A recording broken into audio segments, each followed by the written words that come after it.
Hello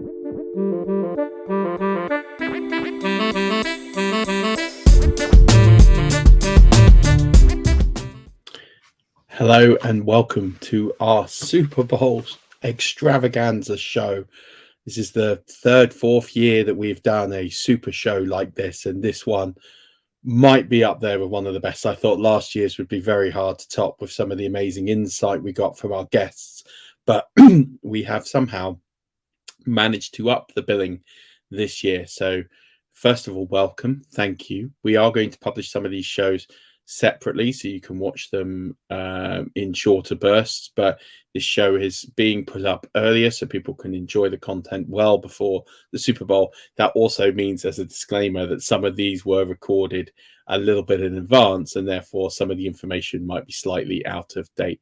So to give you the running order on today's show, we do have Stocks coming back to 5 Yard. Me and him record an amazing segment. I'm so pleased that he is back on this show. For those of you that don't know Stocks, he started this podcast. He brought me on and, went off and did the college side of things and everything else. So I'm immensely proud and grateful that he is back talking ball. Definitely every time I get to talk to him, I enjoy it more and more and more. And I'm so glad he's on this show. We have a Chiefs fan called Liam Horsley, who's host of Go for Two podcast with our friend Mugs NFL, who does those amazing hoodies and gifts for the NFL community. So looking forward to getting a Chiefs perspective. Then we do have Coach Jeff Reinbold coming on the show. Same as the last couple of years, he's going to break down some X's and O's for us and give us a bit of insight as to how this game can be won or lost. And I promise you're going to want to tune in to that. Then following up from there is good friend Will Gavin. And Will Gavin has got some amazing Super Bowl stories. This is a segment you're going to want to listen to because some of the stories in here are just an absolute delight.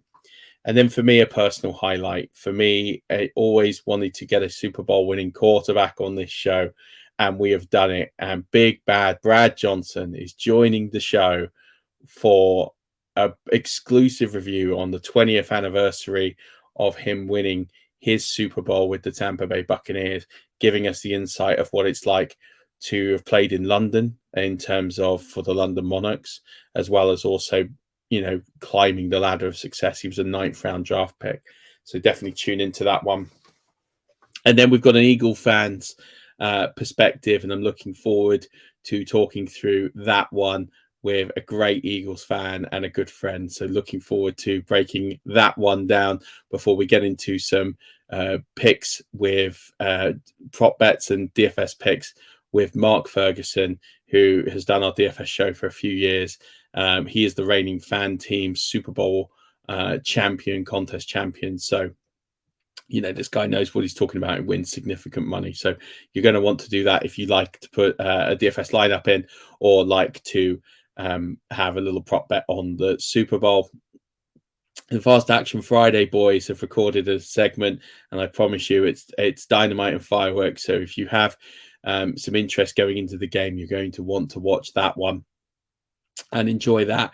Before finishing the show is, again, another very good friend of mine, Mags. You might know him from the Dynasty Hot Seat. Him and I are going to talk about some fantasy football. Because it's a fantasy football show, you've got to include some fantasy football in here somewhere, right? So Mags and I are going to talk about some fantasy football and talk about how we would approach it from a contest perspective and putting lineups together. So slightly different from a DFS perspective. And then not to mention there's going to be some giveaways in this show. So stay tuned for that. There are a couple of signed jerseys that we will be giving away to people.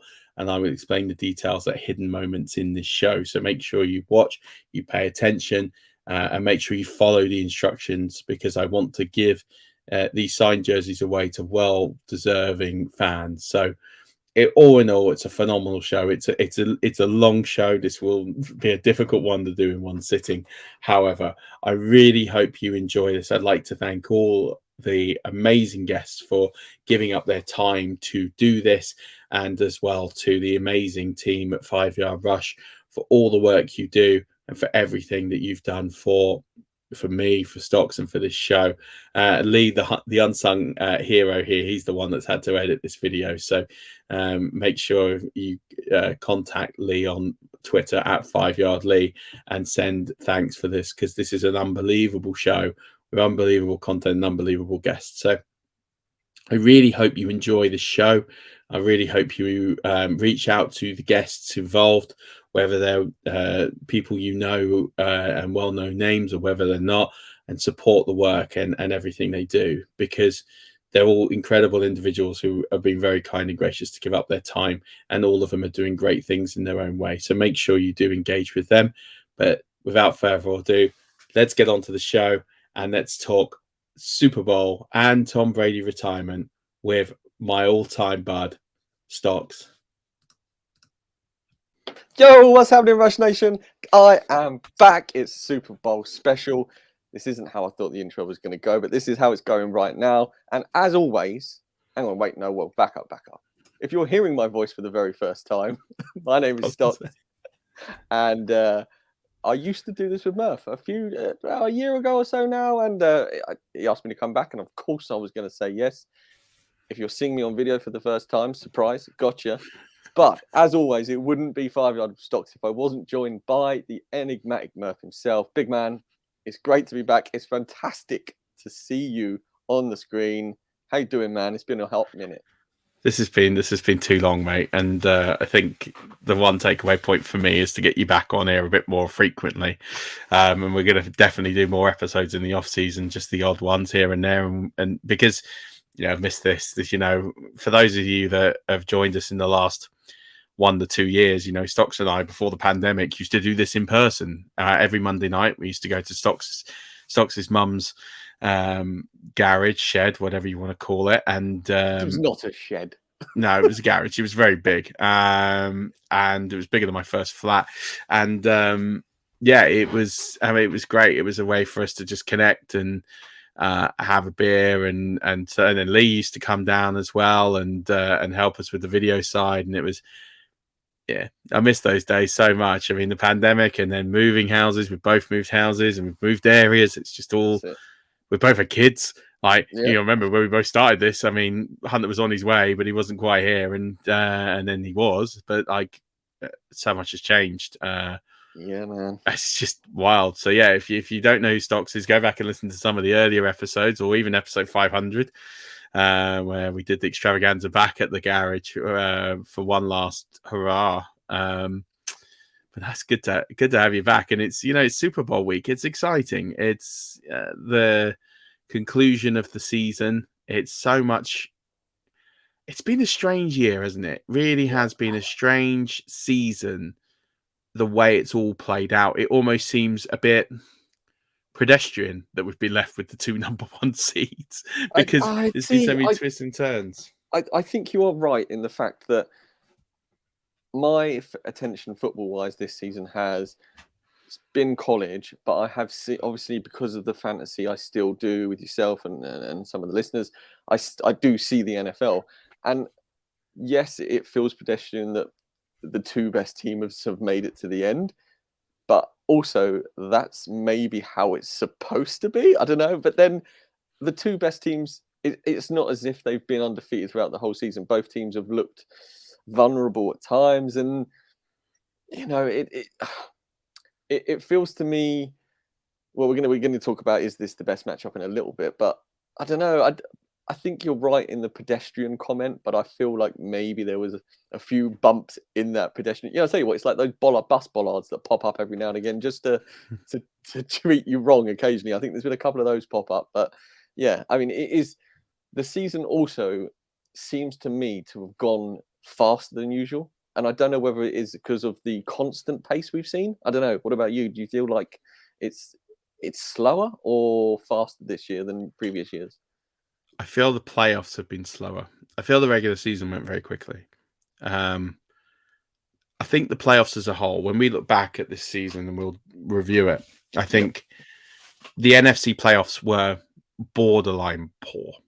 I think you look at the games that happened, and there weren't any that were. That's a lie. There was 1 or 2 games that were closely contested in the NFC, but most of these were blowouts. The Cowboys blew out the Bucks.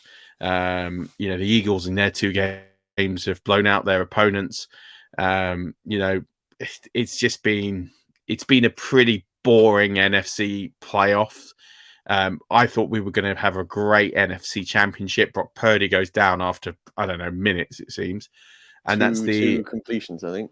2 passes, and 2 completions. And then that's the end. And then that ends the contest. It's done. It's from that moment on, the game is over. So that's the frustrating side. And the NFC has been a poor conference. Really, when you break down the NFC, the Eagles were by far the best team in the NFC. I don't think anyone can argue that. But realistically, you got a team in the Buccaneers who were the 4 seed with a losing record in the worst division we've seen for some time. They struggled to even win that division. You have the Giants emerging. That's a cool story. You have Mr. Irrelevant going 7-0. That's a cool story. But realistically, the Vikings are a bit of a resurgence under O'Connell in his first year. That was cool. The Packers not winning the division. The best part of the whole NFC season for me, and it's people got this conspiracy that I hate the Packers, and I don't hate the Packers, but I thought it was very cool. I don't hate the Packers. I just thought it was very cool that the Lions knocked out the Packers out of playoff contention with the last play of the last game of the season. Yep. Like, I think that stuff like that for me is cool. Like, it could have been any 2 teams other than the Bucks losing, and I'd have thought that was cool, right? It's not who it happened to. But realistically, for me, the most entertaining team in the NFC was the Lions. They were the team that I look forward to watching. I didn't look forward to watching the Eagles as much as I look forward to watching the Lions. They, for me, were the highlight of what was a bad conference. And Seattle were probably a notable addition to that because everyone thought that they were tanking for the 1 pick after trading Russell Wilson. And, they end up... because Denver tanked for them. Yeah. And then you end up... I mean...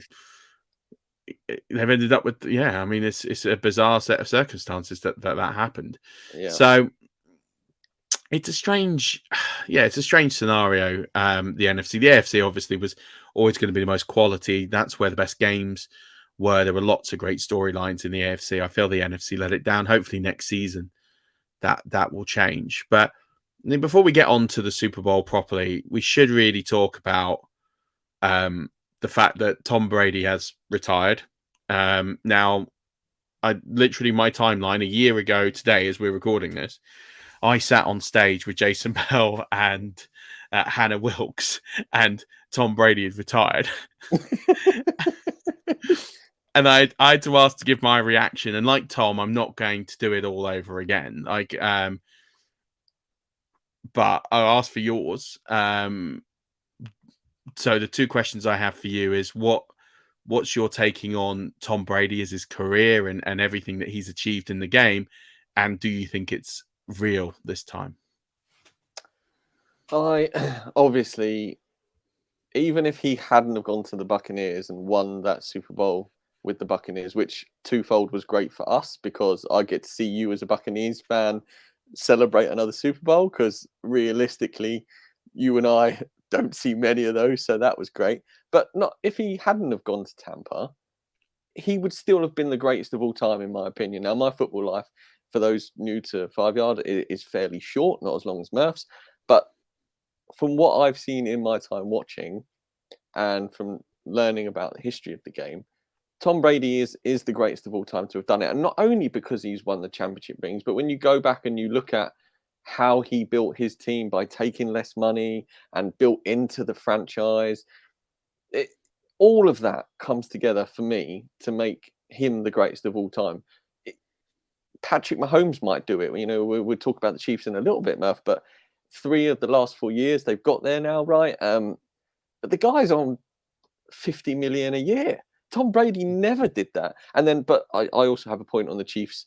That 50 million a year and what they did last year in the draft is when you look at last year's draft class and how that has performed, I think the Chiefs are the real deal because of how they're built inside and out. And I think from a football perspective, maybe we don't give enough credence to the internal workings of an organization, and this is a fantasy football podcast and we come here for the numbers and waiver wire ads and stuff. But when you dig into football, there's so many more variants and niches that need exploring that perhaps could one day affect fantasy football. Because if the Chiefs, or I'll just do it now, like I think if you look at the Chiefs, 7 of however they drafted up until the 7th round, including Pacheco, 5 of them are starters, 1 of them is a punt returner, and then you've got a nickel corner who plays pretty much any time a nickel's in. So if you think the Chiefs are going to hit on most players, I'm not saying they're going to do this every draft, but if you think the Chiefs are going to hit more often than not, there could be some fantasy football sleepers. So if we can dive into teams' draft capabilities, maybe there's sleepers to come out of that in a fantasy football way. But, I'm just saying, along the Tom Brady lines, I think he's the greatest of all time. And do I think it's for real? I don't know. It's impossible because of last year to say, yeah. I mean, if you look at his video, it looks like he's just out on a walk somewhere and he's just taken a video to say, hey guys, it's me. Just a quick one. I'm retiring. This is it for good. But come on, Tom. I mean, you've done it before. And now with Giselle out the window, I mean, that's probably a terrible way to put it. He's got less of a commitment that way. Had he have done it last year, he could still be a family man and he could have walked away. But what's to say a team doesn't turn around and say, Tom, come and have one last go here? And he'd be like, do you know what? Yeah, okay. It's not a special retirement, It wasn't a whole, we'll bring you back Drew Brees, get you a bit of paper midway through the 3rd quarter because you broke a record sort of thing. It's never really been Tom Brady retiring. There's not been a fireworks party. Do you know what I mean? There's nothing about it. It's just, I'm retiring. So if he was to come out and say, I'm not retiring again, absolutely nobody would be surprised. So I would. I think, and let me explain why. So I'm going to just take away the emotion of the situation of Tom Brady retiring. He did this before. We've heard the story. He's not the first player to retire, unretire, come back, play, and then retire again. Heck, his 2-time former teammate Rob Gronkowski has made a joke about it today. Welcome to the 2 times retiree club, because he's done exactly the same thing. I guess the difference with Gronk is he took time out. Whatever. There were 2 factors in play last year that I think, I don't want to say forced him to play, but were significant factors in him playing. The first was the thing with Miami. That whole controversy and the way that it played out of, is he going to be a part-time owner? Is he going to get like a stake in Miami and come play for Sean Payton in Miami? The whole tapping up thing. I don't think he was ever going to go out with any form of controversy at all. And I think that was something that was bubbling. And he was like, yeah, it's bad. That's bad. That's not really how I should go out.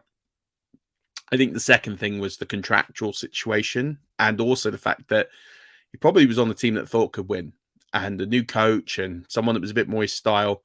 I did think he could win.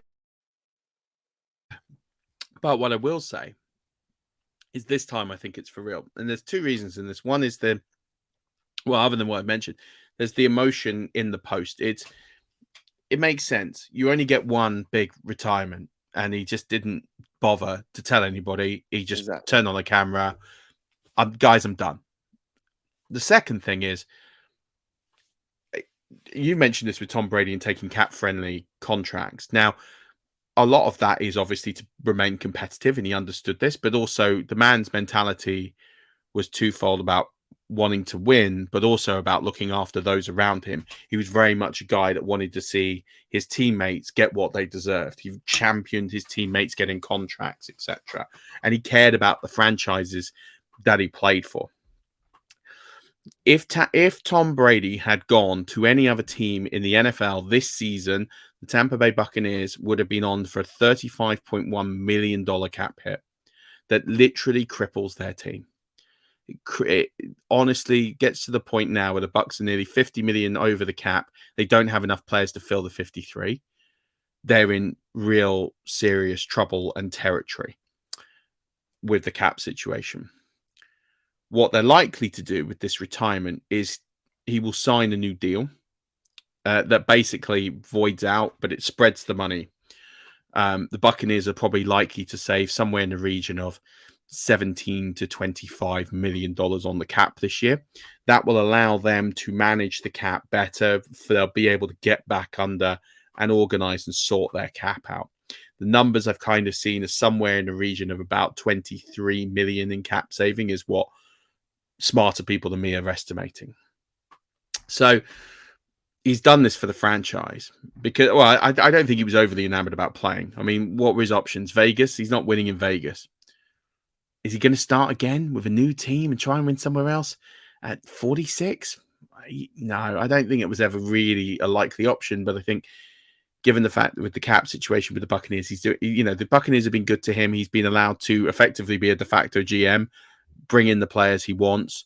I know for a fact from NFL sources, and this sounds like I'm in the know. I'm not. I just happen to know Buccaneers beat writers quite well and people that have been giving me information that, the Buccaneers were happy to pass on Leonard Fournette. He was up in New England last year. They weren't going to sign him. Tom Brady stormed into Jason Light's office and said, I want Leonard Fournette. I don't want him to sign for New England. Get it done. And they did. So he's had his fun being a de facto GM. He's caused a rustle in the league. Players like Russell Wilson wanted player control and all this malarkey. Aaron Rodgers and etc. And I think he's gone, well, look, this organization's been great to me for 3 years. They've let me have a great end of my career. Won a Super Bowl, 2 division titles. Yes, this year was a bit tough, but last year they were good enough to probably win it. If they'd beaten the Rams, they'd have won the Super Bowl. I'm 100% convinced on that. That 21 team was better than the 20 team that won the Super Bowl. And I think he's just thought, for the franchise, I need to retire. I've got a job that's going to pay me more money than wherever I go anyway, because I've got a $35 million a year contract with Fox Sports. So it's not like he's going to be poor. Yep. Sorts the franchise out, could get on with the next stage of his life and spend more time with his kids, which I think is also another fundamental point now that he is co-parenting instead of being in a marriage. So I think this is for real. And, I think it is what it is. A good situation for Buccaneers fans. It's much better he retires. He was never coming back. We'd all written off him coming back. I think the most naive of Bucs fans probably have written off that Brady was coming back. So, and I don't think he wanted the fanfare. I think he had it last year. I think he hated it. I think he just decided, I'm going to put a video up and that's it. End all the questions. And it is what it is. Because he doesn't need it. He's got every record in the book. He doesn't need it. He doesn't need a paper confetti trail. And, the only thing that's remaining is, would he retire a Buccaneer? Or on June 2nd, does he go up to Foxborough, sign a one-day contract and go and retire a Patriot? That's the only thing we don't know about this story. But that's a likely scenario that could happen. I think you talking about being franchise-friendly with his retiring for the Bucs and sorting them out with the cap, that just rotates back to my point of him being the greatest of all time. And it's just not the fairy tale ending he probably wanted, but he will always be Tom Brady that you and I were lucky enough to witness in our generation of watching football in our younger ages. Murf, we've rattled on already. Let's talk some Super Bowl stuff. Thoughts on this year? The teams in it, obviously Eagles, Chiefs, both quarterbacks are hurt coming into the game. Andy Reid's come out today and said Patrick Mahomes is no worse off from his championship game, which is good to hear. Haven't heard anything about Jalen Hurts. Do you think either of these injuries is something to watch heading into Super Bowl week? I think they both are. I think they're both injuries to watch. Is this the best matchup? I guess. I mean, you could argue the Bengals would have been good. You could have argued the 49ers with Brock Purdy would have been good. Yeah. I think if you'd had, and spoiler alert, these aren't all recorded in order, these segments. So speaking to one of our future guests later on in the show about this, and the final four, any of those outcomes would have been a great Super Bowl. Yep. I think you can argue that the Eagles were the class of the NFC. We've talked about that. Chiefs class of the AFC. Yeah, toss up between there and the Bills and what could have happened. The DeMar Hamlin stuff, etc. But yeah, I think the bottom line is I think you've got the two best teams. These injuries are of merit and of something to keep an eye on. So let's take Patrick Mahomes first. 2 years ago, Patrick Mahomes went into a Super Bowl with an ankle injury. Now, the addition to that was he was also missing 2 offensive linemen, and the ankle injury didn't seem to bother him as much as the offensive lineman missing. But that Buccaneers D absolutely swarmed and destroyed Patrick Mahomes. It was the first game that he was kept under 10 points in his career. How much of that was the injury and how much of that was the offensive line? I'd say definitely more offensive line, but I don't think the injury helps, especially the way you plant, you doubt yourself. He threw some amazing balls in that game that went incomplete, but it's that 5% effect. Is he 5% better being 100% healthy? Absolutely. We look at Jalen Hurts. I think this injury is more significant. First of all, it's a shoulder injury on his throwing arm. I think the fact that he missed the end of the regular season with this. Yes, he's played both playoff games, but they haven't had to score. They haven't chased a game. They've been ahead early. They've run the game out. They got very lucky against the Giants team that just basically came up short, a team that was not expected to make the playoffs. They did very well to beat Minnesota in the playoffs. That was easily the best game of the NFC playoffs for me in terms of shock, surprise, storylines, and everything else. Everything else was pretty mundane. But I will say that it was the 49ers wildcard round was pretty good actually as well against Seattle. I mean, it was close, I suppose, to a degree. I mean, it ran out in the second half, but the first half was decent. So yeah, I think in terms of the Giants, that was a pretty easy game for them. And then last week when Josh Johnson comes in at quarterback and they're already 7-0 up, yeah, I mean, that's an easy game. I mean, they were like basically 1 foot out the door. There were other injuries on the 49ers, as you would expect. Every other player seems to get an ACL or some form of injury. Yep. I think so. Jalen Hurts' arm, we don't know what it's like because he's barely had to throw. And I think if they go behind in this game, that's going to be the question mark. Can his shoulder deal with the workflow? Can it deal with everything it's going to need to deal with? That's what we're going to need to find out. I think his injury has far more question marks over it than Patrick Mahomes. So I think it is significant for me, but it'll be interesting to see how they overcome it. And in terms of momentum, I think for me, the Chiefs have been better tested. They've had bigger games. The fact they know Super Bowls, the fact they've done the Super Bowl parades and Radio Rows and had that disrupting week of the travel and the interviews and everyone in your face all week and everything. Now, listen, don't get me wrong, the Eagles organization did that 5 years ago, but it was a different head coach. It was a different quarterback. It's a fairly different roster. There's a few holdovers in there, but there aren't that many. But this Chiefs team is relatively familiar with how this works, especially the coaching staff, and they can prepare for that. Nick Sirianni never has been in that situation as a head coach. Just heading back to the Chiefs' offensive line and the Buccaneers causing them all sorts of trouble, missing a couple of men. Am I right in thinking this Eagles team has pressured and sacked teams far greater than anyone else in the NFL this season? So if there is a team to test that Chiefs offensive line, it is this Eagles defense, right? Absolutely. I mean, this Eagles defense is going to go down as probably one of the better ones of all time. I won't say it's quite in the conversation, but it's probably the best defense we've seen in recent years. You've got 4 players over 10 sacks. And then when they got injuries in free agency, they brought in Super Bowl winning players such as Ndamukong Suh to come in. I mean, what a great midseason acquisition he is. Oh, we're stuck at nose tackle. I know. We'll just go get Ndamukong Suh off free agency. Like, it's like winning the waiver wire lottery. It's absolutely ridiculous that he was out there for as long as he was. Maybe he just didn't want to play. Maybe the money was too much. I don't really know why, but he's out there and yeah, crazy because he just adds instant credibility to a team and he's an excellent professional. Yeah. And I think they've done well to manage the roster holes. And yes, they will test this Chiefs offensive line. This Chiefs offensive line is better than it was 2 years ago. It's had more time to settle. They reinvested heavily in this offensive line. It has that rhythm. It's been battle tested. It's definitely, we saw some wobbles with it at the beginning of last season. And then also in the AFC Championship game last season. It's another year on. Patrick Mahomes isn't getting the sacks that he was a year ago.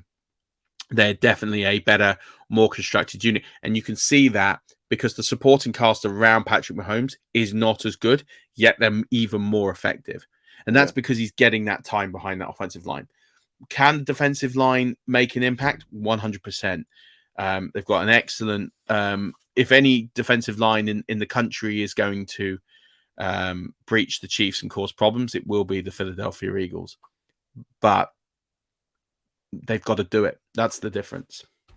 So you mentioned the Eagles filling roster holes throughout this season. Let's talk a little bit of Eagles before we get onto who we and Chiefs and then who we think is going to win. Regardless of the result on Super Bowl Sunday, do you think the Eagles can remain contenders for the next few years, or is this a one-off? I say is this a one-off. The fact they've got there twice in 5 years is more than I've seen or you've seen the Bucks do in 5 years. This is not a one-off, but the way they've built this team, and like you mentioned, the new coaching staff and new players and stuff, are we going to see the Eagles up here every year, or is this just 1 year of flying high? I think neither. I don't think they're up there every year, but they're in a great spot. This was, I think back to the draft, right? They've got multiple picks in the first round, and they decide to trade a first round pick for AJ Brown, and that was a statement of intent that has continued throughout the season. I mean, they gave him a huge, it was an $80-90 million contract upon him being traded to them. So they made that statement of backing their quarterback, of backing, and this was a team that were the 7th seed the year before and got destroyed in the playoffs. So they went out and addressed some holes. They did it in the draft. They drafted well, especially, and getting a player like AJ Brown. No, I wouldn't even say he's in his prime yet. I think he continues to get better every year. Is an unbelievable thing to do. And then you look at what else they have managed to achieve with their signings in free agency and how well they've drafted on that defense, which was a bit of Achilles heel. They had a lot of injuries last year, and they've had some guys really step up on that team. I do think they're a team that will contend over the next few years, but the NFC teams have been in a rebuild, almost quite a few of these teams. Minnesota, this was their coming alive year after being in a bit of a rebuild for a few years with a new coach. The Lions are starting to appear. I'm not going to say they're a force, but it's starting to get. I mean, you're going from where they were to where they are now. You have to look at them and factor them into serious playoff contention in the next year, 2 years, 3 years. You look at the 49ers, that no matter how many injuries they get, they're always getting to NFC championship games. You know, I think to say that they're going to dominate the NFC for me is a bit strong. They do have multiple picks. They've managed their front office well. I've been very critical of this front office for drafting in the first round. They've made some terrible picks in the first round over the last few years. I think back to someone like Andre Dillard, which was a terrible pick. I think back to Jalen Reagor, and then Justin Jefferson goes the pick after. I mean, on viewing, that looks like an absolute howler in a car crash. You know, and you know, Andre Dillard at left tackle, they traded up to get him, and it was terrible. They went ahead of the Texans, and he was just awful. So you look at their drafting history has not been great. This year looks a lot better, but I think trading first round picks for proven assets like AJ Brown is a great way of doing things. So I think they're going to compete. I'm not going to sit here and crown them as the next NFC dynasty. I think there's a few good teams that have been rebuilding for a few years now. I haven't even mentioned the Cowboys. If they can get the missing pieces, and I think actually, if I'm honest, it's the coach that holds them back. I think if they can get a piece on offense and they can change Mike McCarthy, I actually think they're going to be a better team because they've got Dan Quinn who's purring that D. I think they're in good spots all over the shop, really. In fact, I'd probably boot McCarthy and hire Dan Quinn as the coach because I think they'd be better off. But yeah, I think they're going to contend, but I don't think they're a dynasty. I think that the NFC will rebound in the next year or two, and they'll find it difficult. But if they draft well and they use their assets and their capital well, there's no doubt that they can go to multiple Super Bowls. Their one from 5 years ago was completely different. It was a meteoric rise by Carson Wentz and then an unbelievable story from Nick Foles. I mean, it was kind of stuff of movies, not necessarily stuff of design. And good coaching from Doug Pederson, who we've seen as what he's doing in Jacksonville. Absolutely. I mean, you've already mentioned AJ Brown and how good acquisition that was, and the defense as well. Let's go over to the AFC then. Unlike the NFC, where the Eagles are bouncing around with some top teams, we go over to the AFC where the Chiefs are the top team. Teams are doing absolutely everything to try and keep up with the Chiefs and aren't able to do so. look into their division and what the Raiders have tried to do and what my beloved Denver Broncos have tried to do, and there's bound to be some sort of stable The pun Chargers there. as well. And the Chargers in that yeah. division. They went out and spent a load of money in free agency to try and compete in that division, and they made the playoffs as a wild card. Yeah, I mean, whereas they would have won they would have won, I don't know, 5 divisions of 8, probably not the record, but if they had easier games. Which shows you just how good this Chiefs team is. I mean, we've already mentioned the fact that I think they're a dynasty, and how their front office, back office is much a part of this victorious run as the team is. And when you have a back office and a drafting capability like I talked about, and then you also have Patrick Mahomes, what do you think? For me, I look at the Chiefs team, and on offense, I think they need a wide receiver to replace Tyreek Hill. That maybe not necessarily as good, but they need a wide receiver that they can say is definitely their one. As we're recording, like Murf said, this isn't recorded in order. When Murf and I are recording, it's just come out that Mecole Hardman is unexpected to not play. We've seen in the season what he is capable of, but unfortunately cannot stay fit. Big loss for them in the Super Bowl. What do you think, from your point of view, the AFC needs to do, Murf, because they can't seem to figure it out? So you shed some light on that situation. And then what do the Chiefs need to do next year to continue this dynasty run? Let's be honest, the AFC has thrown absolutely everything at the Chiefs. You've got, let's take the Dolphins, who went out and acquired Tyreek Hill. You look at the Raiders, they acquired Devontae Adams. You look at Denver, they acquire Russell Wilson. You look at the teams that are trying to load up and continue to load up, and no one's laying a glove. 4 consecutive AFC Championship appearances. I think I lie. It's 5. It's 5 consecutive AFC Championship appearances. They lost the first one on a dodgy call to the Patriots with a false start that wasn't. And then you've got, the 4 in a row. They've won 3. They lost that one to the Bengals last year, which was just that Bengals D stood up in a way that probably nobody expected. And if you told me that the Bengals were going to beat the Patriots or beat the Chiefs, and it was going to be for a strong defensive performance, I'd have laughed at you, because I just didn't expect that to happen. And I think when you look at the Chiefs, as you say, it's the way they build. It's a sustainable organization that continues to draft in great talent. They get rid of Tyreek Hill, arguably the best receiver in the AFC, and it doesn't affect them. They win more games without him than with him. Like, how stupid is that? Like, what world do we live in that they get rid of their best receiver and then they win more games the following year? I mean, no one's predicting that. And that shows you it's a combination of great front office, great coaching, great players. And there aren't many teams that have all of those pieces in places. You've got some coaching staffs that are young, who are building and trying to build this franchise up. And you're looking at players like the Jets and the Dolphins. The only team for me that looks completely equipped to challenge, there's 2 teams that look for me equipped to challenge the Chiefs, and they're the Bengals and the Bills for the next 2-3 years. I think other teams can move into that conversation, and I don't think the Chiefs are necessarily going to have their own way. But the Chiefs have shown through their 3 Super Bowl appearances in the last 4 years, they've done it very, very different ways. And that is a sign of an organization that's very well run. They're not one-dimensional. Take a piece out, go somewhere else, develop and get better. And I think for me, this Chiefs team, if you look at what they've done this year, if they win the Super Bowl this year, I'm going to tell you right now, this is their most impressive. More impressive than their first one. This will be their most impressive Super Bowl win. And I think even if they'd won 55, this would be far more impressive because of what they've had to deal with and how they've managed it. And as you say, I think the front office is first class. For me, this all depends on how long Andy Reid sticks around. Looks like they're going to change offensive coordinator next year. Could be a good thing to shake it up. People, ideas get stale. So I do think it's about time that things change a little bit. And maybe, as you say, they're bringing more talent, but they've got the cap room. They've got the ability to do that. The one thing that will hurt them over the year is just the value of their draft picks, always picking 29, 30, 31, 32, as we saw with the Patriots. It will have a knock-on effect, and at some point it will catch up.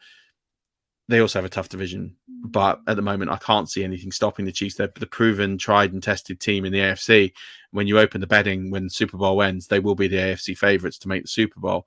and nothing in free agency or the draft is probably going to change that market based on what we saw this year. So, yeah, I think they're equipped to stay, but I do think there are some teams. I'd love to see the Bills get there with Josh Allen. We've seen the Bengals get there, and you can't sleep on teams like the Dolphins. You can't sleep on teams like the Jets. If they get a quarterback, that D is for real. It's going to be interesting. Yeah, for me at the moment, the Chiefs' makeup, whilst not in nature, is exactly the same. They are as close to the Patriot model at the moment when Tom Brady was there, as you could see with the coaching, the staff, everything like that. The Chiefs, morally and everything, are completely different, but the makeup is exactly the same, which is fantastic to see from a sporting perspective. Murf, you talked about throwing open the bed sheets. Let's just throw the mattress to the floor. Let's get to the who's going to win the Super Bowl this year. I've booked the Monday off. I'm watching it at home. I'm not in the flat anymore, so I can make a bit more noise. It's very, very exciting. Where's your money going, fella? It's on the Chiefs for me. Sorry to drag out the show and the remainder of the show, but for me, I can't look past the Chiefs. I just think they're a proven commodity. They know how to handle a Super Bowl, coaching staff all the way through to players. I think as well, I'm just concerned about Jalen Hurts' shoulder. And I think if this becomes a point scoring shootout, give me the player with the better arm, like the fitter, healthier arm than the one with the buggered arm. That's generally how I see these things. And I know Jalen Hurts can do incredible things with his legs, and he's had an unbelievable season. He's proven so many of his critics wrong. Yeah, I can't look past the Chiefs. I think they're stronger on offense. I think they're capable on defense, but I actually think on special teams they're the better team for me. Although Hardman is a big loss, I still think they'll get it done on special teams. I take their kicker. I take their special teams unit over the Eagles. So that's where I'm going. You? Yep. Yeah, no, you for me, you hit the nail on the head early doors when you talked about how they're already built in retrospective point for the experience. You said that they've been there, they've done this. The same Chiefs team essentially was there, very recently, and the Eagles weren't. And whilst the Eagles have got everything that we've seen this season that's needed, I just think that experience of being in that 12-round fight when Mike Tyson is constantly punching you, they know what that feels like.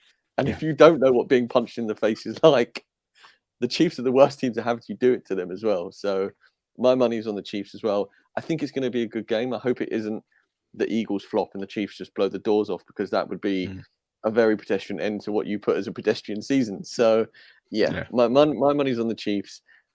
I'm excited for it. It's going to be fun.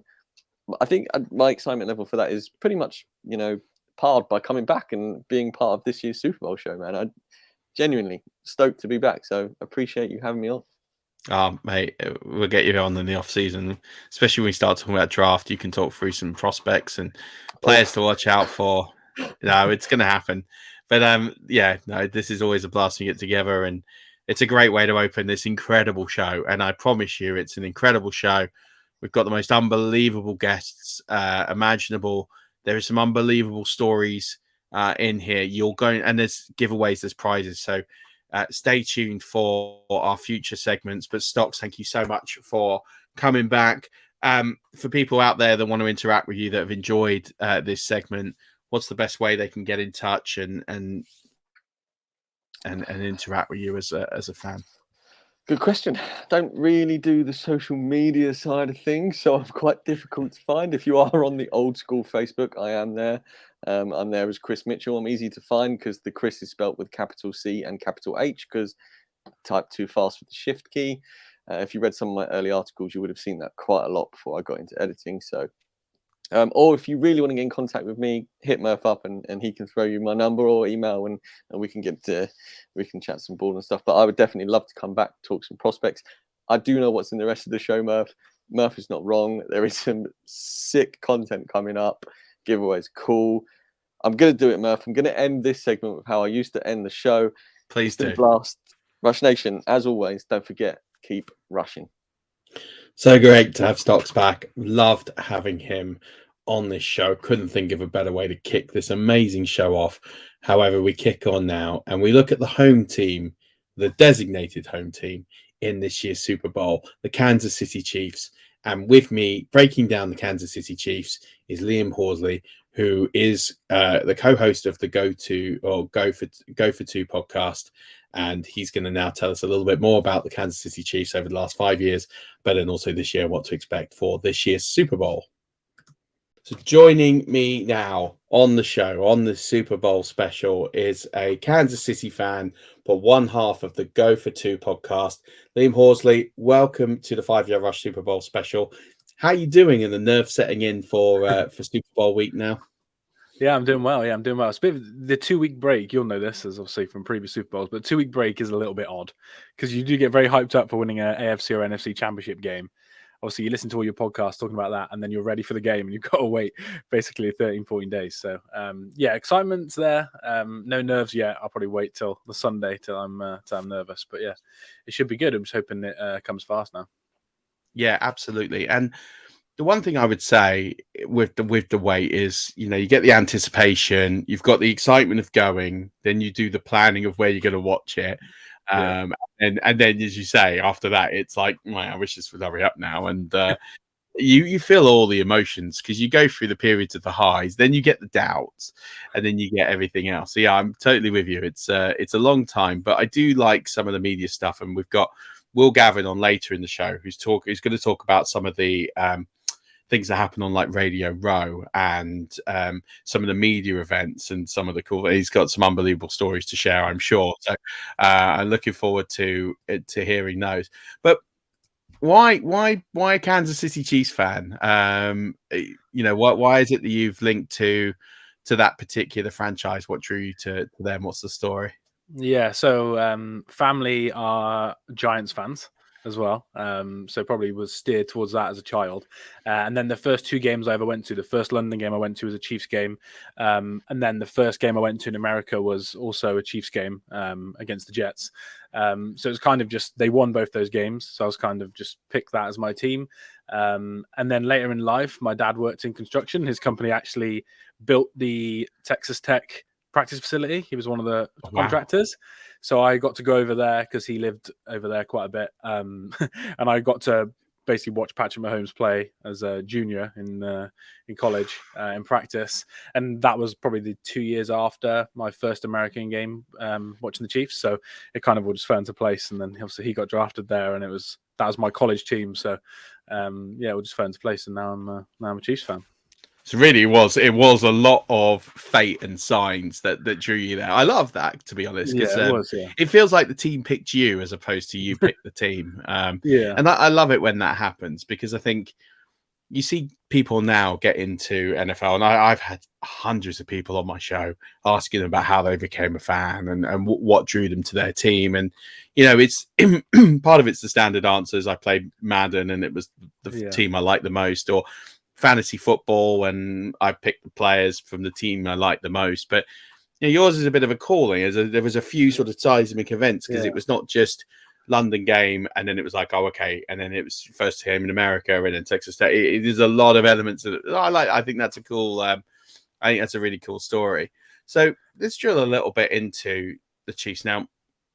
I've just said with stocks in our previous segment that for me, I think that the Chiefs are becoming a bit of a dynasty. You look at the last 5 years, 5 consecutive AFC Championship games. The first one, bit of a unfortunate call that led them to missing out on the Super Bowl to the Patriots.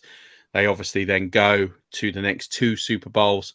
They miss out, unfortunately, to an inspired Bengals defense last year, and then obviously back here this year. So with that in mind, with them potentially being this sort of new AFC dynasty taking over from the Patriots, how's that happened? Because of everything in the nature of the NFL with parity and salary cap and draft picks, how have the organization and the coaching staff managed to achieve this? I don't want to say unrivaled, because it's not, but in terms of this incredible feat that they've managed to pull off over the last 5 years. Yeah, so I think anyone who listens to this and watches the NFL probably will know the first answer, and that'll be Patrick Mahomes. You're not going to get a dynasty in the NFL, or to be honest, probably any American sport with the way that parity is with the draft and stuff, and obviously salary cap, without having that position filled. And obviously the quarterback's the most important position in sport. For my money, he's the most talented quarterback ever. Obviously Brady will always be, I guess people would say, the best because of the rings, but he's the most talented ever. And when you've got him, your kind of floor is much higher than the average team in the NFL. So I do think he is the primary reason. I think another good thing, like you just mentioned, is the coaching staff. Eric Bieniemy, for example, OC, he's had, I think it's 11 different interviews now to be a head coach. Obviously, he still isn't a head coach.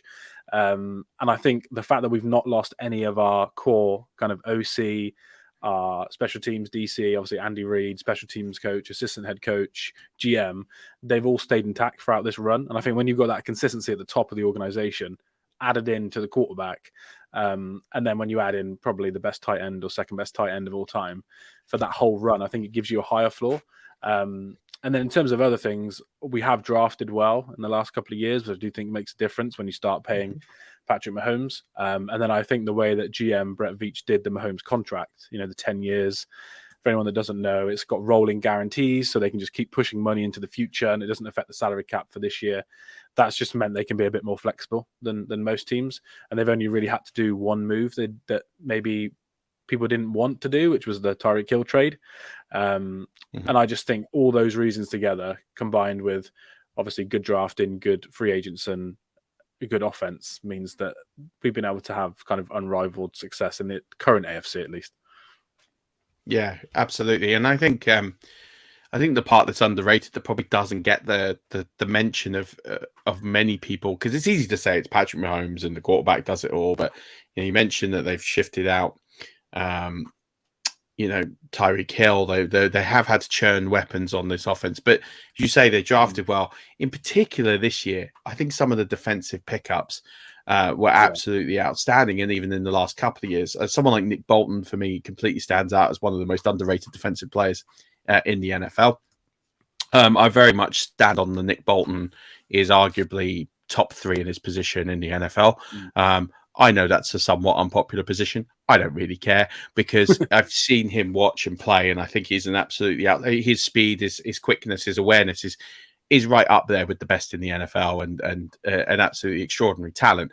But you've got people this year. Trent McDuffie has had a phenomenal season. I know he missed a lot of games early on, but really since he's come back in, he's really slotted in very nicely. You got 2 first-round picks this year, so attacking the defensive line there with Karl This, he's a very, very solid player. Sky Moore play we probably should have seen more of. I know there's been some injuries and bits and pieces, but he looks like an exciting player.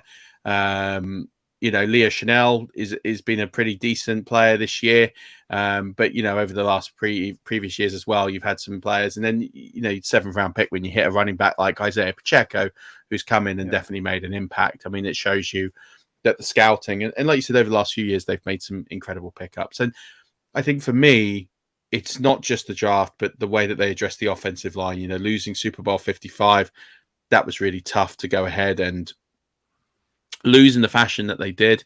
And they obviously lost players on that offensive line prior to the Super Bowl that made that a really, really tough proposition. But to have addressed that, to have gone out in free agency, to have really rebuilt the offensive line to the point where it's a very, very good offensive line now. It's credit to the front office and credit to the coaching staff. They've done an unbelievable job. Just moving on to, before we move on, the last 5 years, you've said Patrick Mahomes deserves the credit. If we were giving this to, my question is this more a front office win from someone like Brett Veach for not just drafting him, but then supplying him with the weapons? Or would you say it's someone like Andy Reid, who has managed to get the best out of what has been given to him and making sure that they continue to strive for excellence year after year? Yeah, I think between those two, I would probably lean Andy Reid. There's a common quote in Kansas City that he gets 51% of the vote. So he's not necessarily going to pick who's drafted, but he's going to be approached with the names and watch the tape and be like, okay, these are the players that I like. They're going to listen to him in all facets of the game. So I would lean towards Andy Reid. I really like Brett Veach. I think the last 2 years he's done an incredible job, but there were some decisions prior to that Frank Clark trade, obviously how much money they gave Tyrann Mathieu, the contract they offered Orlando Brown a little bit high for most people's liking, Sammy Watkins trade, stuff like that. That some people maybe think a little bit maybe sub-value decisions. So I think I would lean Andy Reid, but in the last 2 seasons, I think Brett Veach has done an absolutely incredible job. But Andy Reid coaches the offense. It's been the best offense in football. That's kind of, I'm someone, we spoke off air, that I'm into analytics. It's kind of what I work in. And offense does win you games. I know there's defense wins championships, but modern day NFL, it's very offensive focused. And they've been the best offense since Mahomes and Reid have been together. So I do think that probably takes the most credit. But yeah, the last 2 seasons, Brett Veach has definitely earned his money. Yeah, that's a fair comment. I think that's fair enough. Let's move to this season, the 2022 season. You know, you trade Tyreek Hill. There was obviously the front office have made a decision as to how much money they were going to pay him. That wasn't deemed sufficient. There were other market factors that obviously led this the year that wide receivers got paid in a very, very big way, more than they ever have historically. And the market obviously dictated what Tyreek Hill could get, and that's why he's no longer on the team. When that happens, and the fallout of that, knowing that he can't really not just be replaced because of his talent, but because you haven't got, there's not, you've missed the free agency window. There aren't that many wide receivers left out there that you can go ahead and acquire unless you go out and trade. What was the feeling around the fan base? Did this feel like this was going to be a challenging year and probably not one that they'd end up with a Super Bowl appearance, or was the faith there no matter what? It's like, we've been here before, we know how to deal with adversity. This is just this one player, no bigger than the franchise. What was the general feeling to the days and weeks after the trade? Yes, I think the day of the trade, anyone, because a lot of us have the notifications put on our phone, don't we? And when we get those tweets come through, and the day of the trade, I'd say most people were probably quite shocked and negative in terms of what was going to happen. But when you see the return, it was obviously bigger than the Devontae Adams trade in terms of total capital received. And then you saw the contract he got, which was $30 million a year for a wide receiver. I think at that point, if you're into the draft and you're into like the analytics side, like I said, you'd realize that was a very, very good trade for what you get back. But then the average fan, I would definitely agree and say that they probably just thought, oh my God, we've lost maybe the best receiver, if not top 5 in the NFL. So I think if you probably polled the average fan, they would say that they were quite negative when that trade happened. But I do think post-draft, when you see some of those assets being used and you kind of, especially if you're into college and you like the players, I think that's when maybe the fan base starts to turn around a bit and be like, okay, I can see what we're doing here. We had MVS, you had Juju, you draft Sky Moore. At the time, everyone thought Sky Moore was going to be more of a factor than he has been. So yeah, I think the initial reaction was probably negative from most people, and then it kind of moved towards positive as time went on. But I think it did shape the whole offseason, because a lot of rumors, if you follow the team, were they were going to spend quite big in certain areas like the edge position, defensive tackle, and try and shore up the defense that way. But because they couldn't get a deal done with Hill, they couldn't get a deal done with Orlando Brown. They basically just had the money was just being left there constantly for those 2 guys. So I do think it was quite impressive how they pivoted so quickly from that trade and kind of moved the offense into a different direction. But me personally, I thought it was a good trade, but I definitely would say the day it happened, most of us were quite shocked. Yeah, it's tough when you lose a star player on your team. It's a very, very difficult way of dealing with it. But you have to look at the bigger picture. I had the same thing this week with Tom Brady's retirement. I had loads of messages from people saying, like, how do you feel about Tom Brady's retirement? I said, I'd already waved goodbye to Tom. Like, I knew it was happening. He was going. Yeah. For me, the better move for the franchise was the retirement. It means they can shift the cap. It's quite significantly. They can do something to, after June 1st that will save or leave a huge cap hole on the franchise, and they can probably get about 20 to 23 million in cap relief from a retirement. Whereas if he'd gone to play in, say, Las Vegas, for example, the Bucks would have been stiffed for 35.1 million this year and would have been in really deep trouble. So, is, as you say, on the face of it, you don't want to lose the player, but if the player goes, you've got to be able to just manage that situation and think about what you've got in return and what you're able to do. And let's be honest, you're in the Super Bowl without him. So ultimately, the franchise and the front office have been vindicated in their decision not to pay him above what they felt comfortable doing.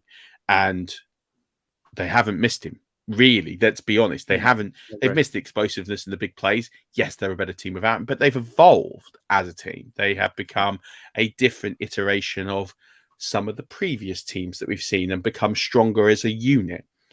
And so that about that evolution, what have you seen as a fan closer to the Chiefs that have allowed them to become this, what is for me a much stronger unit, sort of across the offense and the defense as a team, and moving away from just having star players making star plays?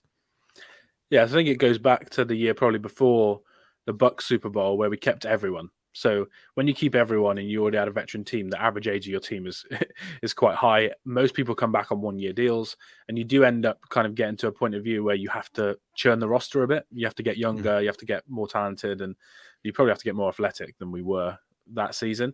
And I think that's one way that we've evolved. Obviously, the average age of the roster has gone down significantly. We're a lot more athletic now, especially on defense, some of the names you mentioned earlier. But in terms of how the team evolved post-trade, I think last year everyone saw the whole too high structure thing. Mahomes faced like too high structures on 67% of his dropbacks, which was more than any QB by like 19% that year. And it just meant that Tyreek Hill was not insignificant, but when you take away everything he does really well, except for probably the short pass screen game, running it to the house, he wasn't as important to the offense because he could never get downfield because they just triple cover him, and that would be the case for the whole game. So we saw it last year. They had to turn to a bit more of a short style offense, intermediate, hit the middle of the field a bit more. And I think this summer meant that we could change the wide receiver group. We can get some bigger bodies. Obviously, we've got more tight ends now, a different run game. And I think it just meant that we could move away to stop playing into the way defenses wanted to play us. And now we can dictate how the game goes rather than us just try and throw it deep into too high coverage all the time. So I think the way we've evolved is the offense just looks completely different.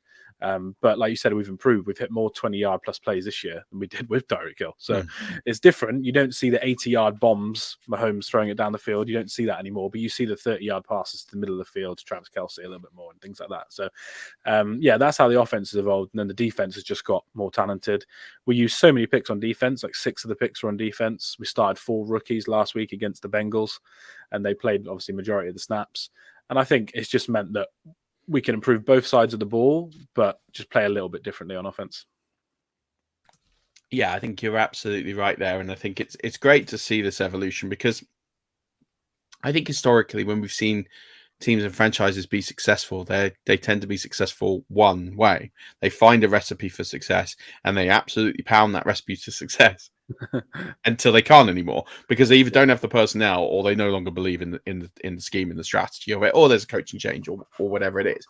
And we saw this, say, with the Eagles. We're going to get on to Super Bowl in a minute, where they were a team that played a very specific sort of way under Doug Pederson, and then they couldn't maintain that that intensity, that velocity of the way that they played because they either didn't have the personnel or the personnel they had weren't good enough, or there was a breakdown in communication between the coach and the coaches and the players, which created an environment that meant that the star quarterback and the head coach left, which is a very rare scenario. Yeah.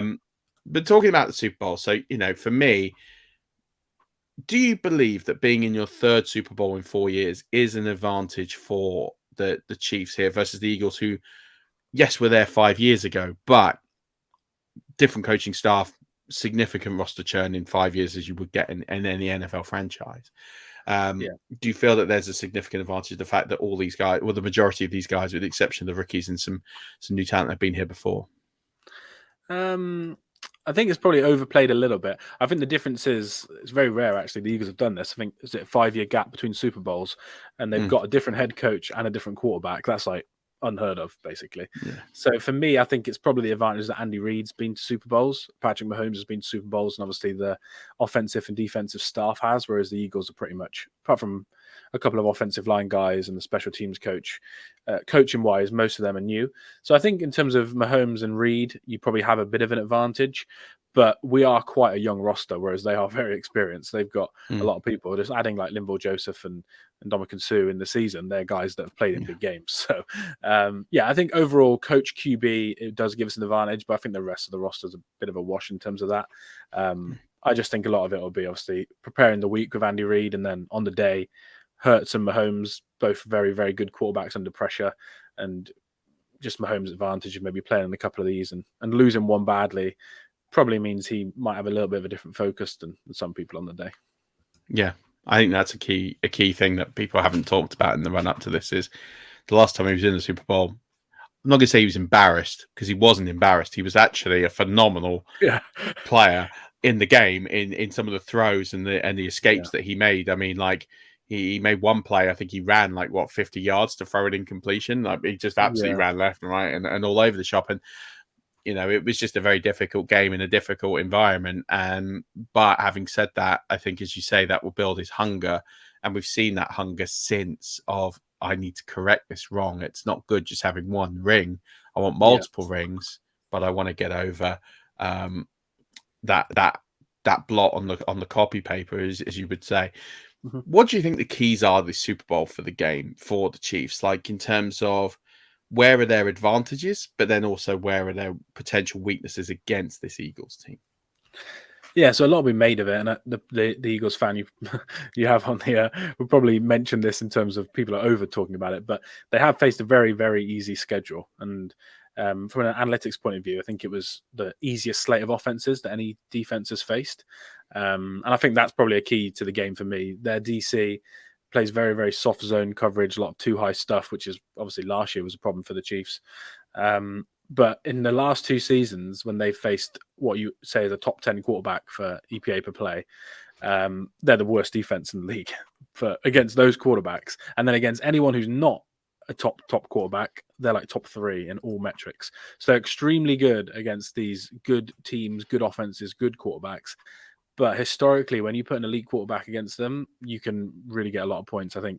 I know the Lions scored 30 points. I think the Cowboys scored 40 points this year. Yeah, the Chiefs scored 35 last year and had 3 turnovers. So I think for me, the defense on paper is amazing for the Eagles on name, but I don't think the scheme is incredible. And I don't think it matches up well with the way that we play.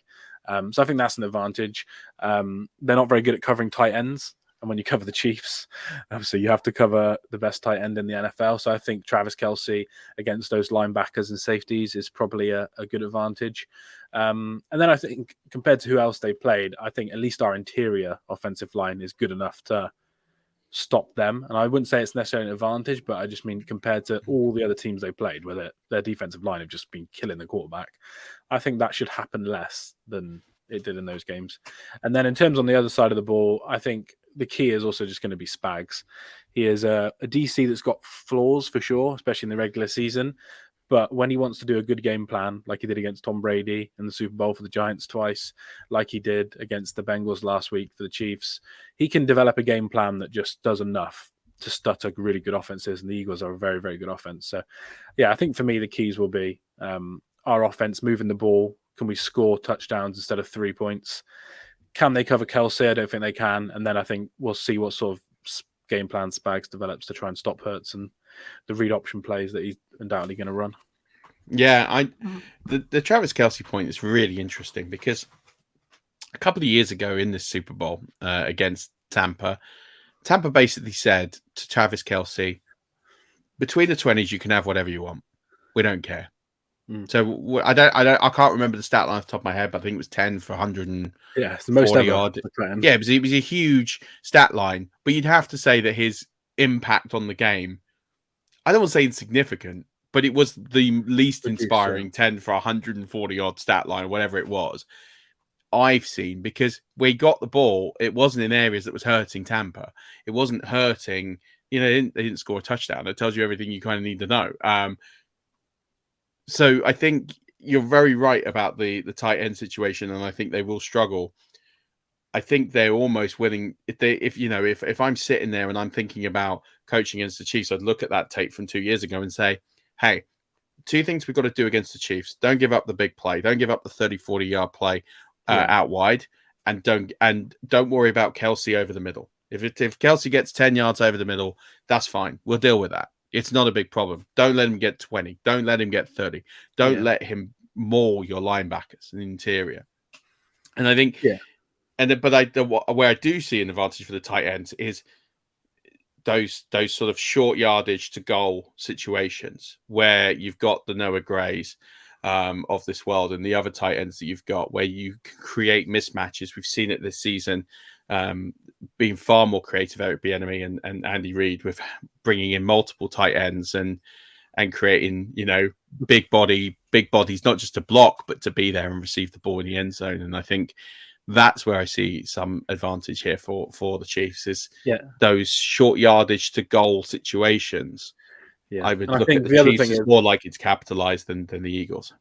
Yeah, and I agree. And I think the other thing, when you put more tight ends out there, we're going to be better in the run game as well. And that's one thing that everyone's talked about. That's why they drafted Jordan Davis. They couldn't stop the run last year, and their run stats haven't hardly improved this year. So I think if you put a load of tight ends out there, you've got Travis Kelce, they're expecting you to pass, which we do loads. When we've got 3 tight ends out there, we pass more than any team. It would not surprise me when you get to second, third down situations that he puts 2-3 tight ends out there and then he just runs Pacheco up the middle, because we've actually got an explosive back now that can kind of break those tackles and get those extra yards. So I think that'll be key as well, just to help us use the tight ends in the pass game, but to open up the run game. And then obviously the last factor that I didn't mention was health. The Chiefs have got a hell of a lot of injuries for this game, so a lot of it is gonna be, are the guys healthy, and is Mahomes nearish to 100% as he can possibly be. But the reports out of camp are that, apart from Mecole Hardman, most of the people are probably going to be good to go, which is nice, because we don't want a Super Bowl that's kind of ruined by injuries. That no one wants that. It's happened to us once before. No one wants a second tier Super Bowl with the second tier team out there. So definitely not.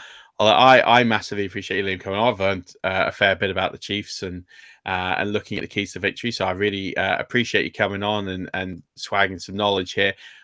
Before I go, last question: what do you think the score is going to be? And who do you think? I mean, obviously, I'm going to ask you, do you think you're going to win? As if I don't know what the answer is going to be, but I'd like to know what the team you think is going to win, score, and then take the opportunity to plug any work you do in the podcast you do and everything else. Yeah, cheers. Thanks. Yeah, perfect. Thanks for having me on as well. It's been really enjoyable. Awesome. Well, I think we're going to win, obviously, but I'm going to say that. That's obviously a bias. Yeah. If I had to guess a score, I do not think this will be a low-scoring game, regardless of who wins. So I'd probably go something on the 35-27 range. Maybe it'll be closer than that, and that's just some Chiefs bias there. But I do think it's going to be a high-scoring game. For anyone that likes to bet, I think the over is a pretty good bet. I just think it's going to be high scoring for both teams. In terms of work we do, so I'm part of the Go for Two podcast. On Twitter, you can find us at Go for Two, 2 being the number 2. That's just me and an Eagles fan, ironically, breaking down the game every week and talking about it. We've got a couple of previews coming on, having a couple of nice guests as well, so that'll be a fun listen. And then I'm also part of the Full 10 Yards Network, and I'm on the Full 10 Yards Betting podcast. That'll be live on Thursday before the Super Bowl, where we're going to do half an hour on the game, and then half an hour breaking down all those crazy prop bets that everyone loves to do. So, yeah, go follow us there. There's a real good group of people at the Full 10 Yards Network as well. Yeah, there really is. Full 10 Yards is phenomenal. We've had so many of their guys on over the years, and there's some brilliant, very talented people over there. We got a lot of love for what they do, and your podcast is great. And you've got, especially if you're looking for contrasting opinions this week, yours sounds like probably one of the better ones to listen to this week, given you've got knowledgeable fans from both sides. So appreciate you, Liam, coming on. Check out Liam's handle. It is here on the screen. If not, it's at _Liam Horsley. But make sure you give him a follow, check out his content. And if you're watching this on one of the sort of preview short and clipped versions, make sure you tune in to the main show on YouTube, because we're about to discuss our giveaway. And we've got a very special giveaway that we're just about to drop now. So make sure you find the right aspect of this. But Liam, thanks for coming on, and good luck for Sunday. I don't have a preference on who wins, but I do want to wish you all the best in the world. And I've said earlier on the show, I do think the Chiefs will sneak out with another Lombardi trophy. So that's as far as I'm willing to go on that. But appreciate you coming on. Great breakdown there from Liam. He's done an incredible job. You can see the passion in him as a fan as well. Now it's our first competition time. So told you that there would be some giveaways in this show. Here is the first one, and we've just had Liam break down the Chiefs. So it seems only fitting that we give away a Chiefs jersey, right? So I have a signed Clyde Edwards-Helaire jersey. It's on its way to the UK. It's been purchased. It's on its way. It's in transit. I expect it to be here probably at the time this has gone out, if not a few days after. So it won't be a huge delay, but definitely by the time the competition ends, I would expect to be in possession of said jersey. Hence why I can't show you now. But what I will say is that it is a signed Clyde Edwards-Helaire jersey with full authentication and verification information with it as well, bought from a reputable retailer and outlet as well. You probably guess which one. However, so I'm giving this jersey away to somebody on this show. There is going to be another giveaway later on as well. Terms and conditions.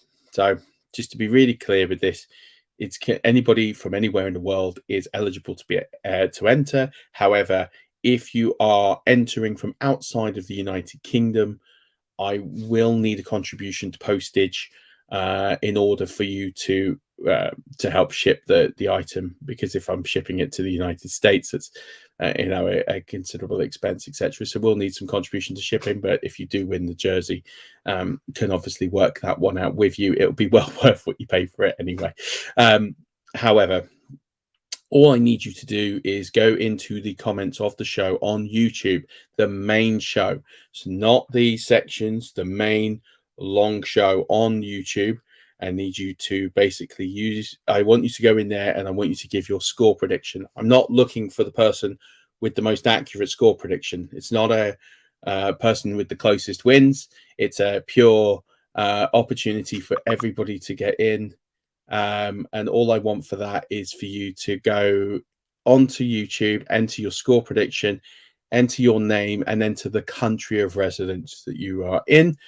And then make sure that when I draw the winner in about a week or so's time, that you see our winner's video and get in touch with us, and you'll have a few days to claim that. If you do not claim the prize, we'll move on to the next person. We will do a redraw. So to go over that again, go onto our YouTube video of this show, the long version. If you're watching cutouts of the show, then it won't work. But I think you'll only be able to see this in the long show anyway. Then you go into there, enter your score prediction, your name, and your country of residence. And then after that, we will do a draw and the winner will get the jersey. And you don't need to get the score right. It's not the closest prediction. It's purely just to see what people's thoughts are before the Super Bowl, because I want to use that information and potentially share it as a poll to see what people are predicting and come out with some form of aggregate. So that's kind of why I want to do it. So enter your score prediction, what you think the score is going to be. So that's all you need to do. And the winner will be drawn round about the 20th of February. And we will, hopefully be able to sync and get in touch and be able to do that. So you'll have effectively, this competition will end by the 19th of February. So you will have until the 19th of February to enter. That gives you plenty of time to watch the show. So make sure you do that. Enter your score prediction, name, country of residence, draw the winner on the 20th of February. And we will go from there. Thank you so much. And now it's a great pleasure and honor to introduce Coach Jeff Reinbold. It was probably our most popular segment last year, talking about the X's and O's and keys to victory. And I'm looking forward to seeing what he says here about the Chiefs and the Eagles in this amazing Super Bowl. And so now we have moved into the more technical side of the Super Bowl itself. And I'm pleased to be joined by a legendary American football coach who's the director of player development at the University of Hawaii. And he was also a former special teams coordinator for the Montreal Alouettes and the Hamilton Tiger Cats. But you are more familiar with him as an analyst on Sky Sports NFL coverage. It's Coach Jeff Reinbold. Thank you very much for coming back and doing this for a third year in a row. How are you, my friend? I'm great, Murf. I just want you to, we're introducing a new type of technology today. It's called the bubble. It's called the bobble cam. So if this thing bobbles and moves all over the joint, it's just because it's, we're trying to refine a really high-end new technology. All right. I love it. Is this like one of those interactive X's and O's cameras? So it makes you feel like you're part of the play. This is what we're trying to do here. Well, I can't give away all the secrets technologically, and because it's so high tech, I don't even know it all. Right? We have a guy that works in Manchuria that comes and is our technical advisor. So this is his project. So again, I'm sworn to secrecy. Well, hopefully you can come back in a few months' time and tell us how successful the project has been, and let us know for sure. As always, it's great to have you on. We're going to talk a little bit X's and O's here. I know you still got a lot of prep to do before the game. We are recording this about 9-10 days before the game, so appreciate things are always likely to change. But just before we get into that, what do you make of this matchup of the Chiefs and the Eagles? Do you feel this was as good a matchup we were going to get based on the teams that made the playoffs, or was there maybe another romantic angle you were angling for, or a better matchup in your eyes, or do you think this is as good as it was going to get? No, I thought that going into the last 2 months of the season, when at that point you can really, I think, start to give an educated guess to who's going to make the Super Bowl. I picked Kansas City and San Francisco to be in the Super Bowl, and San Francisco to win the game, because I thought they had a more complete roster. Obviously, when Purdy went down last week, that was the end of San Francisco, and it was that was really hard to watch, because you see guys that have played Bosa, Greenwell, Warner. I mean, they're just great football players, and they never had a chance. And that's unfair, but that's just the way the game is. Not to take anything away from Philadelphia, because Philadelphia did what they had to do to win the game. Now, Kansas City, on the other hand, kind of limped into the Super Bowl. Patrick's ankle, his high ankle sprain, which, Murf, if you've ever had one of those things, they are extremely painful, and they're very, very slow to heal. So what he was able to do on a week is incredible, to go out and play at the level he played at. Now he's going to have another week. But I'm more concerned with where they are with receivers right now, because, they lost some really good players. The 3 of their top receivers went out in the game. They were playing with Sky Moore and Marcus Kemp at the end of the game, and 2 tight ends. What nobody has talked about is the coaching aspect of it. And what I saw in the playoffs was Andy Reid do an amazing job of adjusting during the course of a game to things that you don't think you're going to have to adjust to. You don't count on your starting quarterback getting a high ankle sprain and be one-legged, and you have to go out and win a game. You don't count on losing 3 receivers, in one game, and with a beat-up quarterback. So he adjusted over the course of the game better than I think I've ever seen any coach adjust. I mean, at the end of the game, they're playing Kelsey and the backup tight end and 2 wideouts that are on the, were practice roster guys, and they came in and they played well enough to win the football game. Now, how much can they heal? That's one factor, because Philadelphia is physical, and they will pound you. And I think if Kansas City's not up to that, then it's going to be a tough afternoon in Phoenix for Kansas City. When I look at the Eagles, I look at a team that I think has got a lot of confidence, got a lot of veteran players, got a great roster. Can Kansas City hold up to the onslaught up front? And can they force, Jalen Hurts to play from behind on the sticks where he's not really comfortable? Get him to 3rd and 8, get him to 2nd and 10s, where he's got to drop back and throw from the pocket, and you take the RPO game away from him, the sprint game, and some of the other things that he does. Then I think Kansas City have a chance. If they're able to run the ball effectively, particularly on 1st and 2nd down, it's going to be tough for Kansas City. Yeah, I agree with that. I think as well, when it comes to those longer yardage situations, because the one thing about Philadelphia, I have a big question mark over, and you can fill me in a little bit. At the end of the regular season, Jalen Hurts didn't play. He's got this shoulder injury. It's on his throwing arm. We know he took the time for that. They were in a position where he could do that anyway. And in the playoffs, they haven't really been tested. They played a Giants team who ran out of gas. I can't think of a better reason, but they just didn't show up against the Eagles. And then we already explained the situation with Brock Purdy, and then you were down to Josh Johnson. And no disrespect to Josh Johnson, but he's not, unfortunately, seasoned and proven enough to lead a team in a situation like he was thrown into. And then obviously it's a difficult situation regardless, but with where they're at. So they never really require Jalen Hurts to throw the ball as much as he probably will need to in the Super Bowl.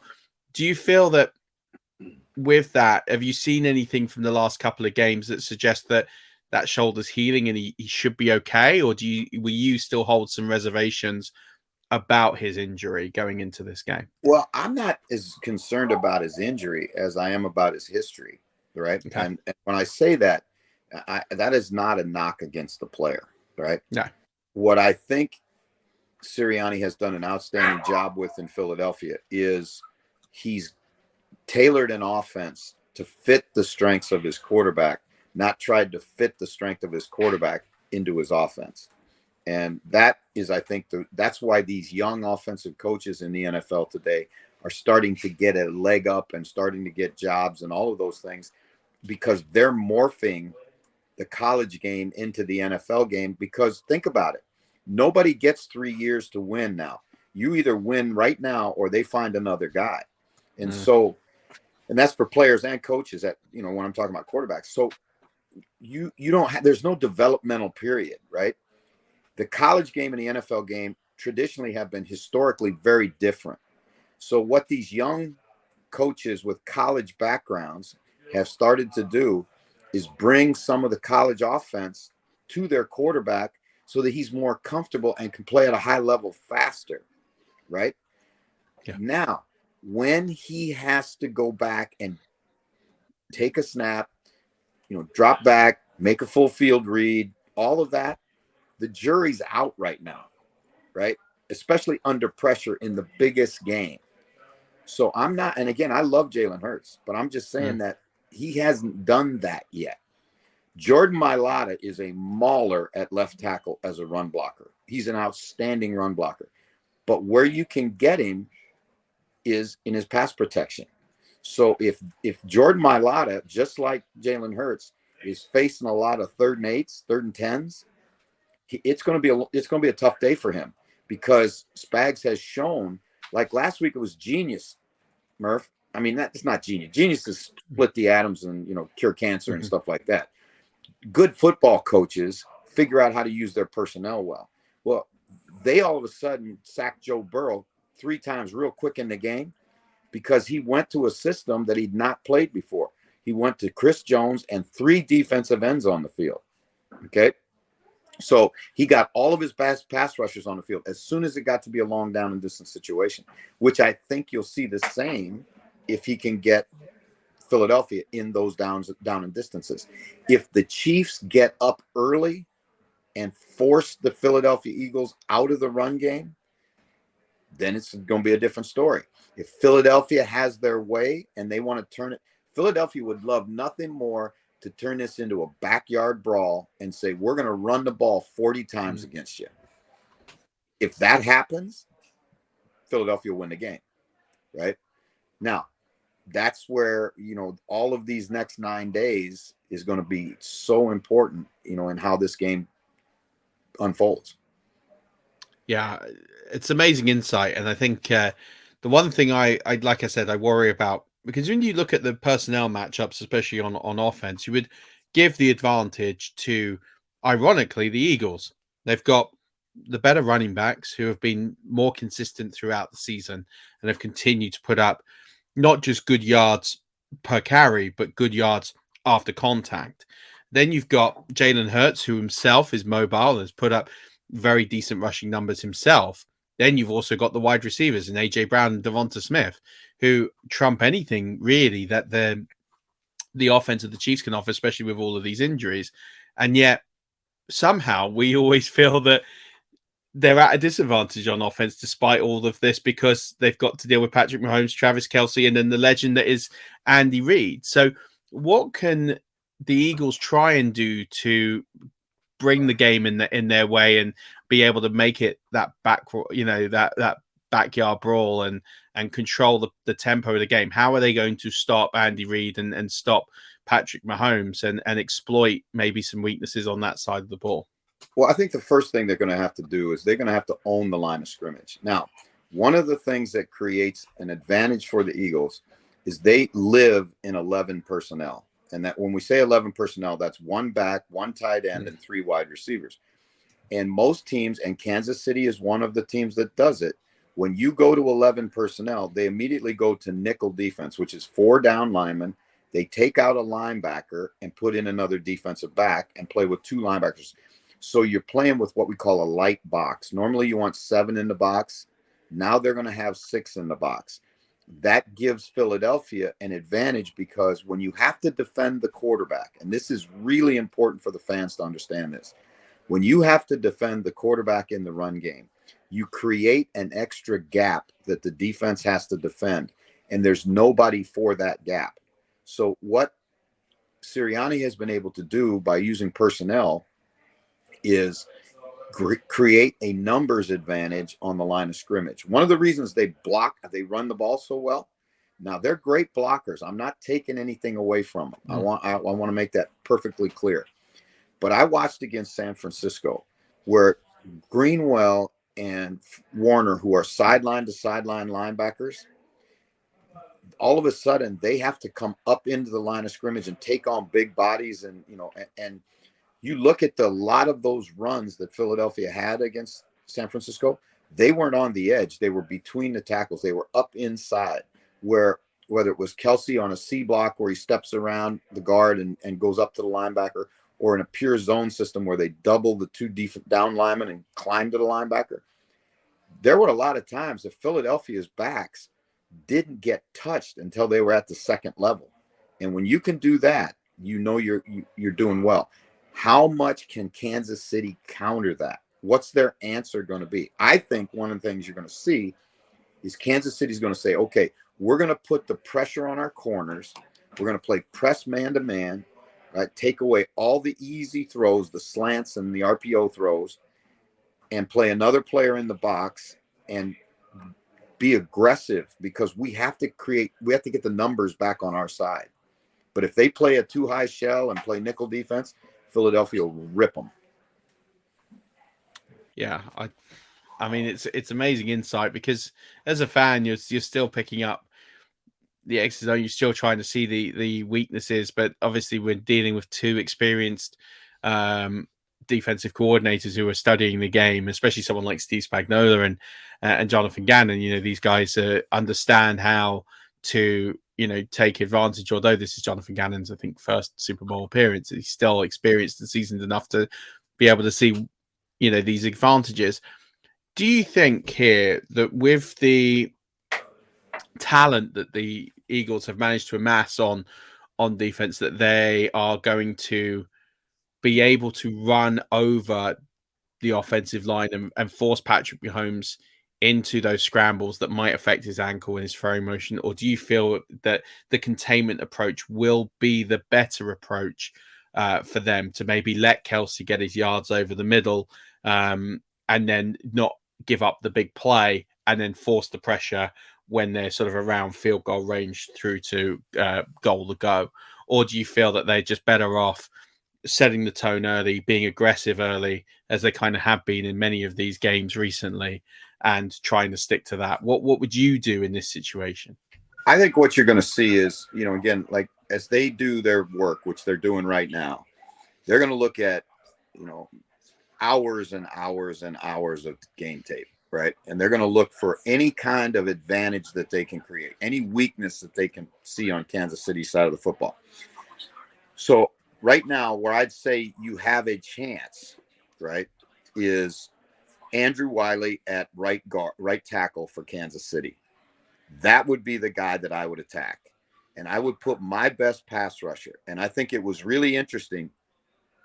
All of a sudden, last week, instead of being the right defensive end, Hassan Reddick comes over and plays left defensive end. Why? Because Jonathan Gannon knew that the matchup he wanted was his best pass rusher, all right, against who? Mike McGlinchey, who's the second best tackle at San Francisco, right? Don't waste him against, Trent Williams. Get him over where he can get wins for you. And where did Purdy get hurt from? Hassan Reddick coming off the left side. The same thing's true. Hassan Reddick coming off the left side when he sacked Josh Johnson and knocked the ball out. That should have been a fumble return. Now, the reality of those plays, if you look a little closer, is there were scheme flaws within San Francisco, but you could see what Jonathan Gannon was doing. He was matching his guys against guys. So again, I would not be surprised to see Hassan Reddick line up on the right side and pass, rush downs this week and see if they can get him against Jordan Mailata, because Lane Johnson has not given up a sack at right tackle the entire season, not one. So don't waste your best rusher against him. Put your second best rusher there and now go to work on the guy that you might have a chance to win with. And put yourself in best opportunities to win. That's in Murf, that's coaching. That's what the best coaches do. And I sometimes I look at movies like Any Given Sunday and the Titans and all that, and that's all coaching. That's right. I get it, right? But the really high level coaching that goes on in pro football, it's about matching your players up, mitigating the things that they don't do well, and finding ways to give them an opportunity to do the things that they do well. Hassan Reddick was a first-round pick, the 13th player picked in the draft, and they couldn't figure out with the Cardinals what to do with him because they were trying to make him be something that he wasn't, right? He's an incredible pass rusher. He's a game wrecker kind of player, but he's not a true outside linebacker, right? Which is what they drafted him to be. So it took him going to Philadelphia really to be in a system where they don't ask him to drop into coverage. They don't ask him to do a whole bunch of things. They give him a job and say, hey, listen, go make that quarterback's life miserable for 60 minutes. And Murf has now 6 forced fumbles on the season. Number one in the league. Yeah. And also double-digit sacks again. Did that last season. He's proving his ultimate value right now. Wouldn't be right for me to let you go without talking about the special teams battle here. These are two well-coached special teams outfits. Would you state that there's one that's potentially better than the other in terms of personnel? And I mean, it's a big loss for the Chiefs to lose Mecole Hardman, who won't be playing in the game, it looks like. So they're going to have to change returner. But even with that change, is there a preference that you would have, or do you think there's a big difference in between these special teams units? Well, I think that one of the things that won the game for him, if you will, right? Because everybody points to, Osai's last play and all that stuff, which is that's the low-hanging fruit. But if you look, what really won, in my opinion, for Kansas City was the reemergence of the Kansas City special teams, because they were the last. They do a thing called special teams efficiency grade, right?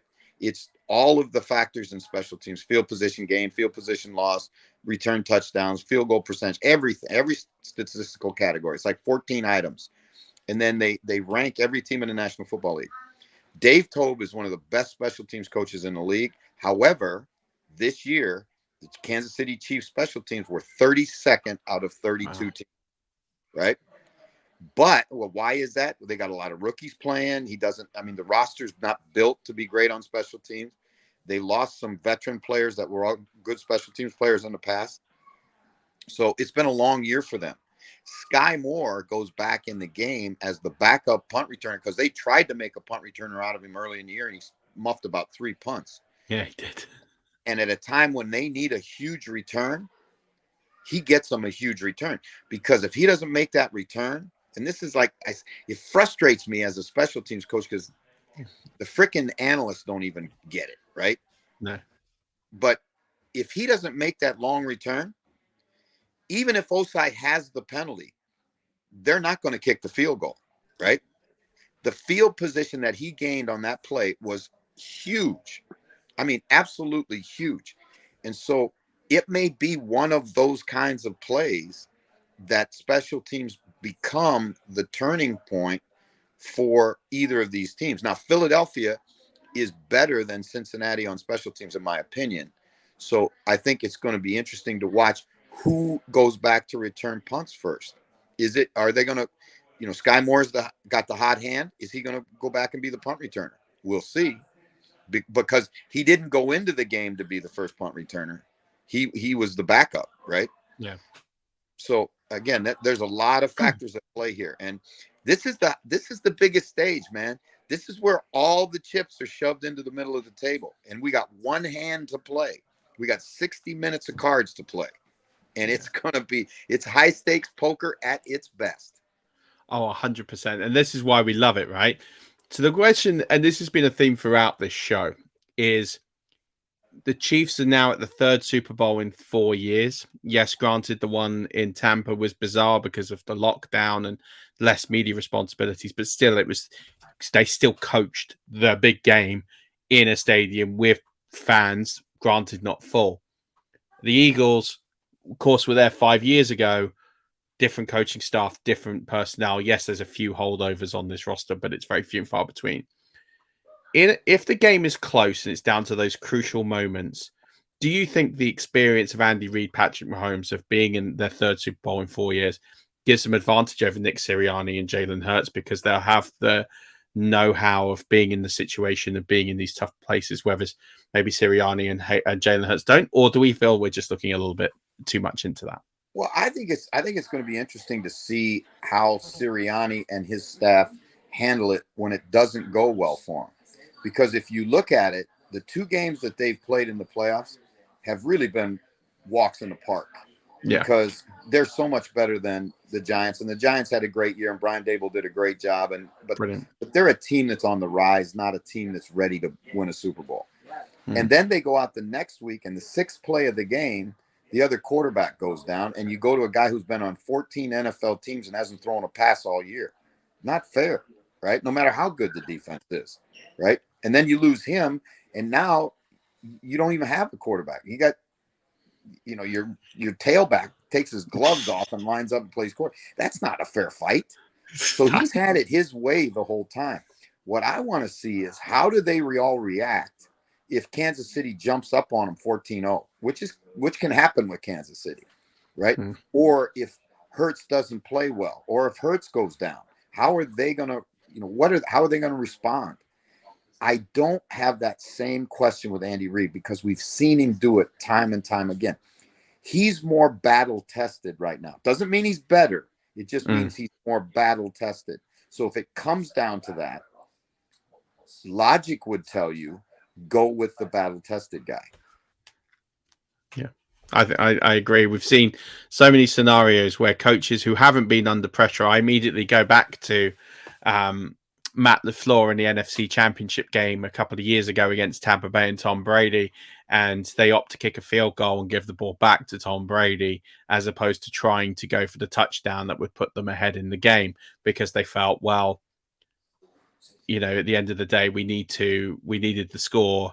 It still gives us a chance. If we've got all our timeouts, we keep the D. If we get a stop here, we'll have a chance to try and win the game. And obviously that didn't happen. Tom Brady saw out the clock, and it was a mind-boggling decision. And it was pressure, wasn't it? He didn't have time to process that fast enough. And it'll be interesting because Nick Sirianni hasn't faced that pressure this year. Is he going to make a mistake that could potentially cost his team? That's why I asked the question. We know Andy Reid won't. It's a great question. And it's a valid question because I asked Coach Vermeil that. And he said, you can't understand. You can call all the guys you want. And I'm sure Nick Sirianni's called everybody that he knows who's been to a Super Bowl looking for advice on how to prepare and all that other stuff. Because it's not just the 60 minutes of the game. It's the 2 weeks leading up to the game. How you deal with the media. How you prepare your team. How are you going to have curfew? Are you going to have bed check? Or when do the wives come? How do you distribute tickets? I mean, it's like an unbelievable circus that you have to manage. Right. If you've never been, if the only time you've been to the circus is when you bought a ticket and now they're asking you to be the ringmaster, that's a pretty tall order, dude. I'm telling you. Right. Analogy. So like, that's why I think the Chiefs have an advantage because they've got a veteran staff that's been there, done it. Right. Yeah. They've got a quarterback that's been there, done it. right? All their best players. Now, again, that's just a chance for them to have a better experience, right? Doesn't mean they're gonna, No. I think it's so, what you said started my brain to work. And it was like, yeah, think about Sean McVay when he went and played for his first one and he couldn't adjust. He didn't know he froze and he'd tell you that. Yeah. He said, I didn't prepare him well and I didn't adjust in the game. Think about Dan Quinn. When he'd probably still be the head coach in Atlanta right now. If he'd have told his offensive coordinator on 3rd and 2 late in the game, when all you got to do is get another first down to win the game, and you call a pass and a guy misses a pass protection, your quarterback gets sacked, the ball fumbled, and now you lose the Super Bowl, right? Yeah. So would Dan Quinn now take a different approach? Yeah. I would think so. But exactly. He may never get a second chance. Right? Coach Vermeil, he wore the Philadelphia Eagles out, wore them out. Full pad practices, bed check every night for 2 weeks before they went to play the Raiders, and the Raiders blew them out of the stadium. And the Raiders players were on Bourbon Street every night, right? They were just loose. They were just relaxed and ready to go. And so again, when Coach went back a second time and he took the Rams back there, they beat the Titans by 1.5 yards, right? But he learned. Now, again, that's where I think the advantage is definitely with Kansas City. Yeah, and I mean, for me as well, I think back to 2 years ago with Andy Reid, and it for him, he will feel disappointed about that game. I feel he'll have something to prove. Patrick Mahomes will have something to prove. But also, don't forget, they faced their own challenges that time around with what was going on with Andy Reid's son and the car accident. We didn't really factor that into our thinking with the game. The Chiefs went in heavy favorites, but that clearly had an impact on that coaching staff, on that team. So and the Chiefs have got the Eagles have got their own situation right now. They've got a player who's just been indicted.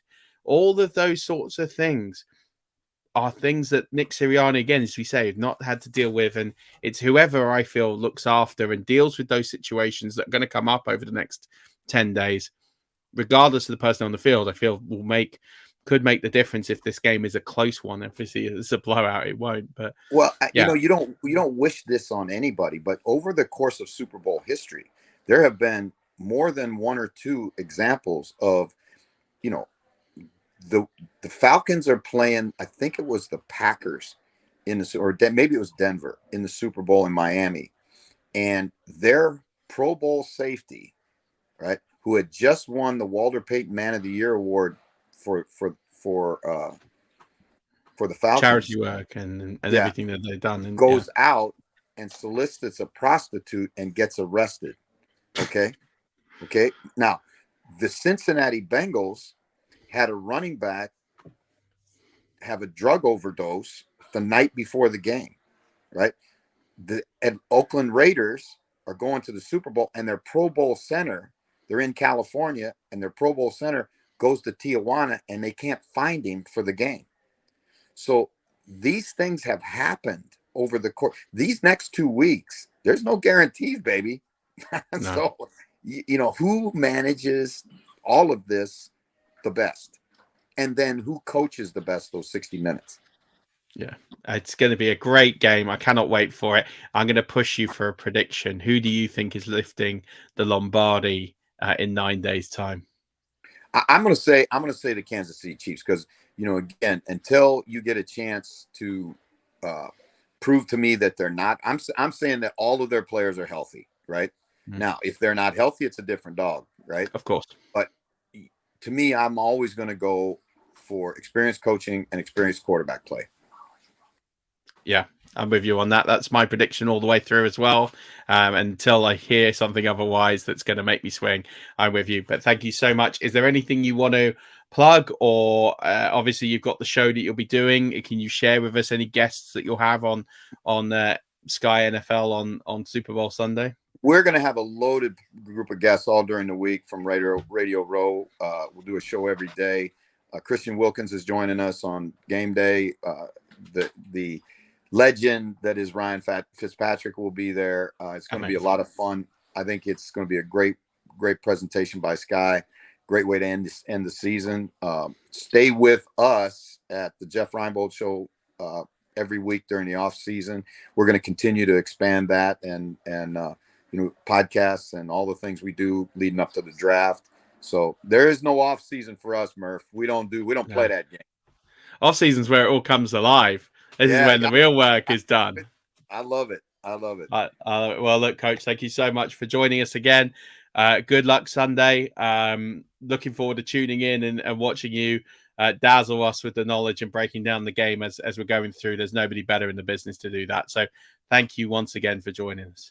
Appreciate you, Murph. Thank you. As always, amazing insight from Coach Reinbold there.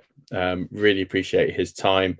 If you somehow have skipped all of my segue introductions, I would strongly urge you to go back a couple and see, because we've already done our first giveaway. Mind you, if you're skipping them all, then this would be a bit of a redundant message. Don't forget to follow the instructions on the first giveaway that we've talked about. But now it's time to introduce TalkSport's own, Gridiron's own Will Gavin, and I promise you there is some absolutely unbelievable stories in this one, and just some incredible insight of what it's like to cover the Super Bowl from the media perspective, but just some amazing anecdotal stories and evidence in here that are will blow you away. So enjoy now the dulcet tones of my lookalike brother, Will Gavin. I'm delighted to be joined by, and don't adjust your sets, I know we look very similar, although definitely our guest has a much more impressive beard than I do these days. But when I was in lockdown, we were probably competing a little bit better.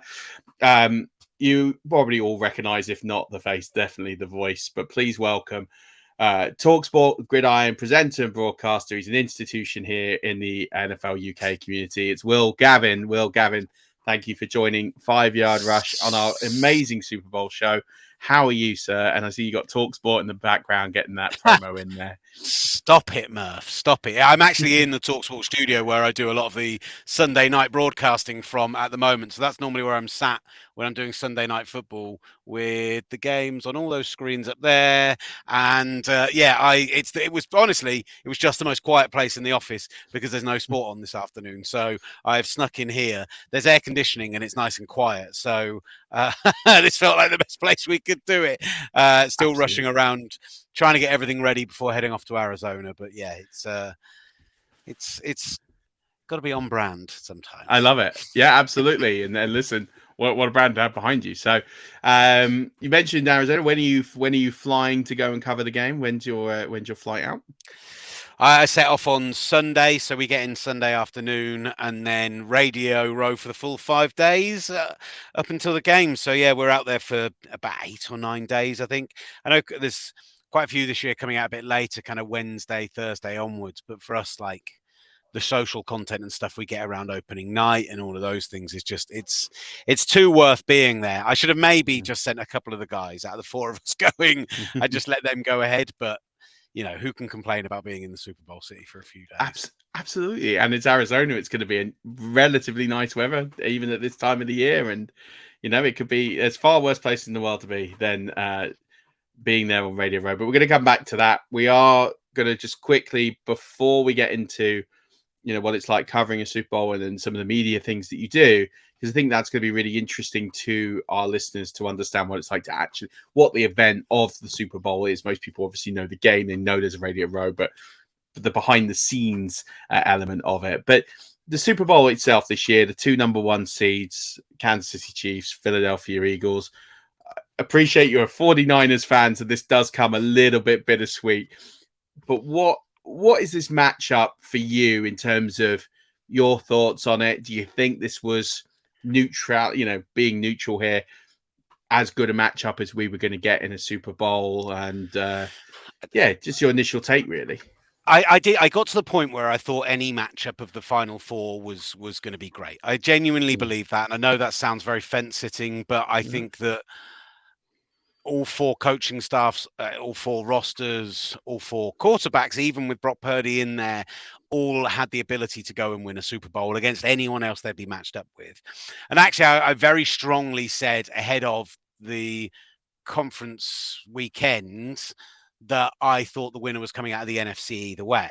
And I'm standing by that still at the moment. Okay. The problem with the Super Bowl, and we will get onto this when we talk about Radio Row, is that you get into a bubble over the course of the 7 or 8 days you're there. And you sit there opposite people, having conversations with them who, as much as you love the NFL, and as much as you watch it every week, and as much as you watch film and listen to podcasts and do everything else, you put the work in to be knowledgeable. You're sat opposite Greg Cosell or Mina Kimes or like even bloody Ollie Connolly, who does the show with us. These are real football nerds. And over the course of the week, you hear the storylines and you get former players there and they're telling you this, that, and the other, and you talk yourself into. Often my pick will flip at least 7 times during Super Bowl week because I'll get convinced that one area is going to be the area where this game is going to be won and will be the key. And then the only year where I have gone pretty steadfastly in with one thought process and never really changed it and actually ended up also being right was Rams Patriots in Atlanta, because I just kept saying, I love Sean McVay, but the limitations of Jared Goff, and you give Bill Belichick 2 weeks to plan for all the wrinkles you throw in. I just think it's going to be him and Brian Flores, who it was as his DC at the time. I just saw it as being a defensive masterclass, and that's what we ended up getting. This is as convinced as I've been of a Super Bowl winner probably since then. Wow. I really think that Philadelphia, as much as people will tell us that the NFC is the weaker of the two conferences, that they got a, rebuilding, if we're being nice about it, Giants team, the hospital version of the San Francisco 49ers, like as much as everyone will tell you they had the easiest schedule, they remind me of that team that won 52 in just the most terrifying ways. The rotation on the defensive line, the strength of the offensive line. But compared to that game, they have better offensive coaching, a better quarterback, and better weapons. I just think that they are a supreme football team. I don't get me wrong, Patrick Mahomes on the other side, Andy Reid, one of the best schemers in the game. There's every chance that they either win this game of football or do something very special. But I am right now pretty heavily in my mind backing the Eagles. Okay. So I have a question. Ask me again on Wednesday. I will do. Don't worry. I am going to ask you again. My question to you is, just before we go into the media stuff, because it's going to tie in a little bit. Do you think that there is some advantage here for the Chiefs, being this is their 3rd Super Bowl in 4 years? Yes, they won one and lost one. This is the 3rd one, and they're going to be more acclimatized to Radio Row, the hype, and appreciate that, the Eagles were only there 5 years ago, but there aren't as many holdovers from that team as there are now, compared to, say, the Chiefs. Do you think that the coaching staff and everybody will just have, does it give the Chiefs a little bit of a advantage, or do you think that's just all myth and it's an even playing field when it comes to the game itself? I don't think it's myth, and I don't think it's I think that it is a legitimate factor depending on who the team is. I think you have to still take it on the individual basis, and I still think you have to. I think a really good example from recent years is the Carolina Panthers, who came into that game as looking at Super Bowl 50 as looking like the by far the stronger of the two teams. Never count out Peyton Manning, great defense, Von Miller, everything else, but they definitely looked like on paper the stronger of the two. And I think the whole week, the hoopla, the everything about it, the young quarterback, that everything just kind of seemed to get on top of them. And they came into that game looking very nervous. But you could look at the other side of that and you could say, well, what about a team like Seattle, who had one of the youngest, going into 48, had one of the youngest teams we've seen in modern Super Bowl history. A second-year quarterback who was a 3rd-round pick. yes, a wizened old head coach, but they just had that right attitude about them. And so I didn't think it was ever going to phase them. And I feel like as much as Sirianni's got a good amount of bluster in the media, and as much as he's like a good players coach and really kind of wins guys over in a big way, I do think that, Jonathan Gannon's pretty no nonsense. I think they've still got enough of those guys, particularly on the defensive line. You think of the Brandon Grahams and Fletcher Coxes of this world, and even guys like Robert Quinn and Dominican Sue, who haven't all tasted the same success, but are good, wise vets who have been in the league a long time, who know how to handle themselves, who I just think they've got enough elements there that it will keep everybody else nice and level. But then we'll see when we're out there. You can tell a little bit from the team and the way around them and how, settled they are and how calm they are. And yeah, I do think going to 3 and 4 years is a massive benefit. But is it more of a benefit than having Andy Reid and Patrick Mahomes? No, I think it's like a side benefit to that. I think it's like it's a nice bonus on top of the reason that you got there in the first place. So it's something, but it's not nothing, but it's also not what I'm hanging the hat on.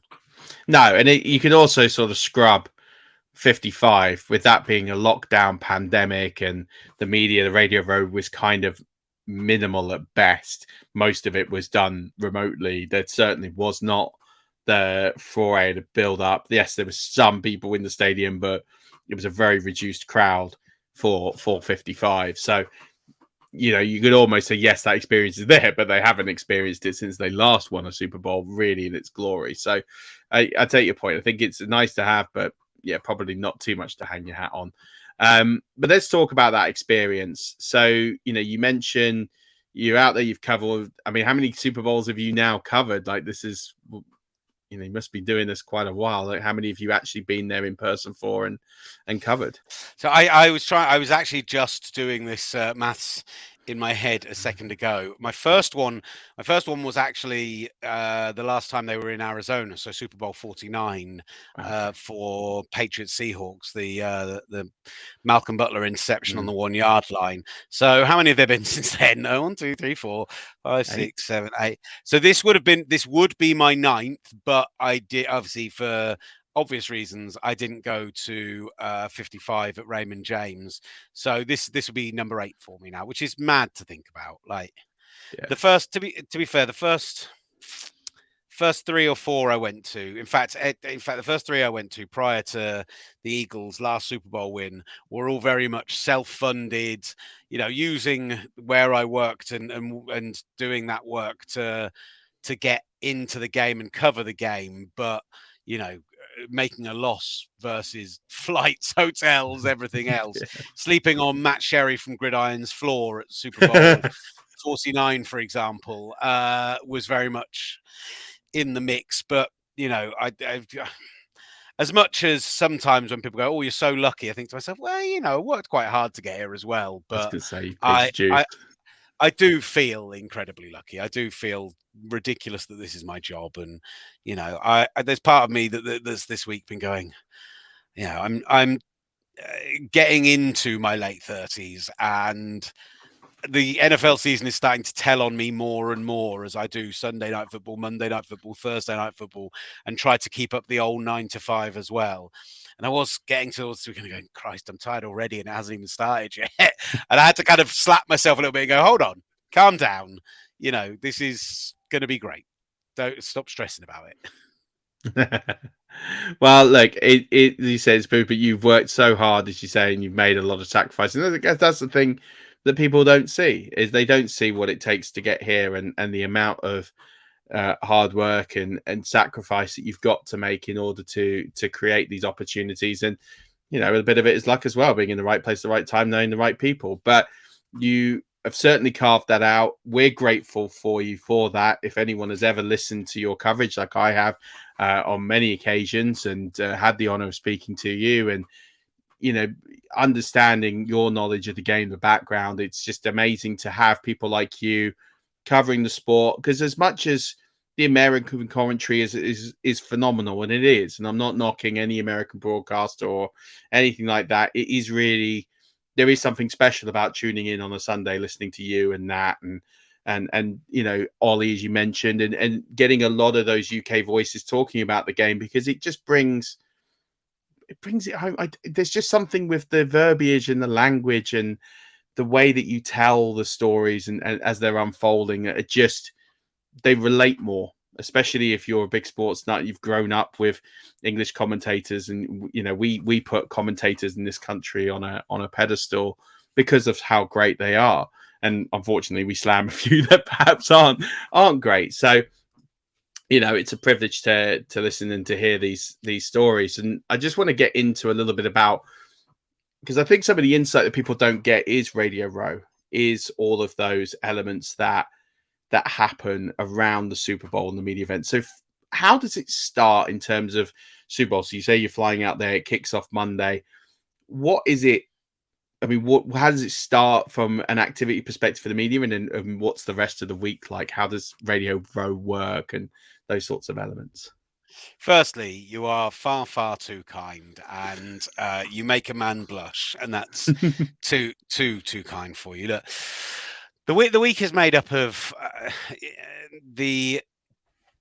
it does feel like madness from moment one, and city to city, it can vary greatly based on where you are and what the city is doing and what they're laying on. But the kind of the key factors every year, and we're back to a normal year this year after the pandemic. I mean, last year in Los Angeles was both kind of oddly quiet on Radio Row compared with normal, but also one of the maddest experiences, because what they did was crammed everything into 2 or 3 days at the end of the week instead of spreading out over a full 7 days, because they were trying to keep the event a bit more contained. And so you just ended up with a mad rush, crazy 3 days where the availability with all the players happened on one day, for example, instead of being spread across 4 days like it will be this year. So we tend to get in the Sunday before. Radio Row, to kind of just give you an idea where we're set up as our main base, there'll be 120 odd radio stations from mostly from the US. I think we're the only British one who keep a table, although 5 Live work a bit with us, Sky work a bit with us. We become a little bit of a base for the NFL UK. I was talking to one of the guys at NFL UK about this today, and I was like, look, you'll see it when you get out there, because it's their first year doing it. It's like the 5 Live guys will come on with us and we'll go on with them, and ITV will lend us someone, and Laura will come on with us and we'll do that. And like, as you'll experience as part of the community, Murf, it really is a community. There isn't that kind of thing of, you know, I'm sure there's, you know, people who don't like each other and bickering and nonsense and everything is part of it. But for the most part, it's a group of people who bloody love the sport and all happy to work together to make sure the sport grows and goes further. I've never once had an argument with my kind of counterpart at 5 Live, who I do the production side as well, when it comes to picking games every week, when it comes to talent, when it comes to all that stuff. We always work together to make sure that both broadcasts are great, so that everyone gets the right thing and everyone gets a good experience. I've gone on a massive rubbish tangent there, and no, it's good. It's great insight. But it is. But on Radio Row, we are, you know, we're one table in a sea of many, where there's these big stands around the outsides for CBS and for NFL Network. So there'll be a podcast stand where they'll record all of the different shows that they do during the week. You know, Bench with Vanessa will be there, and around the NFL guys and everything else. Pat McAfee has his own stand there, or did at least last year, where we got to see Wiz Khalifa perform, which was bizarre, with like 30 other people, mostly media members. Like, the whole thing is fantastic, and what you end up doing is you're there for the most part for the full week, for the 5 days. You have legendary players, you have current players who aren't involved in the Super Bowl, you have tertiary people, coaches, and, you know, former coaches and everything else floating around. You have people from other sports, particularly boxing and the UFC is always very well represented there. You know, Deontay Wilder is always a regular with us on Radio Row, as are often the UFC guys. And what you'll find is you'll pre-book a load of stuff in. So if I was to look at my Radio Row spreadsheet, and for people seeing the video version of this, I'm literally looking at my Radio Row spreadsheet as we speak. I can have a little look and see what we've already got booked in. So we've already got A lot of the NFL Network guys already booked in. We've got like TJ Ward from the Broncos Super Bowl team. We've got the Fulham owner, Tony Khan, booked in, who looks about the Jags as well. Efe Obada and Malcolm Smith, who won the Super Bowl 48 MVP. A load of the ESPN guys like Mina Kimes, Dan Orlovsky are booked in. So, like, we're booking a bunch of stuff in advance. But a lot of it's just while you're there. I remember the first time we had a table on Radio Row back at the Super Bowl 50. At 49, we didn't have a table. We were just wandering around and grabbing what we could. And that was in San Francisco, so West Coast, meaning that we learned very early, get there super early, get there like 5, 6 in the morning, because the New York stations are all doing their breakfast shows and they're getting loads of big names on, because it's people like Mike and the Mad Dog and stuff. But lots of other people aren't there. So if you, as the kind of slightly charming, bumbling British guy, go up to Matt Ryan's representatives and go, "Oh, we're over from the UK and we have Gillette in the UK as well, so we can promote the stuff he's doing. We might have like 5 or 10 minutes for us." They're much more willing to do it than if you approach them at 1 in the afternoon and they've already done 30 interviews and they don't want to, like, they. So we kind of learned that quite quickly. But often you'll just kind of grab people, you'll see them, you'll book them in there, and then we've had some amazing people come through and do interviews on Radio Row. It's been a real privilege to sit there with some of them over the years, and that's kind of our main base of operations. But you've then got opening night as well, which they've brought back this year, which people have become more aware of because it's now become a media event in itself. So now it's broadcast on NFL Network and they have fans in the stands. So it'll be done at a local basketball stadium arena or a local baseball stadium. And they'll have 10 podiums where the 10 biggest names are on there. So if you think about the Chiefs this year, it will be obviously Patrick Mahomes and Andy Reid will be at the stands, but it will be Chris Jones, Frank Clark, Travis Kelce, probably, I imagine, I'm trying to think who else might be on there this year, actually. Like, who are the obvious ones? Who probably like Juju Smith-Schuster. Juju's probably on there. Yeah, I imagine so. But like Nick Bolton. I'd love it. I mean, if Nick Bolton's not on there, he's the first person I'm hunting down, because I am the head of the Nick Bolton fan club. His sideline speed is insane. It's so ridiculous, his closing speed. He should be playing linebacker for the 49ers. He's that good. And the fans in the stadium can tune their headsets in and listen to the stand they want to listen to. So they can listen to, Patrick Mahomes will be there and he'll sit there for the full 45 minutes and he'll answer questions and people will gather around the podium and everyone will go in and it's madness. It's the ones that like Jimmy Fallon's mate turns up to and does a bit for the Fallon show. It's the ones where people do fancy dress and it's all ridiculously over the top. But at the same time, it is a media obligation, and anyone who's not on the podium is out in the stands. Is out on the floor around you. So they're just mingling amongst the media. And so I think back to let's use the 49ers as an example, because that's the last normal Super Bowl that we had.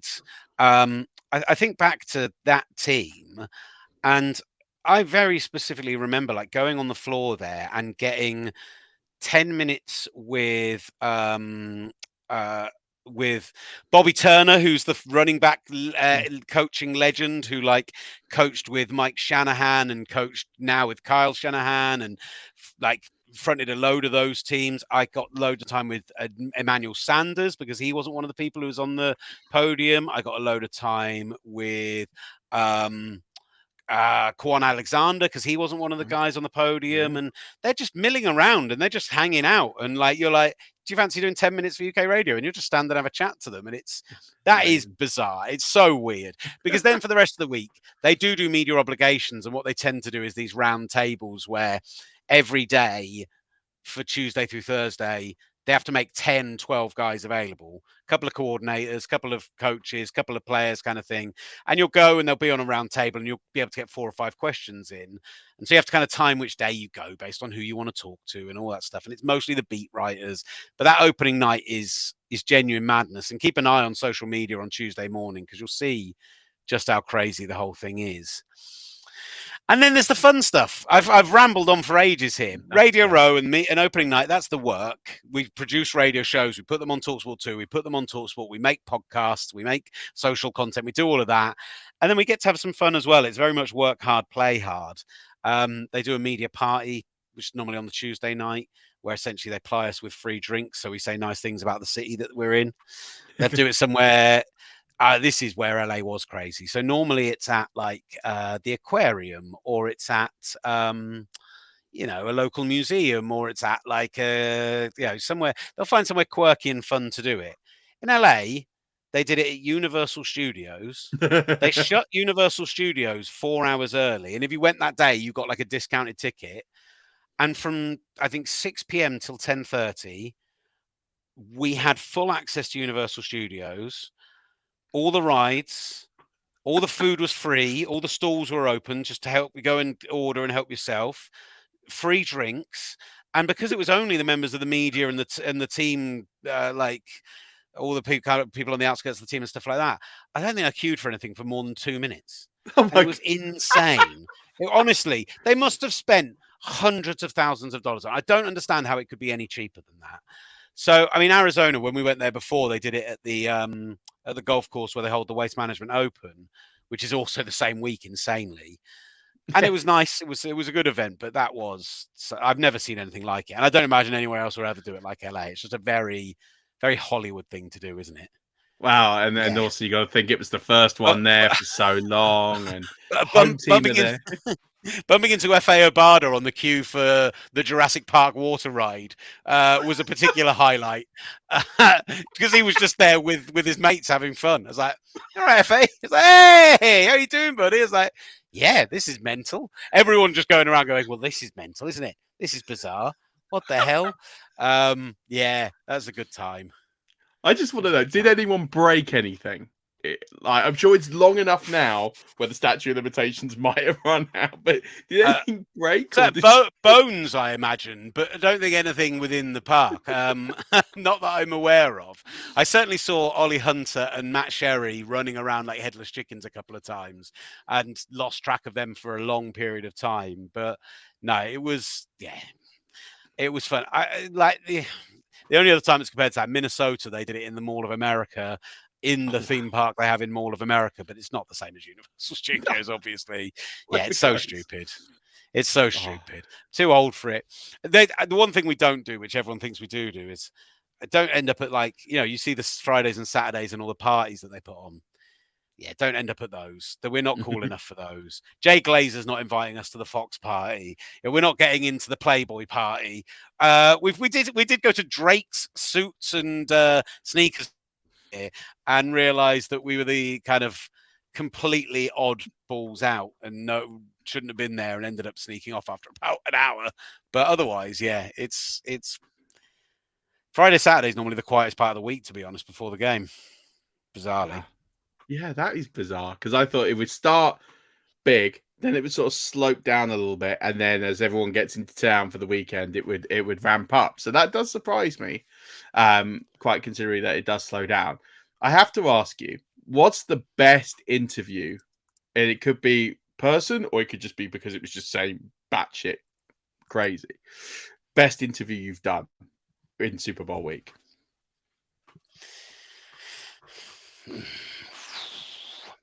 All right, I'm going to do that annoying thing where you ask me for one and I'm going to give you a few. Fine. There was the time that Ollie Hunter called out the Big Show at our table and basically tried to bait the Big Show into putting him through the table. That was an experience. It came out of nowhere as well. We didn't plan it. It wasn't like, oh, the Big Show's coming, let's wind him up. It was just... Ollie just found himself in that kind of mood, and there we go. Biggest, we've had some incredible names. Like, honestly, people who we've been so lucky to speak with. Ronnie Lott as a 49ers fan is a personal highlight for me. Just the best to ever play the position from my perspective, and still so switched on about football. I always love talking to the football heads. I always really enjoy, like I said, the Greg Cosells of this world, etc. Brian Billick loves us. Brian Billick comes over every year, the former Ravens head coach, and it's like, my British guys, because they want to come and talk to us about football. Who else? Oh, Jerry Rice, who we've had a couple of times. Realizing at the last Super Bowl that Jerry Rice knew my name was maybe the biggest highlight of my life. And people will actually, who were there at that time, will tell you that I almost had a meltdown. Yeah, I'm not surprised. Yeah, he was walking through and we ran over to go and speak to Sasha, who's his agent, and be like, Sasha, I know we haven't spoken this year because I didn't think Jerry was going to be here, but is there any time with Jerry? And as I walked over, Jerry just went, hey, Will. I was like, I've got a very dry mouth. It's because we always talk about beards. You mentioned beards at the top. He is a man who has had at various points in the last 10 years a spectacular beard, and he's done some brilliant work that he did with the academy, etc. as well. So like we've interviewed him when he's been over in the UK. Just a lovely, lovely man. Can't think who else. Baker Mayfield was really good fun. Like really won me over in a big way. Like I very honest, very open, very kind of forthcoming, big on his work with Special Olympics as well, which are a company we work with a lot. And so like I'm very much a fan of Baker Mayfield's based off that. And yeah, just some weird ones like the Evander Holyfield was bizarre. Like just as a boxing fan, it's like okay, that's wild. Why not? Yeah, I quite often it's the ones you don't expect as well. Like there's an MMA fighter called Kayla Harrison who ended up staying with us for about 35 minutes because we didn't have an interview after her lined up, and she was just such good fun, and she was a real Anglophile, and we just she swore like a sailor, but she was so much fun that we just like we don't want to go anywhere. She's doing quite well now as well. She's not in UFC, but she's in the I forget the name of the kind of secondary female MMA group, but she's very, very good. So yeah, I don't know. It's always just a joy. It's like, yeah, kind of ridiculous. Those are some unbelievable stories. I love that.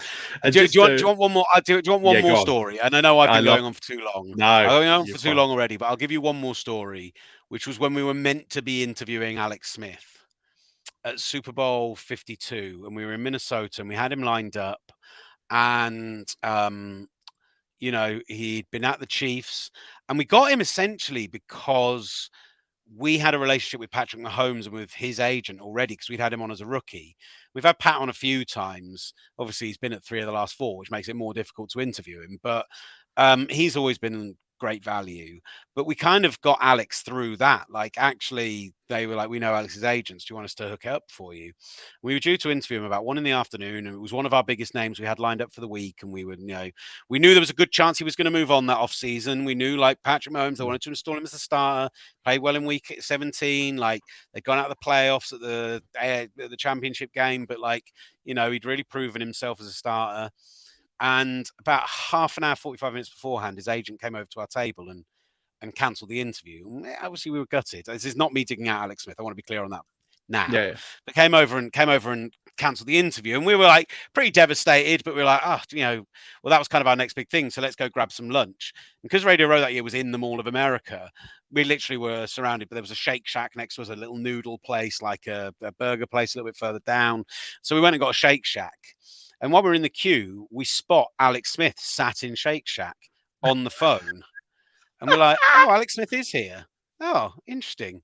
So we didn't think anything more of it. We went back to our table. We ate our food. We started sorting out our interviews the rest of the afternoon. And we kept looking back over. And Alex Smith did not move from that table and did not finish that phone call for 2.5 hours. Wow. It turns out he was on the phone to Washington discussing his move there because he'd just been traded and the news hadn't come out yet. Half an hour after he finished the call, he left the Mall of America, and then Adam Schefter tweeted, Alex Smith's been traded. We were there. We were there. We were listening in on his conversation, wondering who he's talking to. And it turns out that it was, he was literally being traded in the midst of doing Radio Row interviews. Bizarre. Well, yeah, no wonder why the agent pulled it. Although, how amazing would that be? Exactly. Sorry, guys, we've got something else to be dealing with at the moment. Also, imagine Muggins if we're the last people who interview him and don't ask him about Washington because we don't know he's moving. Or better than that, you're interviewing him, Schefter tweets it, and you break and he doesn't know, and then you break the news to Alex Smith. Alex Smith, you're going to Washington, it seems. What? that I've got to say, that is something I cannot wait, because we've seen it in films, haven't we, where people have been traded, and I'm sure it's happened plenty of times in the past where they've not known. In fact, I've spoken to Ross Tucker. Ross Tucker's got a story where he was at the Patriots, and he literally finished practice, got in the bath, and then he found out he'd been traded. Like right after practice, so he's around like Tom Brady, he's around like teammates, and then he's like, "Oh yeah, you got to get out because you've been traded and they want you there tonight."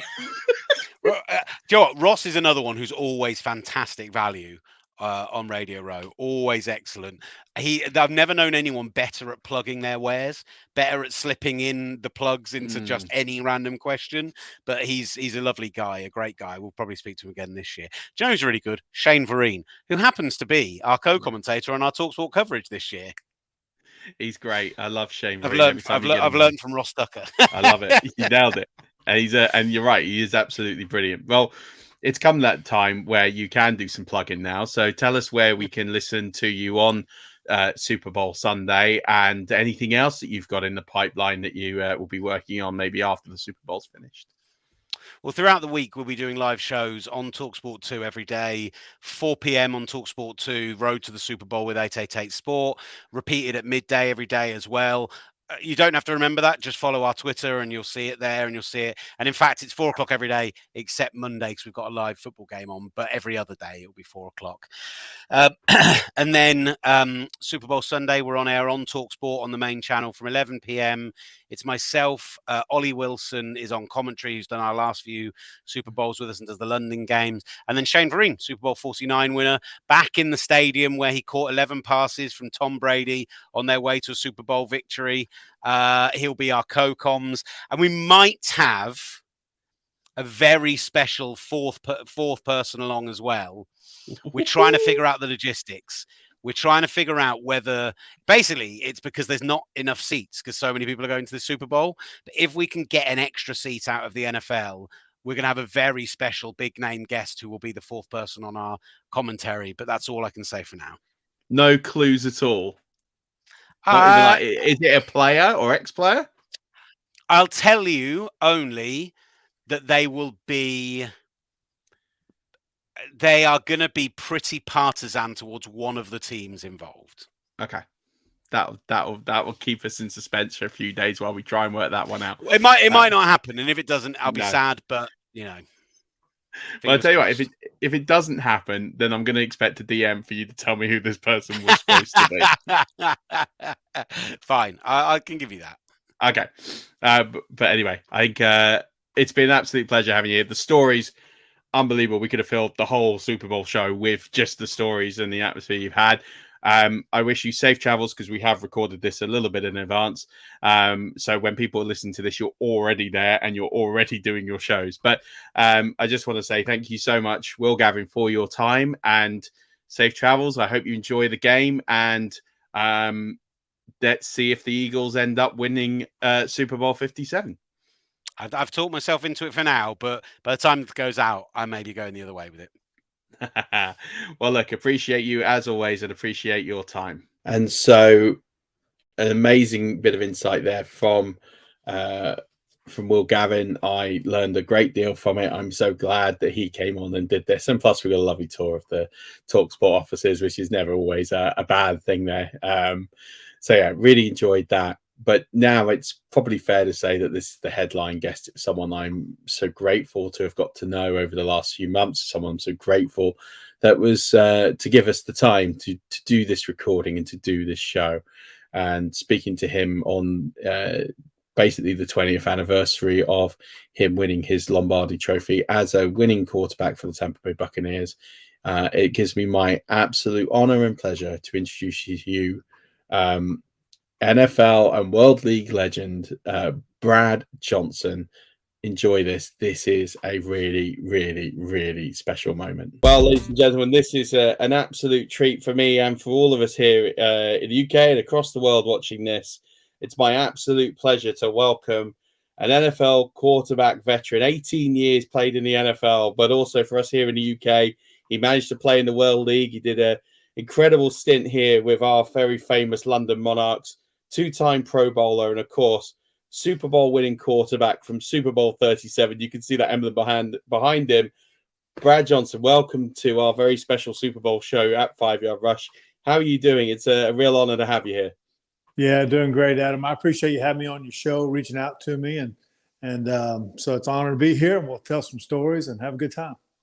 Absolutely. Well, the honors all mine. You know, you provided me my most memorable in-person moment, and we'll talk about that as a fan. But you know, to see one of my all-time favorite players here on this show, it's not something I ever expected when I did this 6 years ago. So incredible moment for me and for everyone listening. So let's talk a little bit before we get onto the Super Bowl. Let's talk about your career, because we've interviewed ex-players before. My first question is always around getting drafted, that experience of going into the draft and getting picked to do something that you love and you've committed your life to. What was that like for you to get the call and to be drafted into the NFL? It's a dream come true. It's humbling. It's awesome. It's work. It's all the above. I remember as a little kid, you know, I used to be in my backyard. We lived up on a mountain, and just I pretended, you know, I'd throw footballs at trees, and I pretended I was Roger Staubach or, you know, Terry Bradshaw. And those are going back in time, but that's kind of how old I am now. But like, I dreamed of playing in the NFL. Washington Redskins at that time. Now the Commanders were my favorite team. So I grew up a sports nut. I grew up in Black Mountain, North Carolina. I was an All-American in football, All-State player in basketball. I chose to go to Florida State University to play for the great Bobby Bowden, head coach. And to be honest with you, my career didn't really go that well at Florida State as far as playing time. I think I started 7 games my whole career. I threw 13 touchdowns my whole career. So I really just didn't – we had a lot of great players there. It just didn't work out well for me. But I was a hard worker, and I never gave up on my dream. And so I went to the NFL Combine, and I felt like I was the best quarterback there, but all the other teams didn't think so.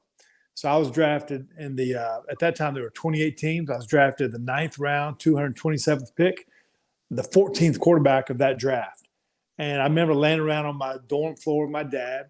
The day the draft was a 3-day process at that time. And the first day went by, I wasn't drafted. The second day I wasn't drafted. The third day I got drafted. And it was a dream come true. I was excited. So I got drafted by the Minnesota Vikings. And the other quarterbacks at that time were Rich Gannon, Sean Salisbury, Wade Wilson. And then I got to join. So it's just a pretty cool experience. Unbelievable. We'll get on to Rich Gannon shortly, because obviously your paths cross again later on in your career. But that stint in Minnesota, because as you say, you were drafted, as we see now from experience, guys drafting or being drafted on day 3, they don't. I mean, the Tom Brady story is obviously very common knowledge now. Your story, and several others have made it, but with the exception of Brock Purdy, who's doing some incredible things this year as quote unquote Mr. Irrelevant, we haven't really seen in the last 10 years a day 3 quarterback getting an opportunity to play. So what were your sort of stint of going in and then being able to overcome being the 4th QB on the roster to starting and ended up making a significant impact in Minnesota? Yeah, my dad always said to me, he told me, Brad, it's better to be prepared and not have an opportunity than have an opportunity and not be prepared. So a lot of times, if you get drafted early, you're probably going to play. And again, I didn't play much in college. So I was talented. I was big. I just didn't have a lot of game experience, to be honest with you. So I probably wasn't ready to go in there and just play and do well when I got in there, to be honest with you. And so I was kind of groomed. I was fortunate that I probably my first 3 years with Minnesota Vikings, I didn't get a game snap.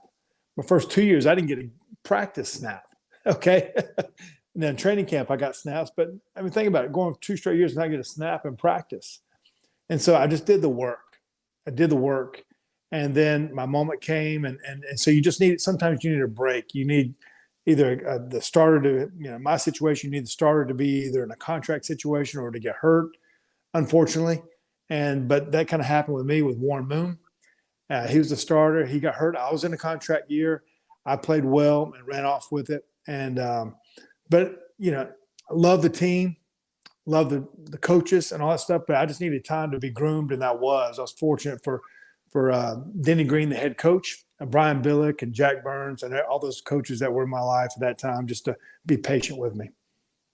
Yeah, absolutely. And it must have been something to be the understudy to Warren Moon. I mean, he's an absolute NFL legend. So to be there, what did you learn from playing under him and practicing and being with him every day?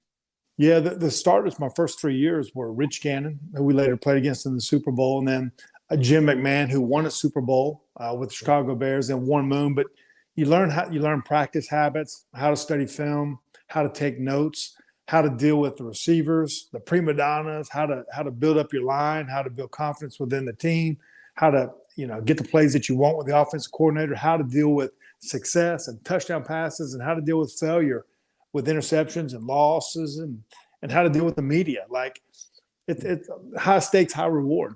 And so there's a lot going on there besides just taking a snap and throwing a ball. But I took the good from those guys and just try to put it in my game, everything that I could learn from those guys. So fortunate for them to be a part of my career and to learn from those guys. Yeah, absolutely. And then it's fair to say that actually your breakout moment, the moment that probably gave you all that confidence, was in 1995, the opportunity to come over to here in the UK to play for the London Monarchs. And I mean, look, the World League is a thing of legends here, to have been able to see games here. And it's a shame that people gave up on the Monarchs organization later on in the 90s. But that experience of not just being able to go and play, but to play abroad. I mean, what was that like for you to come to London, to play with that group of players, to experience the World League? I mean, I'd love to just hear a little bit about that, really. Yeah, the World League had taken place like in the late 80s, 89, 90, maybe somewhere around there. They actually won the World Bowl. Stan Gelbaugh was the quarterback, and but then it went away. So, but 1995 it came back. And I was just looking for an opportunity to play. I was starting to get practice reps and practice, but I wasn't getting game time. So, I got to go over there. It was a 10-game season. The teams were Amsterdam, Scotland, Frankfurt, Dusseldorf, and I think there's one other team, and Barcelona. And so I got to be the starter for 10 games. I got to make plays, got to make mistakes, got to learn from them. I actually got a picture right here, if you can see it. This is a picture of me in a huddle. I don't know if you can see that or not. But that was me in the huddle. I'm still friends with a lot of those guys, but I got to be the leader. You know what I mean? And go win. We played in Crystal Palace. I mean, we lived in Crystal Palace is where we were, and it was an awesome experience to have 10 weeks abroad, to travel the country, and then to go fight for myself. And the quarterbacks that kind of made it through the World League were, obviously Kurt Warner, he won a Super Bowl, and John Kidna and Jay Fiedler, and there's the guys that have made it, guys that can kind of prolong their careers, but you need a break. So I had to go prove myself in London and in the World League, and then obviously bring my game back to the Minnesota Vikings and then prove my worth. So I was thankful for that opportunity. And you had an incredible time there. I mean, of all quarterbacks there in the World League, you completed the most amount of passes of anybody there, and 13 touchdowns, over 2,000 yards in 10 games. Just unbelievable. And then that spearheaded your career. That must have given you the confidence to fight for the open job that was there in 96 and kick on for you, I suppose. Yeah. The biggest thing about playing is getting that opportunity. How are you going to get that opportunity if you're not drafted early? Or, how are you going to get in the game? So you need a break to get in there. But obviously playing in the World League at that time for London, it gave me a chance to prove myself that I could play. And then when I came back, Warren Moon got hurt. I came in and I ran off with it. It was the NFL Player of the Week a couple times and put our teams in the playoffs. And then I got my contract extension and then kind of ran off with it there in Minnesota. And so it's a very valuable experience that I had. And I was ready for that moment when I finally got that chance, the opportunity to start. Yeah, absolutely. And then obviously after that, you get traded to your Washington Redskins, your dream move. You went for quite a lot. It was a first, a future second. It was quite a haul, really, for you, considering that you were a 9th round pick and you'd gone the hard way to get the starter's role. What was that like for you to get that trade to, your boyhood franchise who you always wanted to go and play for? Right. At that time, I'd been in Minnesota for 7 years. I'm sorry, 7 years. And so things had taken place. I'd had a major neck surgery. I had a knee surgery, broken my foot, broken my thumb. So it was just time to move on at that time. And I loved being in Minnesota, but going to Washington, it was at that time it had won 3 Super Bowls, but it was like in the early 90s and 80s. My favorite team growing up as a kid. So it was, I think the year before I got there, they won 4 or 5 games. And so it was a chance for me to take over as a leader. And I think having that experience of going through the World League, of having to, learn new names, new faces, new systems, new location, like that really paid big dividend for me as far as adjusting fast. And so that year we threw over for 4,000 yards, won the division in the NFC East.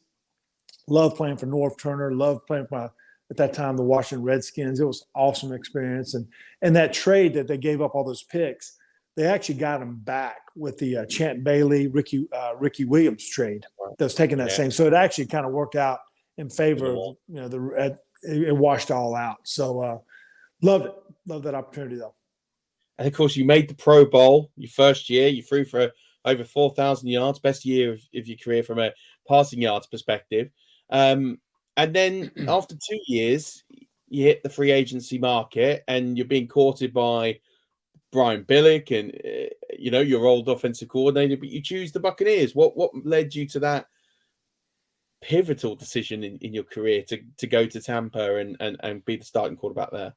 Yeah, there were 3 teams really kind of involved. It was Kansas City Chiefs, Baltimore Ravens, and then Tampa Bay Buccaneers. And at first, I thought I was going to go to Baltimore. That's where I was going to play for my coordinator that I had been together with for 7 years in Minnesota, Brian Billick.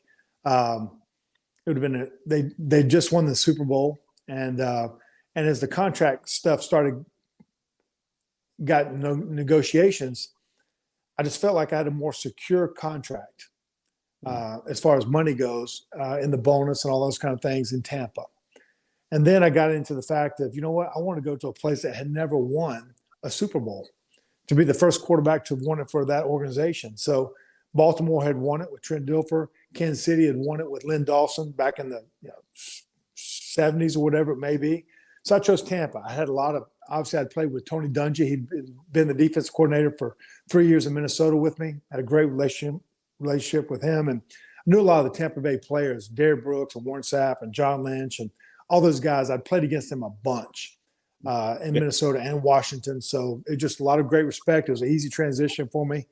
And so those 2 things were the major factors to go there for. I didn't think Tampa was ready at that time as far as personnel that we needed to win it all, but I felt like that was going to be a great fit for me, though, in my style of play. Well, I'm so glad you did. All Buccaneers fans worldwide are incredibly glad you made that decision, because you did exactly what you said you were going to do. You ended up ending that barren streak and breaking through the glass ceiling for the Buccaneers. And looking at that now, so let's look at the build-up. There is a Super Bowl special. We're going to have the game on in a few days' time when this goes out. This is being recorded slightly before. What's it like getting your hands on the George Halas Trophy, winning the NFC Championship in Veterans Stadium, last ever game in Veterans Stadium, which has been a plague for the Buccaneers the last few seasons, and then realizing we're going to the Super Bowl. We're actually going to compete for the biggest prize in sports. Yeah, I mean, I talked about that dream come true to make it to the NFL. Like, it's so hard to get there.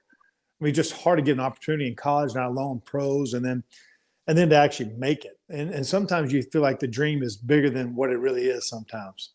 And being in Tampa, we'd played against Philadelphia a bunch, and they were our nemesis. They had beaten us the last 3 or 4 times we'd played them. They beat us early up in the year, October 20th, up in Philadelphia that year. I broke my ribs, and I was out for a couple of weeks after that game. So to go play the NFC Championship in the cold at the Vet, the last game that was going to be there against our nemesis, was what you want. And after the game was over, we actually had to go back inside the locker room and do the the award ceremony in the locker room, because the Philadelphia people, they didn't want to celebrate on their field as the last memory. But it was an awesome time. And you're just celebrating. You're like little kids celebrating like you're a Little League baseball game, man. We're hugging each other and having fun. And I remember I was standing right there beside the great Jimmy Johnson, the head coach who had won it with the Dallas Cowboys. He looked at me. He said, "Brad, you're getting ready to run. You're getting ready to have the time of your life. Enjoy every minute of it going to the Super Bowl." And then he said, "You better win," you know? And then Terry Bradshaw, he's the one that gave us the award. The guy that I told you was one of my heroes as a kid, who I had a poster of. He's interviewing me, how we, going to the Super Bowl and what it's like. So just an incredible moment for our team. We actually, because they were our nemesis being in Philadelphia, felt like that was almost our Super Bowl as far as what we had accomplished. But, we played one last game in the vet. And next year we actually opened up the Lincoln Memorial there, the new stadium. So we won the last game, won the first game in the same stadium. So it's pretty cool. Why Philadelphia fans aren't too much of a fan of the Tampa Bay Buccaneers. And, and just a quick shout out, obviously that game is iconic, most notably probably for Rondé Barber's interception touchdown with the famous line of shutting down the vet. And, he's up for the Hall of Fame this year. We don't know if he's going to get, absolutely has to get in, right? It's too long now that this guy has been not recognized enough to get in the hall. I'd seen on Twitter. I Twitter. got this shirt. Just look at my shirt. I just put out. It's I don't know if you can see it. Rondé to the Hall. Can you see that? Yeah, I do. Yeah. I saw it on Twitter, and so hopefully that gets out there. Yeah. I mean, I'm praying for him. I saw him in Munich just 2 months ago. He came over for the Buccaneers game. Him and Michael Stark came over representing the organization, and he was so gracious with his time and talking to the fans. He stayed for longer than he should have done. They were trying to get him, push him out the door, and he refused to go. He was that gracious. So I'm praying and hoping for him that he does. Let's talk about the build up to the Super Bowl, because this is the part that we don't really see as fans. Is we understand it's a huge media circus, much bigger now than it was in your day, but still in your day it was huge with the amount of TV, Radio Row, all the people they're clamoring and wanting to talk to you. What's that like for you as a starting quarterback of a team in the Super Bowl to have to manage and deal with and go through? And does that really cause like a massive disruption, or is it quite fun because it could be the only time you be there? It's all the above. And so all I can say is embrace every moment that's there, and then know what's going to take place at the end of the week, the game, and you better win it. So what was different a little bit about our Super Bowl, usually there's 2 weeks in between the championship game and the Super Bowl. Ours, there was only 1 week. So we win the game in Philadelphia, and then 12 hours later, we're catching a flight out to San Diego. And in that process, you got to get flights for your parents and your wife or your friends.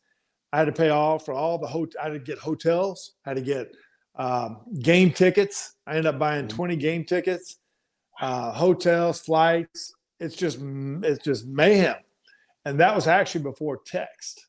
So all this was taking place over a phone and checking your messages. Like, it's really a lot that's going on. And then the media part of it, that part of it was actually, you spend about 45 minutes to an hour a day doing media. And honestly, it's a chance to tell your story. It's a chance to talk about your upbringing of how you got to the Super Bowl. It's really kind of a cool time. But then you got to practice and then get your sleep and then know that game's going to take place. So a lot. And then I actually made the Pro Bowl that week. So then I had to get plane tickets to go to Hawaii the next Monday after that. So it's just a lot going on. And you almost need a full-time assistant to manage everything going on besides the actual game. So, but it's a very surreal moment, very humbling to go through that. Yeah, I couldn't imagine what it was like back then, because you didn't have smartphones where you could just do all this on the fly. Right. You're sitting there in hotel lobbies borrowing phones trying to see what you can do.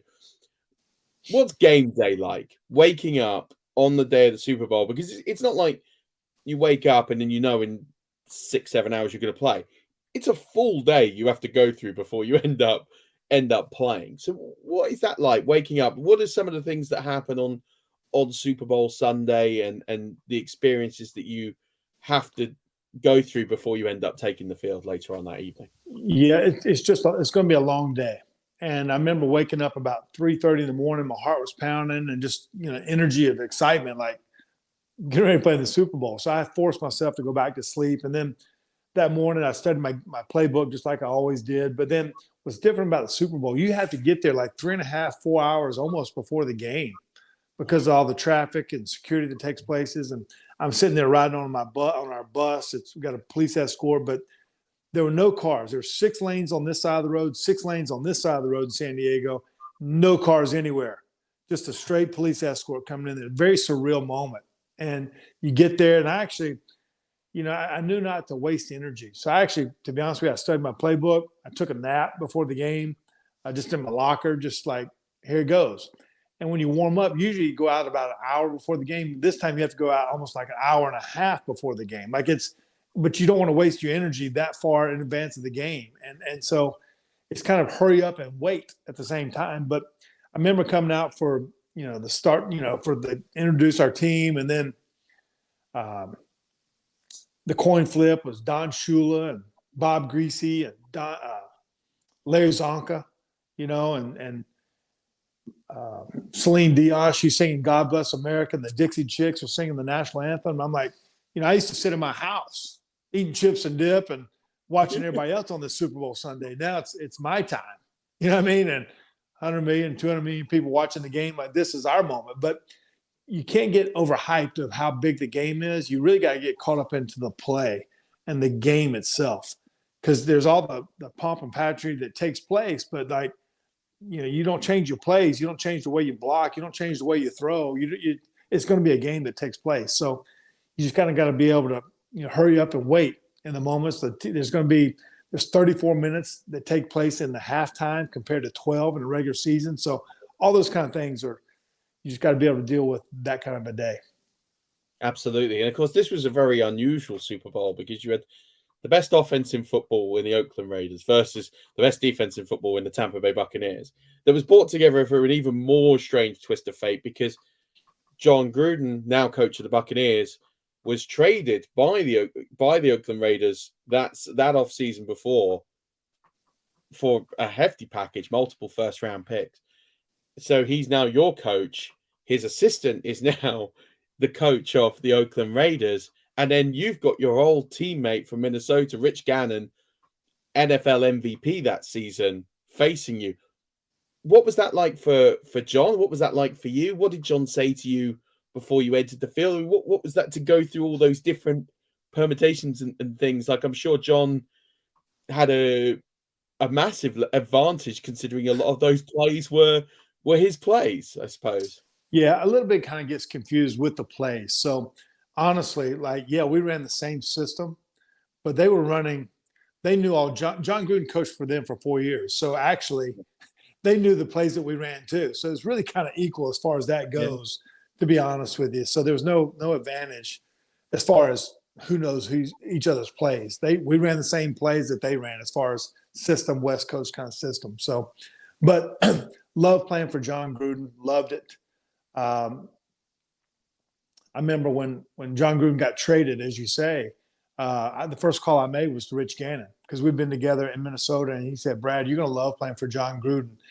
He's the best coach I've ever had. He's going to program you to learn offensive and defensive football, and you're going to love playing for him." And that was true. And it was really weird, kind of, when I went to Minnesota in 1992, I was the third string quarterback and just watching Rich practice. Now I'm getting to play against him in the Super Bowl. So, and he was the MVP. But as the game went on, I just remember Gruden we got lost and concentrated really just in the plays, the game itself. And the only thing that I remember was the night before the game, he said, "Brad, I need you to make some plays with your feet. You haven't made a scramble all year long. Like, you tell me you're this great athlete, but I didn't see you do it." So actually in the third quarter, there was a play, this 3rd and 9. It's called triple FF short, 72 crisscross Y swing. And this play right here, there it is right there. I'm running down the field. I don't know if you can see it at all. But when we always talk about the John Elway moment, when he remember against the Green Bay Packers, he ran and flipped around. Well, that was my moment.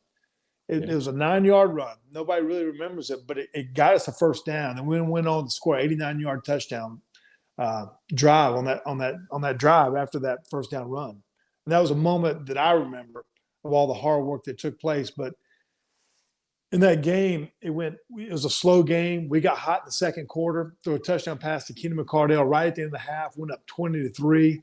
We actually went up 34-3 at one point, and then they came back and made it 34-21, like it's getting ready to get tight. And then we finished the game out winning 48-21. But just a surreal moment to be in that game, to make so many plays, and just to, kind of duel back and forth between Rich Gannon.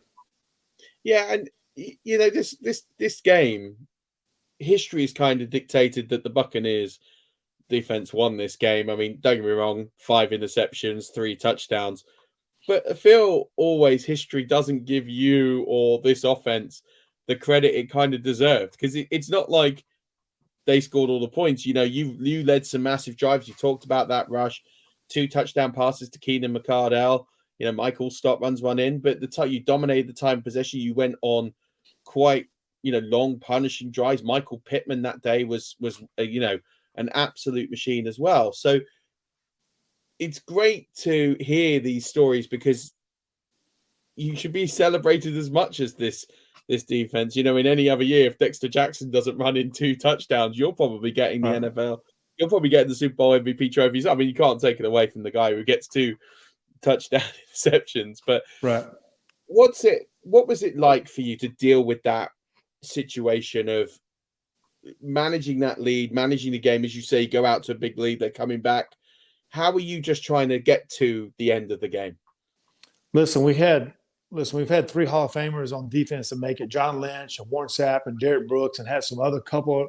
Hopefully Rondé Barber makes it, Simeon Rice. But we had some great offensive players too, and Mike Allstott and Keyshawn Johnson and Keenan McCardell and Joe Giravicious. And that year I led the NFC in passing. Like, things get lost with perception, but we had a great overall team. We had coaches that were unbelievable that went on to be Mike Tomlin, win Super Bowls with Pittsburgh, and Rich Bisaccia and Joe Barry go on, Rob Marinelli. All these guys become head coaches, and it's just incredible players on both sides of the ball. So that day we could have had 10 guys be MVP of the game. Like, really could have.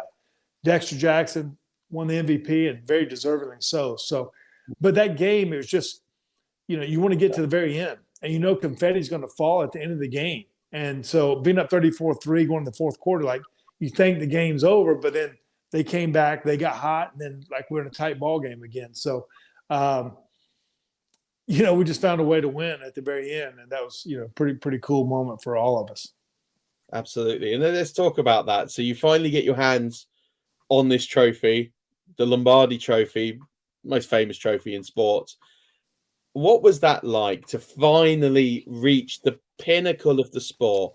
And then what was the party like when, because you had a party back in Tampa, that's for sure. Yeah, this is a picture after the game, okay?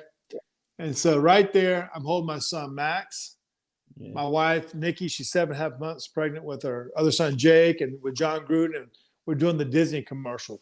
Confetti's falling on our face, and we're saying, we're going to Disney. It's a really incredible moment to be, like I said earlier, all my life I've been at some other party or some other event watching someone else play. Now it was our time. And to accomplish that goal, to be one of 35 quarterbacks to have ever won it, only 31 guys are living over those 35 quarterbacks. And it's just an incredible moment. And you really want to celebrate all those around you, your mom and my mom and dad who coached all my teams. It took me all to my youth league practices, and all my high school coaches and people that impacted my life. Like, it's a time to celebrate. And so when the game was over, we had a team party back at the hotel. I slept in my Super Bowl jersey that night because I want to wake up smelling like a champ. I've never washed that jersey ever. It still has grass stains all over it. And so I did a interview with Good Morning America at 4:30 in the morning out there at that time. And then that day caught a plane flight to Los Angeles, did the Jay Leno show, caught the red eye back to Tampa. We did the Tampa Bay parade in Tampa. Here's another picture. This is me and John Lynch. You can see people hanging off the walls and buildings. And it was chaos. And then Wednesday, I catch a flight back out to Hawaii to go to the Pro Bowl. I didn't sleep for 3 days. I didn't sleep. And we had Unbelievable. fun. You name it, we did it. And, you know, but it's just time to celebrate, you know, your whole life. That's what it's about. You just got to celebrate with so many great coaches, great players, and just obviously family. What a story. What a career you've had. And then you've just mentioned your son, Max, there. He's got into the family business. He is, you know, going through his collegiate career right now. How's he doing in your eyes, as obviously having to deal with a Super Bowl winning quarterback as his dad? And what are your hopes for him for this season and beyond? Yeah, my wife Nikki and I have two boys, Max and Jake. They both play at Texas A&M now, and Jake is a tight end. He's All-American coming out of high school, and then he's playing at Texas A&M. My son Max, he actually went to LSU first, and then transferred to Texas A&M, and had a great year at LSU. Then last year, he actually was playing, and then broke his hand, so he's coming back, but has lots of potential to be as good as he wants to be, and so it's fun with him. He's 6'5", 230. And so it's going to be it's just fun now for me. You know, they're kind of blazing their own path. And as a dad now, I'm the dad sitting in the stands eating popcorn and, you know, cheering them on. I can't say look out and for those blitzers and all those kind of things and throw this guy. They have great coaches and they're going to have a great year. So it's fun just to watch them kind of blaze their own path and see where they kind of go with it. It's amazing to see. And the fact that they get to play together and, you know, be around each other every day and help each other get better doesn't get better than that, does it? And long may that continue for them. And then what about you? What are you doing these days? You know, what are some of the things that you're up to now? Obviously, you're not out there playing or coaching. What is it that you do, and what are some of the things that you're promoting and working on right now? Yeah. So when I retired, I got into coaching a lot of different teams, football and basketball, youth leagues, middle school, high school. I work with a lot of quarterbacks one-on-one on the side, just help kids become as good as they can become. I've made a lot of trick shots. If you follow me on TikTok, it's Big Bad Brad 14, or Instagram. You can find me, Brad_Johnson_14. You'll see some of the craziest trick shots you've ever seen in your life with some of the stuff that goes on. Go find it and follow it, and it's fun for me to do. And then I'm involved with two different charities up in Asheville, North Carolina. One's called Eblin Foundation, Eblin Charities, and another one's called Beyond All Borders, and do a couple golf tournaments with those guys. And so stay busy, stay active, and so that's pretty much it. It's amazing the work that you do, and you say those trick shots are nothing short of unbelievable. So do make sure you check out Brad on all the socials.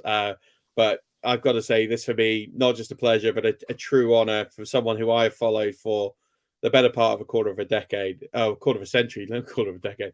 And witnessing you win the Lombardi, watching you break that glass ceiling for the Buccaneers, a team who I love and adore. And you know, I'm just forever thankful and grateful that you helped us win that Super Bowl. And I'm forever thankful and grateful that you're here on this show. So thank you so much, Brad Johnson, Super Bowl winner from Super Bowl 37.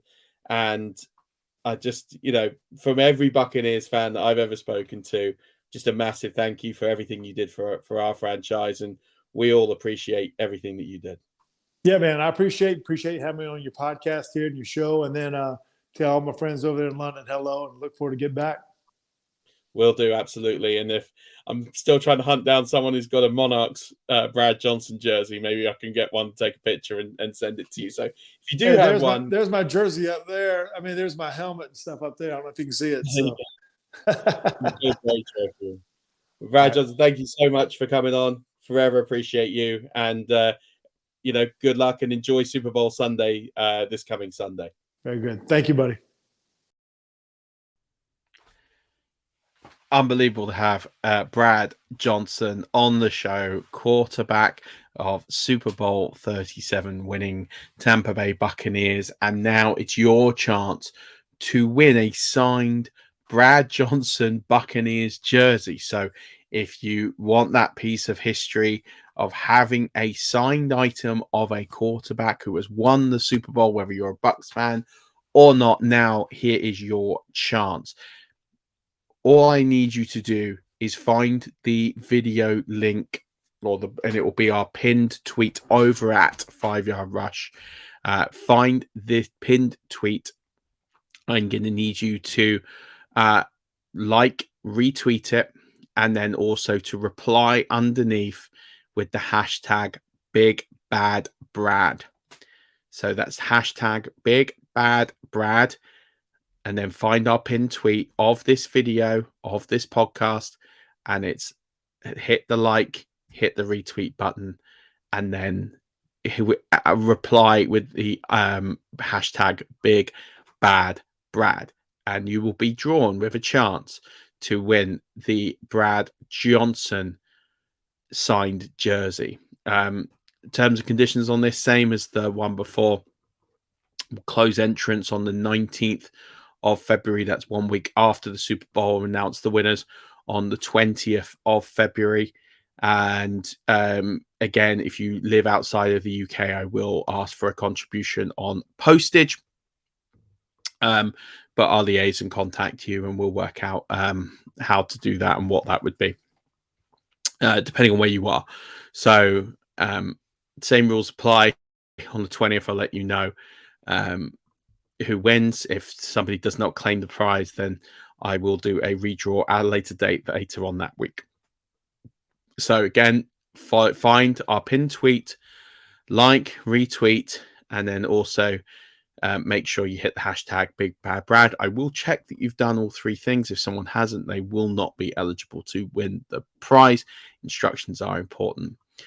That's how you win a signed Brad Johnson jersey. However, now it's time to talk Eagles with my very good friend, and I'm glad he was able to join us, one of Philadelphia's own, Joe Dolan of Fantasy Points. This one is so much fun. I'm so blessed to have a very, very good friend of mine talk Eagles from the area himself, at least growing up in particular, but one of my best friends in the fantasy industry. He's come to bail me out of a hole because a couple of UK Eagles-based fans let me down. So Joe Dolan, welcome back to 5 Yard Rush. We're going to forget fantasy football, and we're going to just talk about your Philadelphia Eagles. First of all, how are you doing? And second of all, how excited are you for the Super Bowl? Well, I'm doing well, Murf. I'm actually was able to step aside. I'm actually driving to Atlanta, Georgia to see Bruce Springsteen this afternoon, but check-in time's like 3 at the hotel. It's a 2.5 hour ride, but I was able to squeeze some things in this morning, get to talk to you. I'm glad to be there. Bruce Springsteen is very, very popular in the Philadelphia area. Obviously, he's a North Jersey guy. You lived in stateside for a while. You said you're jealous about Bruce. Is Bruce Springsteen popular in the UK? Yeah, I'd say he's fairly popular too. I mean, it's different for me with my connections to the music industry, and I'm more of an older, more classical influence. So for me, you know, I love Bruce Springsteen. I've never actually seen him, but that is on my bucket list. But I've read his autobiography. I've listened to all of his albums. I love the podcast he did with Barack Obama, and the insight that you get from just those two guys. And the lives they lead and how they come together is incredible. So just a true inspiration to not just to music, but just to people in general. So I'm very jealous. I want to make a pact. You come over here to come see the boss. And when our wonderful Gallagher brothers stop feuding, I'm going over there to see Oasis. So done. I think it's coming, Murf. I think it's coming. Yeah, a couple of years, I think it'll come. Yeah, I hate to think what tickets are going to be. I reckon they're going to be like $500 if it does happen. Well, I just tried to get tickets to the Super Bowl. $500 is a drop in the bucket. Let me put it that way. Just put yourself on standby on the day before the Super Bowl. I guarantee you'll get tickets for under $1,000. Yeah, well, I'll have to try because my aunt's got a house in Phoenix, which my mom reminded me of. I'm like, oh, geez, I can maybe go out there. Anyway, I am excited for the game. I'm trying not to think of it too much. I've been preoccupied here with the concert and work and what have you. But yeah, I mean, look, if you were to tell me, you know, look, it took the Eagles until I was 18 years old. I was a freshman in uni, as you say, when they made their first Super Bowl of my lifetime. And now it took them 13 years to go back, and now they're back in 5 years. Yeah, I'll sign me up for that, man. I don't need. I would love if they were the Patriots. They're not, but it's pretty impressive. Yeah, do you know, I had the UK Chiefs fan on here who's mentioned, and it was a really good point. It's very unusual for a team to go back to the Super Bowl within 5 years with a different head coach and a different quarterback and a different offensive system altogether, which makes this all a little bit more impressive because of how this roster has basically been retooled and rebuilt, but without not much drop off. In that interim, we had obviously the fallout of Wentz and the fallout of Pedersen, but yeah, Nick Sirianni seems to have come in and hit the ground running. So I did this research because I was curious, and it didn't take me very long. Honestly, it was like a brain exercise, just going through all the Super Bowls. The Eagles have been to 4 different Super Bowls in their history, 3 of which I was alive for, and each one was coached and by a different man and started by a different quarterback. They're the only team who's been to that many Super Bowls where that's the case. The Cincinnati Bengals have been to 3, and each one of those was coached by a different man and started by a different quarterback. But the Eagles are 4, and that they're the only one. So they've had in my life, they've had a. Yeah, I was talking to my co-host Brian Drake. You know Drake. I know Drake really well. I was talking to him last night, and he's also an Eagles fan. But he said, the Eagles when I was a kid were bad, and I didn't. When I was really starting to pay attention to football was Randall Cunningham. And by the way, I don't remember becoming an Eagles fan. But, I don't know how familiar you are with the Bible. I went to Catholic school. I went to Catholic school. Okay, we were told that you were born with original sin. Yeah, you're born an Eagles fan. I was born an Eagles. I was born with that stain on my soul. So I don't remember it. This is not a decision I made. This was I had no choice. But for much of my before my teenage years, in the latter Rich Kotite years and Ray Rhodes, they were the Ray Rhodes' final year, they went 3-13. And then they hired Andy, and they sucked for Andy's first year by design.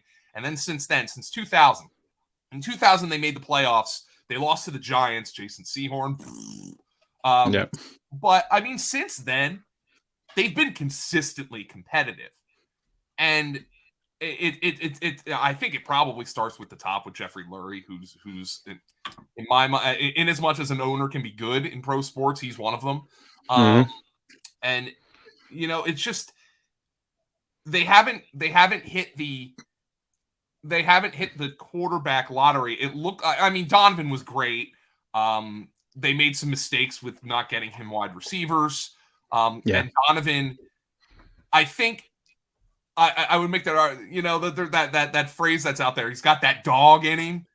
I don't think Donovan really had that. He was good, but he wasn't like, man, when push comes to shove in the fourth quarter, you want to get out of his way. He wasn't that guy in the way that I think even Jalen is. And then it looked like they hit the quarterback lottery with Wentz, and then he got hurt, but the fact that they've been able to make up for a lot of mistakes or errors, Chip Kelly, I think just speaks to the organization. They're really a weird team. I mean, they've been probably the best NFC team of the 21st century. The Bucks have it's them or the Saints. It's them or the Saints, really. Right. The Bucks have 2 titles, but as you well know, with a string of incompetence in between. The 13 years, no playoffs. Right. The Giants had 2 titles, but no playoff wins with Eli outside of their 2 runs to the champion. Really weird runs. Right. The Saints were sustained success. But the Saints had Breeze and Peyton for the entire time. The Eagles haven't had that. So, I was thinking that it is a unique circumstance for them. And I mean, look, I don't know if you've been hearing the chat in the media, this team's so good. Jalen Hurts is along for the ride. It's so good. Nick Sirianni's along for the ride, and I'm like, that doesn't the work. Eagles were so good that nobody gets credit for them being good, and I think that's weird. But it is a great roster. Howie Roseman's done a great job. I'm sorry, Howie. All that crap I wrote about you 2 years ago, throw it out the window. No. Some of that is valid because you know, the best thing that Howie Roseman did this year was recognize that he can't draft first round players. So he trades his first round pick and goes and gets AJ Brown. Yeah. There you go.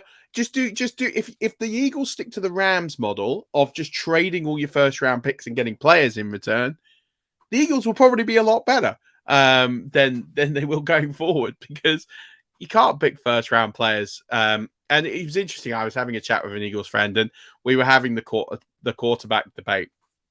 And I was saying, he was giving me some stick about Brady retiring because it was the day Brady retired. And I was like, I'm glad he retired. Him retiring was better than him playing and him going somewhere else, because the franchise can now write off 20 to 23 million of cap. Yeah. So the Buccaneers do all right out of this. Whether he goes to the Patriots and signs a one-day deal, I don't personally care. I know some Bucs fans who will be really upset if that happens, but this isn't a Brady podcast. I did one of those last night, by the way. Yeah. my point on this is that when it comes to the organization, the fact that they have not really had that quarterback, as you say, you go with, you know, McNabb and Randall Cunningham. Randall Cunningham never won a playoff game. In fact, the 3 playoff games that he had, he scored 12 points, 6 points, and 7 points on offense. Mm-hmm. I'm ultimately not a killer, as you say, no one you're worried about. Then you talk about the 3rd best quarterback in Eagles history, and you can either go Ron Jaworski for, you know, what he did for a while, started a Super Bowl. Yeah, or you go Nick Foles, because that's ultimately the decision you go down. And Nick Foles was just the miracle worker at the end of a process. So it's interesting. There hasn't been that long history. He tried to come at me and go, well, you know, the Buccaneers, they haven't had that many great quarterbacks. And you go, well, they did have Steve Young and Vinny Testaverde. Yes, they gave up on them too early, but ultimately, at least they did draft those players, and you can make a case. But yeah, I think you're right. The Eagles are definitely a fascinating case study in terms of continual team and management, because, as you say, they've been arguably the best team in the NFC over the last 23 years with no consistency at all. A constant change. So I'm completely with you. In terms of this 2022 edition of the Eagles and this rebuild, when the season started, you trade for AJ Brown, you're getting into camp. Did you really think you'd make the Super Bowl as the 1 seeds, or did you think, we've got a shot, but we're not sure? Yeah, like, I thought they had a chance to be really good. I thought maybe the Super Bowl was a stretch, but then as the season goes on and you're like, all right, the Packers aren't all that good. The 49ers had the quarterback issues. Dallas is Dallas. Dallas is always Dallas. You know, the Bucs were struggling to score points. They were struggling to protect Brady. You're like, this can happen. And the best analog I can have for this team, although it's not 1-to-1, was the 2004 Eagles, who finally broke through. They traded for Terrell Owens. And quite frankly, they came out and they started kicking everybody's ass. And that Eagles team was different than this one, because that Eagles team was coming off of 3 straight NFC Championship losses. Rondé Barber, one of them. And you knew they were on the doorstep. This team got blown out. Now, they made the playoffs last year, but got blown out by the Bucs. It was one of those teams where, like, I almost liken them to this year's Giants, where, like, they probably made the playoffs a year before they should have. And needed to improve the team. But you go out and you trade for AJ Brown, and then immediately they had that tough game with the Lions in week 1, and the Lions turned out better than everybody anticipated. But then immediately the Eagles just started blowing everybody out. Yeah. And that's when, like, I would say following like September, I'm like, yeah, this team can go places. And you know, Jalen had played obviously very well. Brown's impact was greater than I anticipated. Devontae Smith made a massive leap in the second half of the year. And that's when I knew that they could go. I picked them to win the division this year. And I think if you pick a team to win the division, you implicitly give them a chance to go to the Super Bowl. But I picked my Super Bowl pick was Buffalo Green Bay. So I did not pick the Eagles to go to the Super Bowl. Obviously, I whiffed on Green Bay badly. But wait, no. I'm not letting you off there. Why did you go Green Bay? They historically lose NFC Championship games everywhere they go. Like, they've got a 1-4 record in the NFC title game. How did you pick Green Bay? Because I didn't want to be seen as a homer, Murph. That's why. Oh, I get that. And but no, Green Bay. 14 other teams you could have picked. I thought Aaron Rodgers won 2 straight MVPs. I thought the defense was going to be way better than it was. Mea culpa. Buffalo was a sound choice. I can't criticize you on Buffalo. Green Bay. Oh yeah. Well, I don't ever want to see anybody pick Green Bay to go to a Super Bowl until Aaron Rodgers leaves. Okay. And then when he leaves, then it's fair game. But and I want to see you pick the Raiders or the Jets to go to the Super Bowl next year when he's there. Well, not a hope. Listen, I've gone on record so many times. I don't think Aaron Rodgers is a winner. I don't think he's a. You just mentioned it about Donovan McNabb, right? I think Aaron Rodgers is a better Donovan McNabb, but really, is he someone that you're really fearing? I mentioned this to Ross Tucker a couple of years ago, and these stats have slightly changed. But when Aaron Rodgers plays a winning team, he doesn't make a comeback in the fourth quarter if they're down. Doesn't happen. It's happened before this season. It's happened 2 or 3 times in his career. I think it's so infrequent that he beats a team with a winning record when they're trailing in the fourth quarter. And I'm not talking about trailing by 20. I'm talking about trailing by 3 or trailing by 1. My favorite one, though, I will point out, is when he beat Dallas in the playoffs a couple of years ago. I think it was Dak Prescott's rookie year, and he made the throw to Jared Cook down the left sideline. That was my favorite one. I mean, that was a good one. And that is one time he did step up. But my point is, we're slightly digressing here, but I look at, in fact, I'm going to turn this into a relevant thought. With the state of the NFC now, because let's be honest, there's maybe 3 good teams, and one of them, maybe even 2 of them, you could argue are in division. Do you feel that the Eagles are built to challenge for the NFC title over the next couple of years? Or do you feel like this is a pivotal moment in this game, and depending on how this game goes, this is going to shape the future of this franchise, i.e. if they win, they're going to go on and win a few more NFC Championship games and make a few more Super Bowl appearances, or if they lose, they could crumble and potentially not come back for another 6-7 years? I think, Jerry Jones said this week that the Cowboys prefer to not go all in the way the Rams and the Eagles had. And I think looking at the way the Rams built this vis-a-vis the way the Eagles built it, Jerry's head's up his butt, because we knew last year was the Rams' chance. And maybe, if they have better luck with injuries, maybe they're back this year, but we knew last year was, you better seal the deal, Rams. And they did. And the credit to them. The Eagles have 2 first-round picks this coming year. They have the 10th overall pick in the draft. They did not go all in this year. Now, they made a big move for A.J. Brown, but they have 2 first-round picks. They can use those picks. They can trade the pick. They can do whatever they want with the picks. They shouldn't use the picks. That's my first piece of advice. If I could tell Harry Roseman one thing, don't pick. Just trade them or trade them for established players or something. I think if he uses 10, it'll be on a defensive or offensive lineman. And he might trade down from 30, 31, whichever pick they have, to recoup some middle round stuff. But I have to say, they're set up. I mean, now the big question for me with them is, look, Fletcher Cox is old. Javon Hargrave's a free agent. They drafted Jordan Davis. They have Milton Williams. Hassan Reddick's in his mid-20s. Josh Sweat is in his early 20s. But they do have the big question of Jason Kelce and Lane Johnson. Now, Lane, I think, is playing past this year. I think if they win, Jason Kelce's going to retire. Now, they drafted Jason Kelce's replacement already.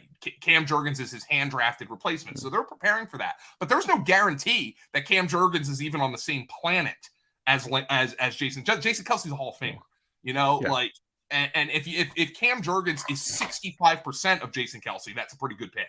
But he's got to get there. I think they're set up because I think Roseman understands how to build the roster.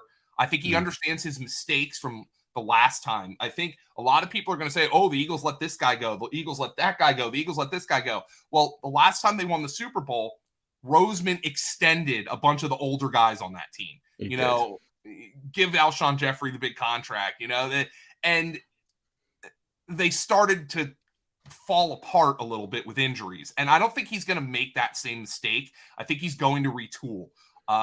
They have to pay Jalen Hurts, which I think is coming. I'm pretty sure it's coming. And that's going to change things. But yeah, would I tell you that I think they're back in a similar position next year? Yes. They've had some good injury luck. So that's an important aspect as well that I don't think they're going to overlook. But no, I think this is a team that's well positioned. But if they pay Jalen, they have less money to pay, some of these elite defensive players. James Bradbury's a free agent. They do still have some work to do. But it's a testament to Howie Roseman where look at the players who played in Super Bowl 52 and look at the ones who are playing in Super Bowl 57, and the rosters are completely different. Yeah. Which a lot of that's going to be very normal given the churn of the NFL and free agency and draft picks. But still, it is a credit. You don't see a team lose or win a Super Bowl, then come back 5 years later with effectively an entirely different it's almost a different organization, with the exception of the front office, to go on and do this. So it is something that is heavily underrated. And Howie Roseman, I've been very critical of as well. And I have to give credit the way that and I think the similarities I see between 52 and 57 is his ability mid-season to adjust to what the needs of the roster are with injuries and to bring in players that make plays and make differences. You look at Joseph and Ndamukong Suh with huge additions to this roster mid-season. You look at 52, they brought in Jay Ajayi to give a little something extra in the run game, and he definitely delivered that as well and was crucial in that Super Bowl win. So I completely agree with you that, the credit has to go to the front office. Looking at the game itself, what scares you about the Kansas City Chiefs? And how do you feel about dealing with it? Patrick Mahomes scares me about Kansas City Chiefs. I almost banned you from saying that because outside of Mahomes, I guess Andy scares me a little bit. But when I was an Eagles fan, Andy scared me in big games. The clock management, I think he's kind of cleaned a lot of that up. Not all of it, but a lot of it. Although I will say that the Buccaneers Super Bowl against the Chiefs, that had I was sitting here, first and foremost, the first thing when I was watching that game was, oh my God, I'm so impressed with Tom Brady. I cannot believe this. This is unbelievable. And my second thought was, man, that felt like an Andy Reid loss. Just completely unprepared to play the game. I remember he almost had an Andy Reid loss against the 49ers the year before. But Mahomes scares me. Andy Reid scares me. I think the Eagles just played a better defense. The 49ers, I thought Jalen Hurts was very uncomfortable in that game. And fortunately, he didn't need to do much as a thrower. But I think the Eagles just got done playing a better defense. They just got done playing against a team that had much more dangerous weapons. I wish I got a better look at them defending those weapons because, San Francisco couldn't throw the football. But the X factor is Mahomes. Look, Mecole Hardman isn't going to play. Andy Reid's already said that. So there's a fast guy. Kadarius Toney and Juju haven't practiced yet. They have injuries. They're highly questionable to play. If you're telling me the Eagles, standing between the Eagles and the Super Bowl title is Marquez Valdez-Scantling and Marcus Kemp. Obviously Travis Kelce, but yeah, sign me up. But number 15 scares the living hell out of me. And it's I wish I could break down something from a scheme perspective, but if you line up the rosters and you line up the scheme, whatever you want, the Eagles have the advantage. Yeah. They're favored in this game. They're still favored. But put Daniel Jones back there under center for the Chiefs. Same exact roster. Both sides of the football. What are the Eagles favored by in this game? 7.5, 8? Yeah, maybe even 10. No, Patrick Mahomes scares the living hell out of me. They haven't played a Patrick Mahomes this year. He threw 5 touchdowns against them last year. Now that was in October of last year, which is it's forever ago in the NFL. But yeah, I mean, he threw 5 touchdowns against them last year. Hurts threw for 382 in that game. So, I think Hurts can attack this defense. He has experience doing it. Steve Spagnuolo was the coordinator then. Mahomes went up against a less talented defense last year, but it doesn't matter. I mean, it's Patrick Mahomes. He scares the living daylights out of me. And if they lose this game, it's going to be because of him. If they win this game, I would love that. People have been saying to me, they're like, man, I really hope it's a good game. And I'm like, screw you. I don't. I want it like your Bucks against them 2 years ago. I want a bad game. I don't want any stress, but I don't think they're going to be able to do Mahomes what the Bucks did. No, I've watched the Bucks twice in the Super Bowl, and I've pretty much had my feet up in my chair, pretty comfortable the whole way through. Yeah, it's quite a nice, it's quite a nice feeling, both times to have done it. And I've had Super Bowl quarterback Brad Johnson on the show earlier. In fact, he was on just before you, and he was saying how much fun it was. By the way, Brad Johnson, was he ever not a veteran? No. Pretty much. I mean, he pops out of the womb, and the doctor's like, that's a veteran quarterback right there. Oh, He is the definition of a veteran quarterback. Absolutely. You got to remember, he was drafted in the 9th round, and then he got traded for a 1st and 2nd round pick to Washington, and that didn't pan out, so they let him go for free, and he goes to the Bucks and wins the Super Bowl. Oh, and he couldn't make a roster in Minnesota, so they let him play in the World League, and he came and played in London for an off season and made $10,000. This is why the World League needs to come back. The World League had Kurt Warner and Brad Johnson in it. Like, absolutely. What more do you need? Yeah, I mean, bring the World League back. Brad Johnson, the veteran quarterback himself, architect of some of my least favorite memories, some of the most painful memories of my childhood. The crossing pattern to Joe Jurevicius lined up against Barry Gardner, and then Blaine Bishop takes the worst angle possible. All right, but I have exercised those demons with the Super Bowl 5 years ago. I can watch that game. Yeah, you should watch it in anticipation and especially with Rondé going to the Hall this year. I'm confident it's going to be his year, and you'll get to watch that clip if he makes the Hall. How good would this be if he makes the Hall? Or in the pregame, you will see that clip where he shut down the vet. That will literally be the only clip they'll show. He'll just shut down the vet like 50 times on the Super Bowl coverage. Win after that, then they can exercise that demon once again. I feel like I have to find out you. Right, score prediction. Before I let you go, because I appreciate taking too much of your time. Score prediction before you go. What's the final score going to be? 27-24 Eagles. Oh, you think it's going to be close? Okay, all right. No, I'm not that lucky, Murph. They've given me 2 straight blowout playoff games, and where I haven't even had the chance to embarrass myself in front of my family and friends. Not going to happen this time. I embarrassed myself in Super Bowl 52, and I'm planning on embarrassing myself again during this game. Yeah, I'm going to go back and watch Super Bowl 52 in the run up to that because that's still. It's a really good football game. I hated it at the time. Yeah, absolutely. But you can watch it now with great pride because that is one of the all-time Super Bowl classics. It's probably my favorite one of the last 10 years outside of 55 for biased reasons. But if I took that game out, it definitely is.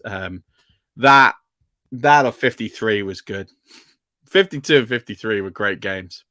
53? The Rams Patriots Super Bowl? You like that one? 51, sorry. I went 50, the other way. The Falcons. The Falcons is the year before. Yeah. I mean, I liked 53 because I'm a purist, but I get most people didn't. Oh, yeah, the Patriots was, I mean, it was, that one was a little boring. Sony Michel scores the only touchdown. And then 54 was Chiefs-Niners, which was a good game. Niners should have won. Yeah. But Mahomes happened, and so did Jimmy G. And then 55 was Bucks-Chiefs.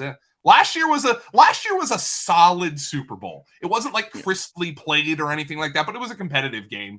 Rams Bengals, but unfortunately, let's be honest, the halftime show overshadowed the game. Oh, the halftime show was phenomenal. Yeah. That was absolutely ridiculous. I wish this one was T-Swizzle, but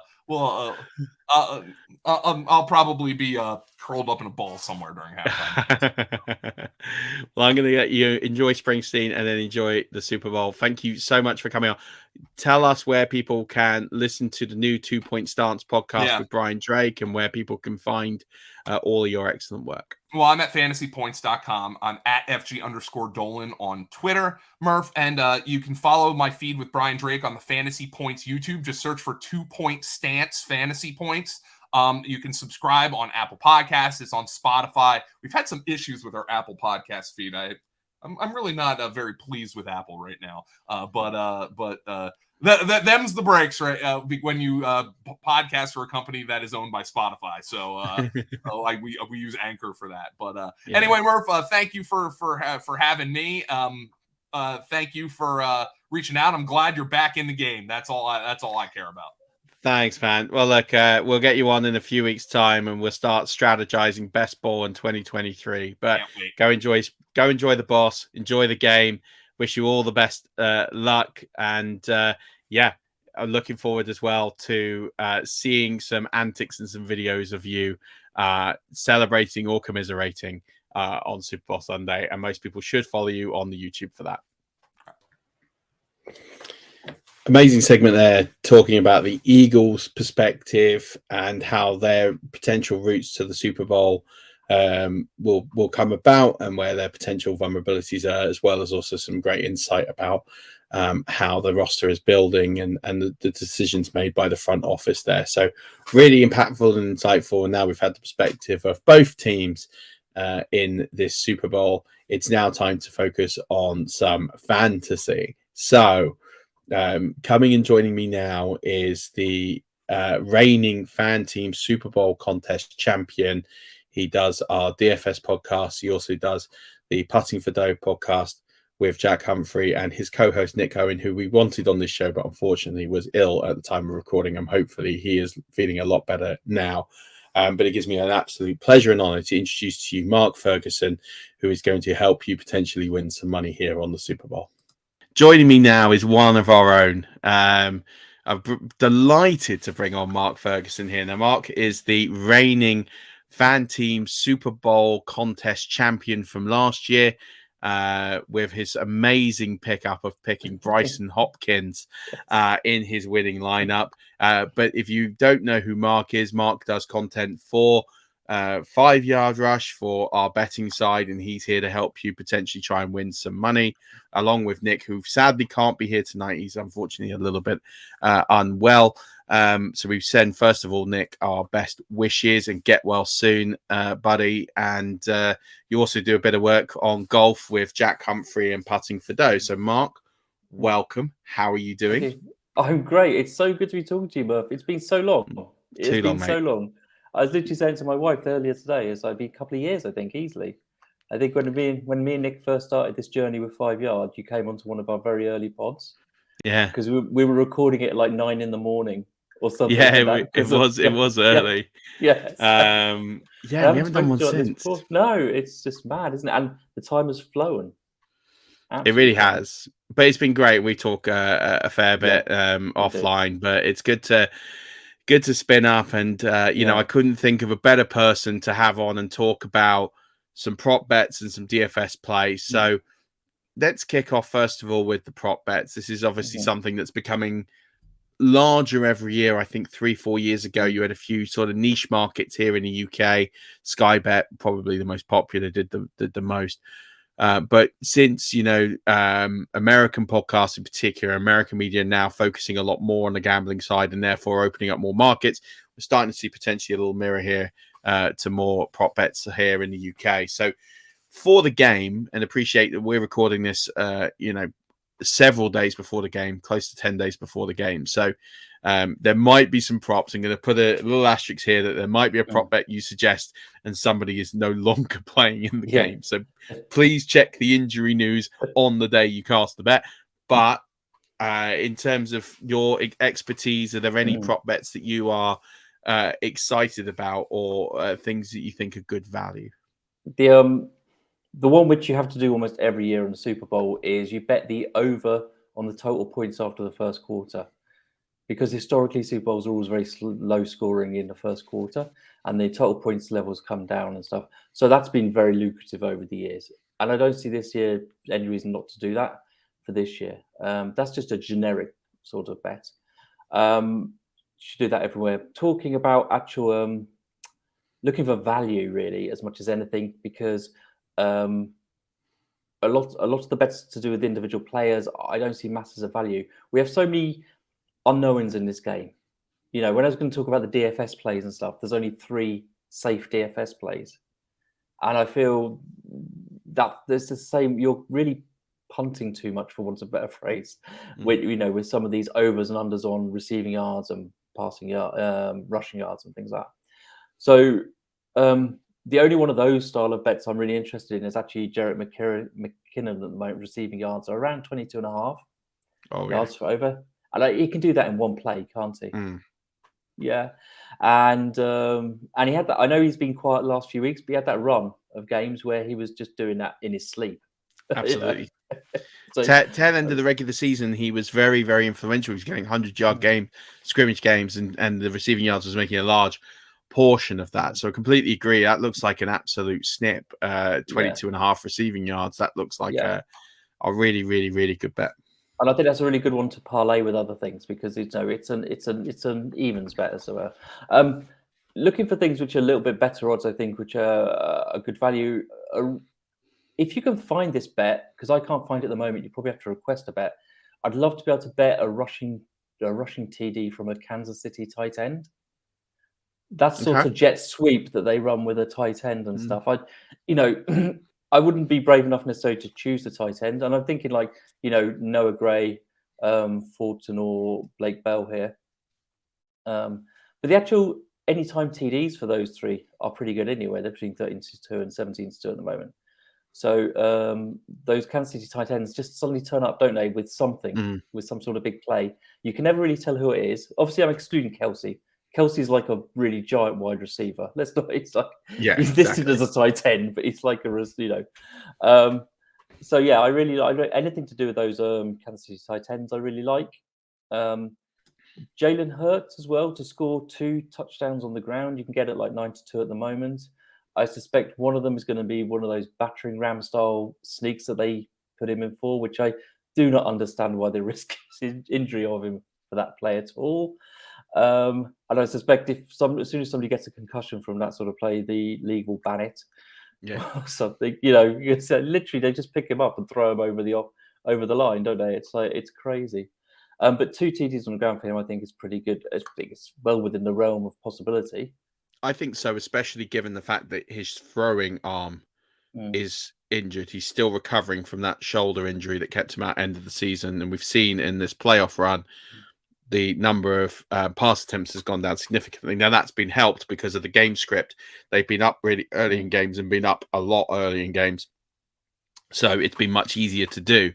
But actually, if the game is close or they're needing to catch up, I don't think his arm is going to be strong enough to throw the ball 40 times. That's my conjecture, given we've not seen it for 5-6 weeks. Yeah. So actually, it's a smart play because he's more likely to make those impactful plays with his legs than he is to do it with his arm in this game, regardless of the game script. And I think people will argue, well, they're not going to be up 20 against the Chiefs, so he's more likely going to have to throw it. But I don't think he can. I mean, he could. Yeah, they could be, but I'm not so confident. So I think, I definitely like that 2 touchdown realm, because I think if they're to stay with the Chiefs, if the Chiefs offense is really cooking, they're going to need to find those TDs from somewhere. Yeah, I think. It's funny. We'll probably talk about a little bit more about that. What you just said there, do the passing and stuff, when we talk about DFS, because that's quite an interesting point you made. My last bet, which really sort of stuck out to me at the moment, was the Super Bowl MVP to be a tight end at 9-1. So you're kind of basically betting there on Travis Kelce being the MVP, which is quite rare for a tight end to be an MVP. But Travis Kelce is not your usual tight end. He's a sort of player who can dominate a game. And, that's easily with these possible outcomes here, and it's a better value actually than Travis Kelce himself as the MVP. So I do like that play. I mean, I don't think Dallas Goedert's going to get it. I'll be surprised, but again, at least you are covered in that. Yeah, I think that makes sense. And as you say, there's a bit of emphasis here on Travis Kelce, first pair of brothers to play against each other in a Super Bowl. His brother Jason playing for the Eagles, so there'll be more eyes on. Not that there needs to be more eyes on Travis Kelce, but if he shows up, that there's storylines I find with MVP. It's not always quarterbacks. There, Cooper Kupp last year. It's always storylines. People feel like he was perhaps slightly robbed of offensive MVP last year. Sorry, I think he did win that, but in terms of actually MVP conversation was obviously not part of it because he's not a quarterback. And I think there's always these narratives. And, tight ends have won it before. Gronk won it, didn't he, against the Rams with his... No, sorry, that went to... No. That's a lie. That went to... his name's totally escaped me. Julian Edelman won that one. I thought Gronk was going to win it, but he didn't. But yeah, I think it with you, right? With you a tie and win, so I like that one. It's just. I think it's a really great point you make about the narrative thing. I hadn't actually considered that in it at all. It actually makes me feel more confident about that. I mean, again, as with all prop bets, you don't want to be trying to predict what's going to happen. You want to be getting better value, decent value for it if it does happen. The chances of it happening. Two years ago, Tom Brady wins the MVP. Was he the best player in the Super Bowl? No. But it was the fact it was a new team. He'd taken a new team to a Super Bowl, a home Super Bowl. You can argue that he was very influential off the field. He was very good on the field, don't get me wrong. But you could have made a case for Devin White. You could have made a case for Mike Evans, for Gronk, for even Antonio Brown in that game, and about 4 or 5 other players. Maybe they thought, oh, well, we can't pick one. We'll just pick Brady. And I think those narratives kind of help shape discussions. So, I think there's some attention on Kelce here. Yeah, and also I think those examples you used as those where there's lots of potential, lots of players involved in the offense, for example, etc. As we know with KC, it's Kelce plus a collection of others, and so I think if they do win it and stuff, I think it's gonna be Mahomes or Kelce basically if they do win it. Barring a defensive masterclass, and they shut down if it's something like a 19-3 game, which I can't see. I can't see that happening. And someone like Nick Bolton scores a touchdown, or someone on the defensive side of the ball, maybe someone gets 3 or 4 sacks. That's the only. It takes a superlative performance to win an MVP as a defensive player. I think Von Miller was the last one to do that in Super Bowl 50. I remember Dexter Jackson doing it in Super Bowl 37, but I mean he scored 2 touchdowns, so I think that's probably he probably contributed more on offense than he did for anybody else that day. But yeah, I think there's always a case for that. Let's talk about DFS then. So in terms of how do you approach the Super Bowl from a strategy perspective, and then who looks good to you from a value perspective? Because everyone's going to look at Mahomes and Kelce and the sort of the usual figures. So given the fact that they're going to be so popular, how does your strategy play into that? And then who are some picks that people should be considering? Well, so I think this is a great DFS slate for the reasons that we've sort of already touched on. There's only really 3 safe plays, and that's Hurts, Mahomes, and Kelce. Everything else is volatile at best, aren't they? For example, last week MVS with his 26 points or whatever just came out of nowhere. He hasn't had he's had double digits one other time in the last 11 weeks or something, or something, 10 weeks or something, and that was only 11 points. So also the Philly passing game has, as you've already alluded to, has sort of vanished a little bit. Last couple of weeks, Brown and Smith haven't really been scoring any points. So, but in terms of overall strategy, I would you're going to hear a lot of, if you listen to any DFS content for next, building up to Super Bowl, people are going to tell you about building a story. I'm not a really big fan of that concept. I prefer to try and be unique, because there's so few players that you can pick from, and there's so few combinations that getting unique, you end up is more profitable in the long run. So being unique is a way to go. And bearing in mind, like we've already said, most 80-90% of lineups will probably have Mahomes, Hurts, and Kelsey. So one way to get unique is to not play one of those players. That's all straight away. Also, it also gives you access to sort of players in the middle there, like a Devonta Smith or a Goddard or an AJ Brown, which maybe aren't in the lineups with the other guys. So that's one way to do it. The other things I think are going to happen, because the thing about with DFS in particular, and particularly Showdown, is you want to be thinking about how the rest of the field are playing, who they're choosing, and trying to take advantage of other people's mistakes. So, for example, the most obvious one to me is MVS. We've already talked about. I would fade him this week. I don't see him repeating last week, particularly. I mean, he can, because I can't predict the future, but I think he'll be over-owned because of it. People have expected too much. Yeah. The other thing related to last week is I think lots of people are going to play two of the Eagles running backs, either Sanders and Gainwell, Sanders and Scott, or Gainwell and Scott. And so one other way to get different to that is possibly play all three. There is definitely a version of this game, an outcome in this game, where those three are going to all be in the optimal lineup. Generally you would imagine that'll be a lower scoring game. But I think that's a possibility. I really do. And the other thing that I always say to people who ask me anything about showdowns is do not ignore the kickers.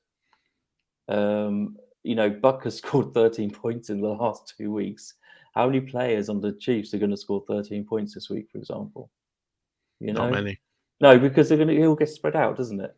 So, and a great way to give yourself, just to allow your salary to go a lot further, is to captain a kicker. If you captain a kicker, then you can get more of these bigger players in and stuff. So those are my initial thoughts at the moment. Obviously, for me, I'll be reading and listening to lots of content to try and get a feel of what the public are hearing and how that's going to impact lineups and stuff. Yeah, I think that there's a lot of smart advice there. I don't play a lot of DFS, but I play playoff contests in fantasy football. A player who I have an eye on this week is one you've mentioned already, Jerick McKinnon.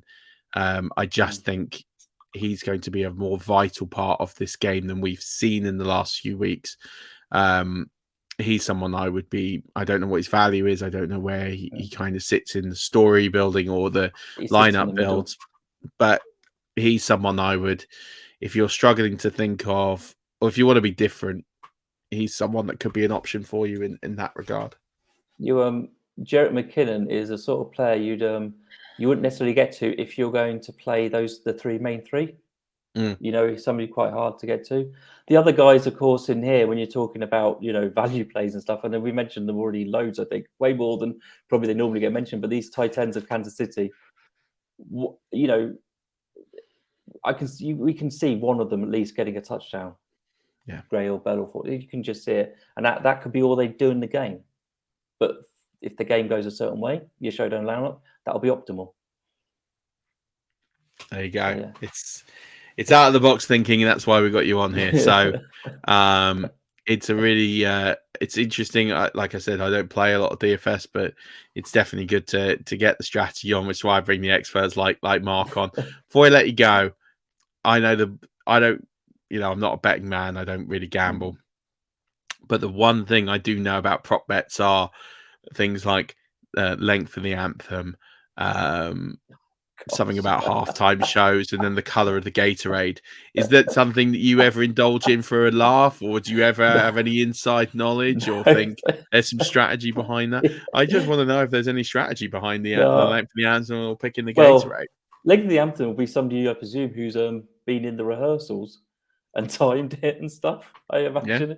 Yeah, you can bet on the toss of the coin or all these sorts of things and stuff. That is literally a 50-50 bet you're placing there. I don't get involved in that sort of stuff. Not for me, I'm afraid. But yeah, it'll be. There's so many. There, by the way, you are right though. There are literally dozens of those silly bets for the Super Bowl. There's loads, and I just I know people ask me every year about it, and I'm like, you bet on stuff like that? I don't really get the appeal. It's not my sort of gambit, but you know, there's definitely people. I can think of Warren Sharp, for example, who seems to get some kind of insight knowledge on length of the anthem or things like that. So if you're interested in that sort of stuff, go follow Warren Sharp on Twitter. But for the more sensible fantasy-based stuff, follow Mark. Mark, where can people find you on the Twitter machine and social media? And then is there anything else you want to plug? I mentioned putting for dough. Is there anything you want to mention around that as well? That was very kind of you. Yeah, no, I'm at _SMRF. We after the regular season for the football, we started focusing on the regular season for the golf, as it were, and stuff. Which is going really well. It's golf's still a very TV niche sport DFS wise. You know, whereas NFL is like, it's huge, as you know, Murf. Every aspect of NFL is massive, isn't it? So, still, if you go to me, that you can find links there to Putting for Dough. We every Tuesday night, basically, at 9 o'clock. Yeah, and tune in, because you've got Nick, you've got Jack, and you've got Mark, and they're three of the best guys I know. Not just in the betting space, but just all great people who I've had the privilege to know over the last few years. And you just support the show because it's great. I mean, I don't bet golf, but I do tune in sometimes just to see your wonderful faces and listen to your dulcet tones. And try and watch Nick without thinking of him in Speedos. And if you haven't seen Nick, tune into Putting for Dough, because as soon as you see him, you'll know exactly what I'm talking about. Think about a very famous Olympic swimmer and you'll get the rest of this joke. But Mark, thank you so much for coming on. What a way to end. What a way to end. Listen, it's a blockbuster show. You've got to pull out the blockbuster lines. I don't know what hour we're into the show here. But listen, at the end of the day, we've got to have some fun, and you know, just appreciate your time and everything that you do. And I hope you have a very successful Super Bowl. I hope you end up winning lots of money like you did last year. And everybody, please go and follow Mark on the Twitter machine, because he will also help you win money. And if it's not NFL and this weekend, it will be for the golf. So make sure you check into that, and we'll be moving on to our next segment shortly. Here we go. Nearly through the show. Still a couple of amazing segments to go. And we have now the amazing guys from Fast Action Friday. We have Pitsy, we have Rob, we have Lewis. They're going to go through and give you some amazing insight into the Super Bowl from a redraft perspective, and they're going to be able to break down some great aspects of this game for you. So get ready, buckle up. It is fast, it's full of action. It's not Friday, but it's gearing you up ready for Super Bowl weekend. Enjoy this. This is not a segment to be missed. Welcome to the fast action part of this Super Bowl special. We have gathered the troops and got all three of us back together for our little segment. Welcome back, boys. I can't believe we are quite here and gearing up for this Super Bowl. Yeah, I'm very excited. It's two teams I would have wanted to get to the Super Bowl out of all the teams in the playoffs, aside from the Panthers and the Vikings and the Steelers. Sorry, Lewis. So yeah, it's going to be a big game. Thank you to Murf for letting us do this slot and do our thing on the Super Bowl show. Kind of gives us on the redraft team a little bit of a warm up and a stretch off before we get back into writing mode in the off season. So if you're a redraft writer, this is your, let's say, 2-week warning. But I know that Lewis has been chomping at the bit to come back. Isn't that right, Lewis? Yeah, I've been ravenous. I couldn't wait to get back into it. It's been a busy 2023 so far, and not had much time to get anything out, really. So, yeah, it's absolutely fantastic to get back on with you guys as well. Yes, loving it, mate. Loving it. So, as you can tell, this is not quite Fast Action Friday. We're going to do things a little bit different. We're still going to have our usual segments, so a little focus on the Super Bowl teams. Eagles and the Chiefs will be under the microscope. So let's have a look at these teams and how we made it there. It is the Super Bowl throwback.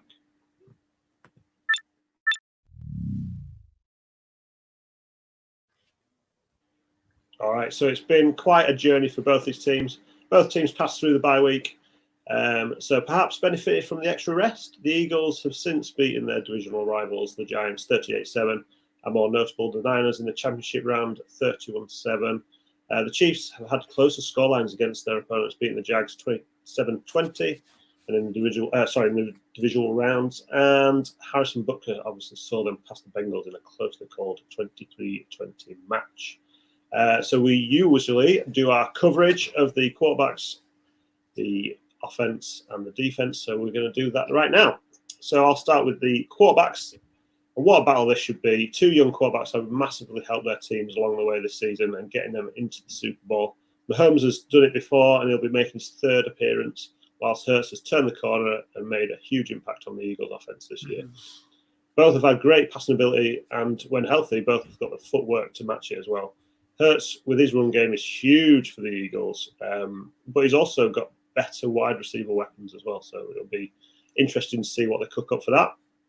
And depending on Holmes' injury, his wide receivers options as well don't quite match up the same. However, this is Mahomes, and he is an absolute magician with Andy Reid. Like against the Bengals, you could just never count him out.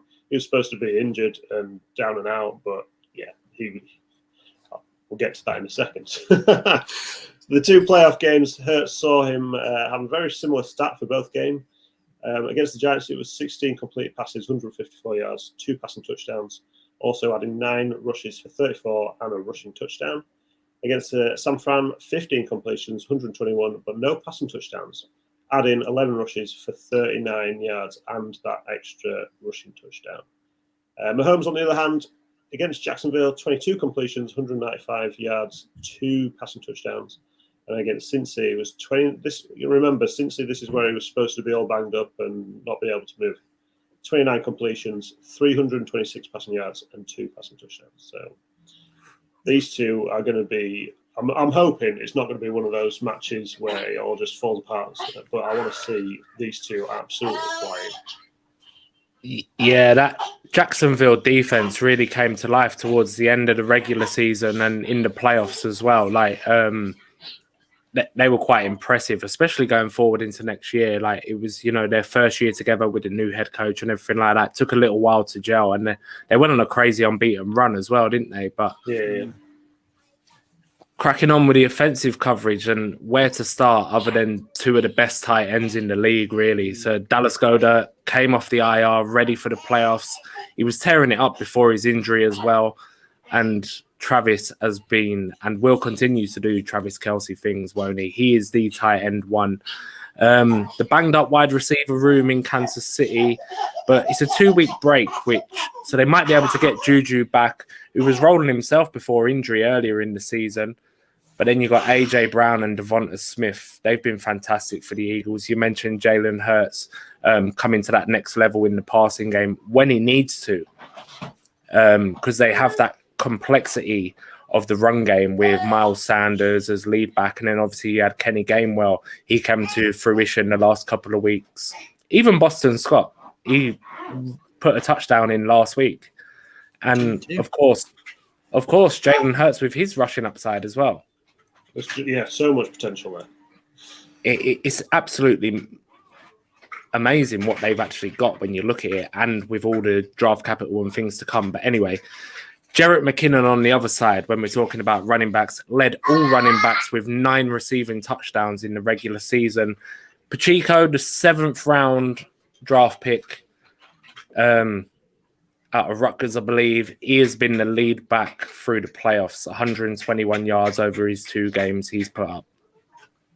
I really like the rushing games. Yeah, the rushing game is looking good on both sides of the ball. And I think that's probably where the action's going to be contested most of, especially with the backups. The backup running backs, I think, are going to be key in this game. Not just on the Chiefs side of the ball, but you've mentioned Scott and Gainwell already. They had a big part to play in the game against the Niners, so I expect the same again. What were you going to say, Fitzy?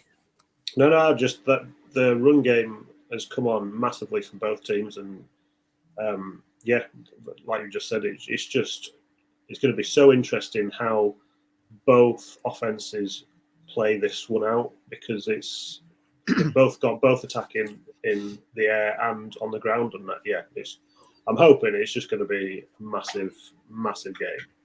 Yeah, I take mean, the foot off the brake and just go for it. Yeah, Philly's run game they can come at you from so many different angles, but when Jalen Hurts has had to get it done through the air, he's got two of the best weapons in the league. exactly. 3 and got it as well. Well, yeah, got it as well. But like when he's had to do it through the air, he has done it, and that's where he's stepped up this year, isn't it? Mm-hmm. Yeah, big time. Absolutely. Defensive coverage as well. I think this is going to be a big part of the game, as we all know. There's only really been one team that's been making a name for themselves, especially in the run up to the playoffs and through the playoffs, and it's no wonder the nickname is Sackadelphia. You know, Hassan Reddick is leading the league, leading the team with 16 sacks, and he could lead the league after the Super Bowl. He's only 2.5 sacks behind Nick Bosa for the 2002 season. And then they've also got 3 other players with 11 sacks each as well. So it's a tough defense to hold off. They come from all angles, and they've kept the playoff teams they've faced to only 1 touchdown a game, which is incredibly impressive when you think it's the best teams playing against the best teams.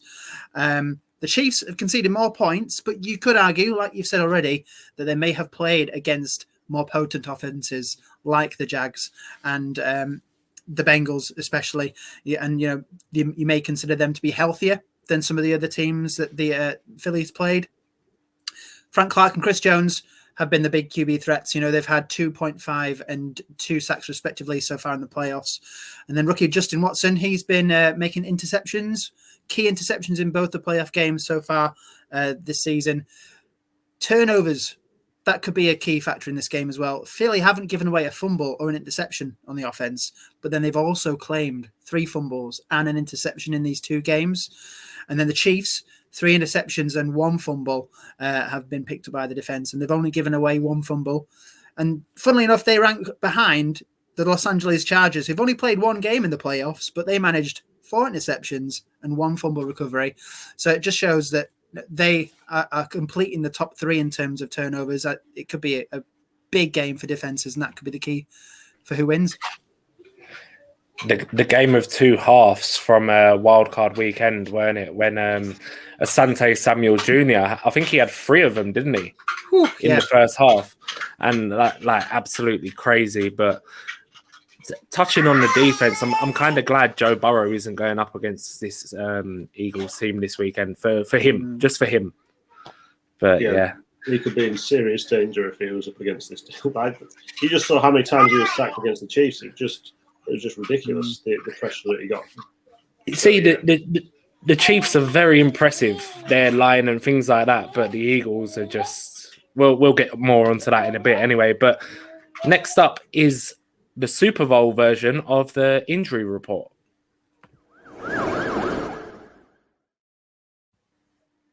A quick recap of the championship round injuries. So the Chiefs have got quite a few to watch out for. They lost 3 wide receivers during the game, including what looked like another abdominal injury to McCole Hardman, which kept him on injured reserve for a decent portion of the back end of the year.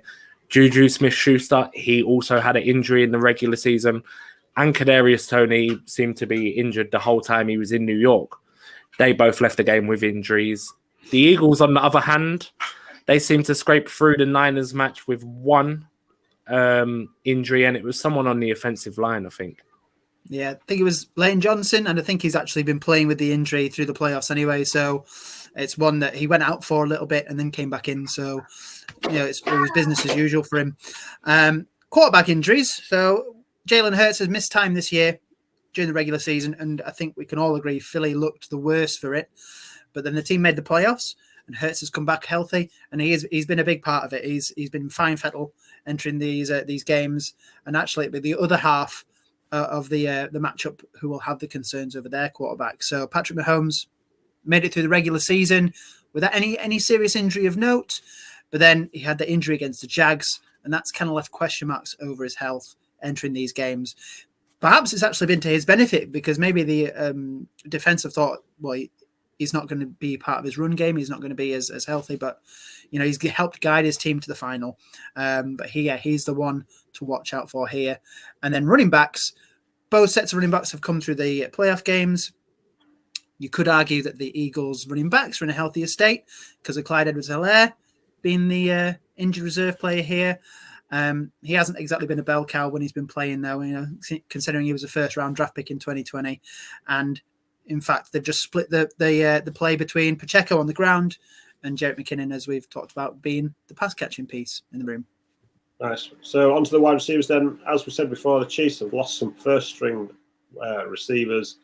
Smith, Schuster, Tony, and that was just during the championship game in the middle of the game. So then there's Justin Watson, who was also inactive. There's still some players left, just about in that receiving group, with rookie Sky Moore kind of being introduced a little bit more, and Marcus Valdes-Scantling, who actually produced really nicely last week. So it was nice to see that. But you'd hope some of the injuries would have cleared up with this 2-week window now. Either that through healing or adrenaline, especially by Super Bowl Sunday. And the Eagles' wide receiver room is nowhere near as big compared to their opponents, but they don't really have any major injury concerns going into the ball. Yeah, absolutely. It's not as big, but it's quality over quantity, I think. Moving on to tight ends, Mahomes' homie, Travis Kelce. He was nursing an injury last week, but he came through on form to score once again in a very important game. He's the guy that Mahomes looks for, isn't he? So it's likely he's going to be limited in practice leading up to the Super Bowl, but it'll be the way to go for Patrick Mahomes, won't he? With all these wide receivers banged up, I mean, it's the biggest stage of them all. There's nowhere to hide, and Kelce will be out there full speed, whether, like Pitsy said, either through being healed or through adrenaline. He will be there. On to the Eagles. Dallas Goedert mentioned he missed some time, just like Jalen Hurts did during the regular season, but he has been active. He's made some plays, not in the championship round. The week before, he had a very nice game, and he'll be ready to go for the Super Bowl as well. Nice. All right, so let's head on to weak points.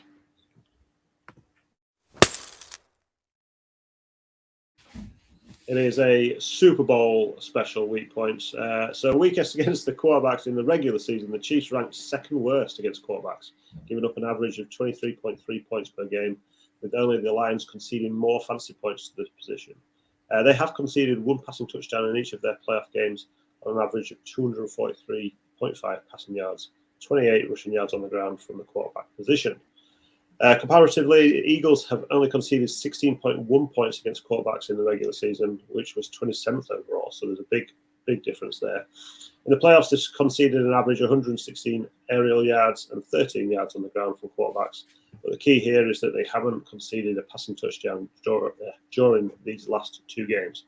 One thing I will say about that is look at the quarterbacks that they have been playing. And obviously there was a massive injury against but have they come up against a Mahomes yet? We'll see. We shall see. Yeah, absolutely. Mahomes is different, isn't he? But weakest against running backs. Both teams did much better against the running back position in the regular season, and it's the Chiefs who were more stingy in giving fantasy points away. They ranked 14th worst, giving away 22.9 fantasy points, whilst the Eagles were close to the bottom 10 with 23.4 points conceded, putting them 11th worst. So pretty close anyway, but the Eagles have continued this form in the playoffs, with the running back position averaging 89 yards on the ground, 3.5 receptions for 31 yards in the air, whereas the Chiefs, a little bit more stingy, just like the regular season, conceded 69 yards on the ground and 5 receptions for only 22 yards. So both teams have conceded a rushing touchdown as well in each of their playoff games. So this could be a key in the Super Bowl. Yeah, I reckon so. Stronger ground game from the start. That could be where the battle's won and lost. Wide receivers, the gap between the two teams is much wider than it was at running back. So the Eagles have eased inside the top 10 against the position, only conceding an average of 28 fantasy points per game in the regular season. And the Chiefs are at the wrong end of the table. So they are 5th worst against the position with 34.2 points per game conceded against them. When it comes to the run game, however, the Eagles have faced 6 runs in the playoffs, but the opponents actually lost 9 yards on those plays, so they know when to stop those runs from happening. The Chiefs have conceded 20 yards on 2 carries, so not as many plays as you would expect, but maybe some yardage to gain on the ground there. In the air, playoff opponents have averaged 179 yards and a touchdown on 13.5 receptions against the Chiefs, while the Eagles have conceded an average of 59 yards on 7 receptions with no touchdowns. So a lot less yardage, a lot less receptions, no touchdowns against the Eagles. And like I said, it could be potent offenses that they've played against, that have caused the Chiefs to concede those touchdowns. The Eagles have looked a lot tighter, though. So the injuries for Kansas City might actually go in the Eagles' favor here. Yeah, I'm just so absolutely buzzing for this game. There's just so many things that can happen, and so, like you say, the stats are just so bizarre. But it's gearing up to be a big one. So the weakest against the tight end, then the Eagles have given up 26.5 yards on 2.5 receptions over an average over the last 2 playoff games. The Chiefs' opponents saw more action with the possession in their matches, with 42 yards on 5.5 receptions on average as well. Obviously, Kelsey and Goddard, they are 2 outstanding tight ends, so this will be an interesting one. This marries up with the regular season performance. The Chiefs ranked just outside the bottom 10 with an average of 11.7 points, giving them the 11th worst average. Eagles fared much better with a 9.1 average fantasy points, putting them in 23rd, just inside the top 10 against the position. While all the signs point to consistency between the regular season average rankings and the team's playoff performances, anything can happen. This is, remember, the biggest game of the year. Mm-hmm. So we shall finish it up with our standard Flex of the Week Super Bowl style.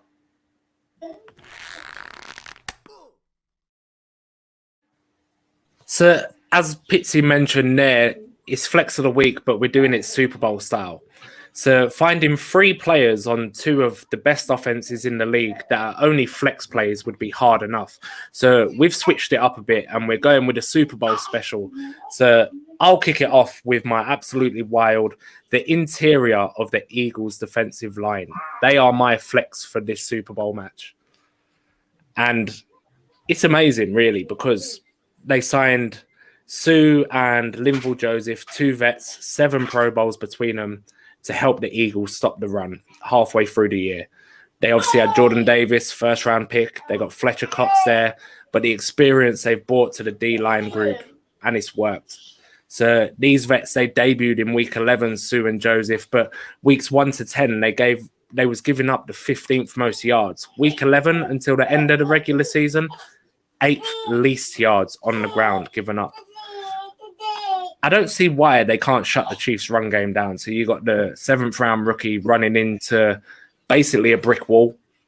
And obviously, Jerick McKinnon is more valuable through the air. But it could potentially be down to Mahomes and Kelsey versus the Eagles' secondary. Pacheco is fast, though. He is fast. If he could get an angle on the outside, that is going to take some stopping. Yeah, if he gets out, then yeah. But I don't know. It's going to be so fun. There's got to be some trickery. They bolstered the trenches when they knew they needed to, and that whole D-line group. It doesn't matter which 2 are in the middle. I love it, though, mate. Love it. It's very, very strong, and Andy Reid's going to be aware of it, isn't he? Come on, I'm talking like I know more than him for a minute. Come on. Well, my pick of the flex, I have gone for a player, and my thoughts process has been exactly what you've been thinking here. It's going to be tight in the middle. Pacheco, that you've mentioned, he is going to be hitting that wall. So I think they are going to have to mix it up with what their running backs are doing. So my flex of the week is Jerick McKinnon. Not only for that, but also because there's a lack of receivers that, we've already said it's quality over quantity. The Chiefs have got a lot, but they are injured. So they may have to use McKinnon in different positions. So you could see him heading out wide. And it would be unusual because that might not be where the Eagles would have planned for him to be. The Chiefs, they like to mix it up. And, we've seen the Ring of Roses play against the Raiders. They like to drop some strange things in. Moving a running back to a different snap position is not out of the realm of possibility. So my thinking is that they'll use McKinnon more on the ground because the Eagles won't expect it as much. And maybe they use Pacheco for a bit of pass catching. You know, it has been seen some targets, especially towards the end of the season and in the playoffs.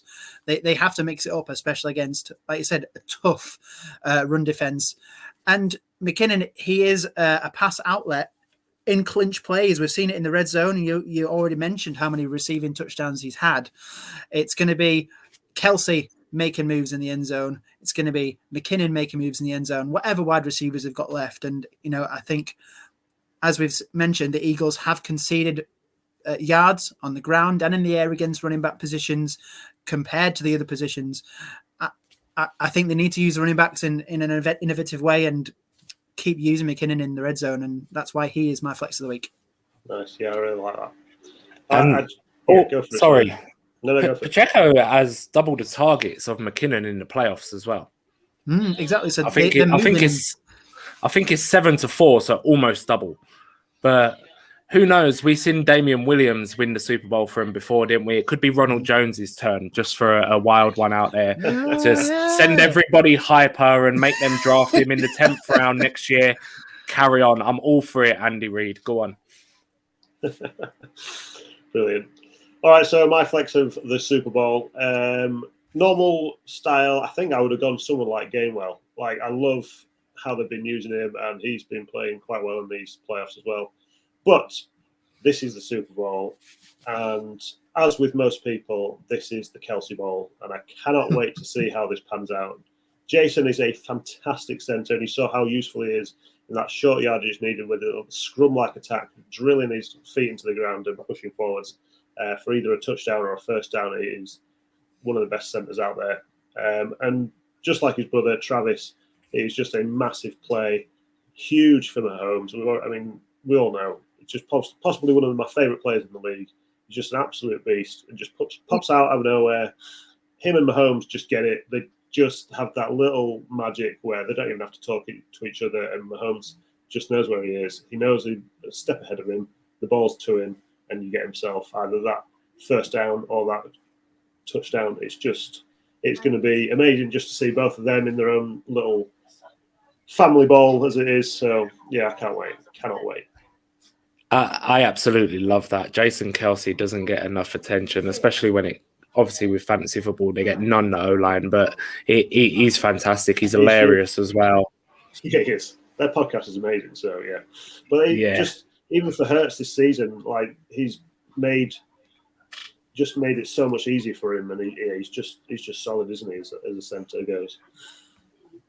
Yeah, absolutely. Very much so. I'd say one of the two most exciting teams. I know that there's other teams that maybe have come a bit closer, but I feel like there's been a lot of potential on the Eagles team for years, and we know how explosive and exciting the Chiefs are. So have these two teams come together. You've got like the team that's been there for the last few years, and the Eagles and the new contenders coming up. It's going to be a very exciting game, and it's one I'm very much looking forward to watching. I cannot wait. Cannot wait. Right, boys, that is it. That's our part of the Super Bowl schedule that we've got for 5 Yard Rush. Loved being part of this and getting you guys back together and having a little chat together. So that was awesome. That's a little special part of our Super Bowl season. Absolutely. Mm-hmm. So anyway, you guys enjoy the Super Bowl. Enjoy the off season with the free agency and the draft. I love that part of the season too. And until then, keep rushing. This is it, the final part of the show. Thank you very much to the Fast Action Friday boys for breaking this down. And now for additional fantasy content to look at the game and even more, because it is fantasy. You need to get all the different opinions. You need to get all the different perspectives. The boys have done a phenomenal job, but I thought let's squeeze one more guy on here to talk fantasy football. It is the incredible Mags. If you don't know who he is, I promise you this segment is well worth the watch. And then I hope you go and follow him afterwards. He is the host of the Dynasty Hot Seat podcast, as well as also the Fantasy Wildcard Rewind show with a couple of our folks here at 5 Yard Rush in the chair with him there. So I hope you enjoy this particular final segment. Don't forget to follow all of our guests. Do not forget to enter the giveaways. Do not forget to like, subscribe, and everything that you need to do to ensure that we get more visibility on these shows, because a lot of people are giving up their time, and I really hope that we're able to give and pay it forward in some way to all these wonderful people. But without further ado, here comes Mags, and from me, thank you so much for watching. We've come to the end of the show, and it's the headline act. Everyone thought it would be Brad Johnson or Will Gavin or Jeff Reinbold or Joe Dolan, but no, saved the best till last, obviously. And I'm really excited to have a very good friend of mine, creator and host of the fabulous Dynasty Hot Seat podcast, where I'm top of the Hall of Fame still, and co-host of the excellent Fantasy Wildcard Rewind show. Mags, I've been on your show a couple of times, never had you on personally. I'm glad I could break this duck on such an amazing show. Thank you so much for coming on. Oh, it is my pleasure, Murf. So happy to be here. Like I said, you know, your Dynasty Hot Seat royalty. So it's my pleasure to, have you rule the red carpet out for me for a change and come on to your fantastic show. And yeah, you're right. I mean, there was talk about Tom Brady, actually. He's retired now. He's got a bit of free time to talk about him closing the show, but we've got to give the people what they really want, right? And that's exactly. No one wants to hear from Tom. He's old news. He's done. Like everyone's done. Everyone's done with that. And we had some cool people. We've had ex-players, but no. It's all about Mags here. And spoiler, you are a Chiefs fan, so I have to get your thoughts on the show or the Super Bowl, the matchup. How are you feeling about it? And your initial thoughts on taking on the Eagles in this Super Bowl? Yeah, I mean, we kind of have a brief chat before we started recording about this. And, there was a lot of talk kind of preseason about this is kind of going to be that kind of transition year for the Chiefs. Like, lost Tyreek Hill, lost Tyrann Mathieu, lost Travarius Ward. Like, some of these sort of bigger leaders in the locker room. And, the secondary is a lot of rookies coming in. And you thought, right, okay, let's see what we can build going forward here. Who's going to be the guy that can maybe break out and we'll make a run of it, in 2023. But here we are.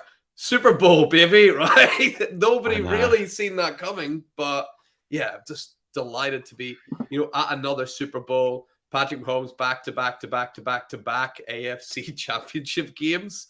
He's only played 5 years. He's got 5 championship games. I mean, yeah, just absolutely over the moon to have that. 5 championship games, 3 Lamar Hunt trophies, soon to be crowned. Not officially, we do not know. Probably by the time we're recording this, you might know. But there's no doubt in my mind he'll be named the MVP. It's a pretty easy award. It goes to a QB on the number 1 seeded team, and I don't think it's going to go to Jalen Hurts. No disrespect to Jalen Hurts and the fantastic year that he's had, but it's going to go to Patrick Mahomes. So, I think it's pretty easy to assume that. But yeah, you're looking at 3 Lamar Hunt trophies, 2 MVPs, and he might end up this week with his 2nd Super Bowl ring. And it really has become, and one of the themes of this show, Mags, all the way through, is this sort of dynasty now of the Chiefs, that no matter what challenges they're facing, this iteration of the Chiefs for 2022 is so different to what we've seen from a roster build to previous years, and yet they've still been able to blow away the best conference, probably the best division in football as well, with how the whole division tried to tool up against the Chiefs, and really, with the exception of the Chargers, came up very, very short. So it's unbelievable to see what there is.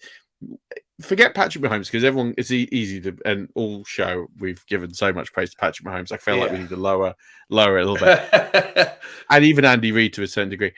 Where would you put the credit on this on this team and the way it's been built? Does Brett Veach deserve a lot of this credit for what he's done through the draft and turning away the major demands of Tyreek Hill to spend that money in other areas of the roster, or do you think really the coaching staff are the people that have done this?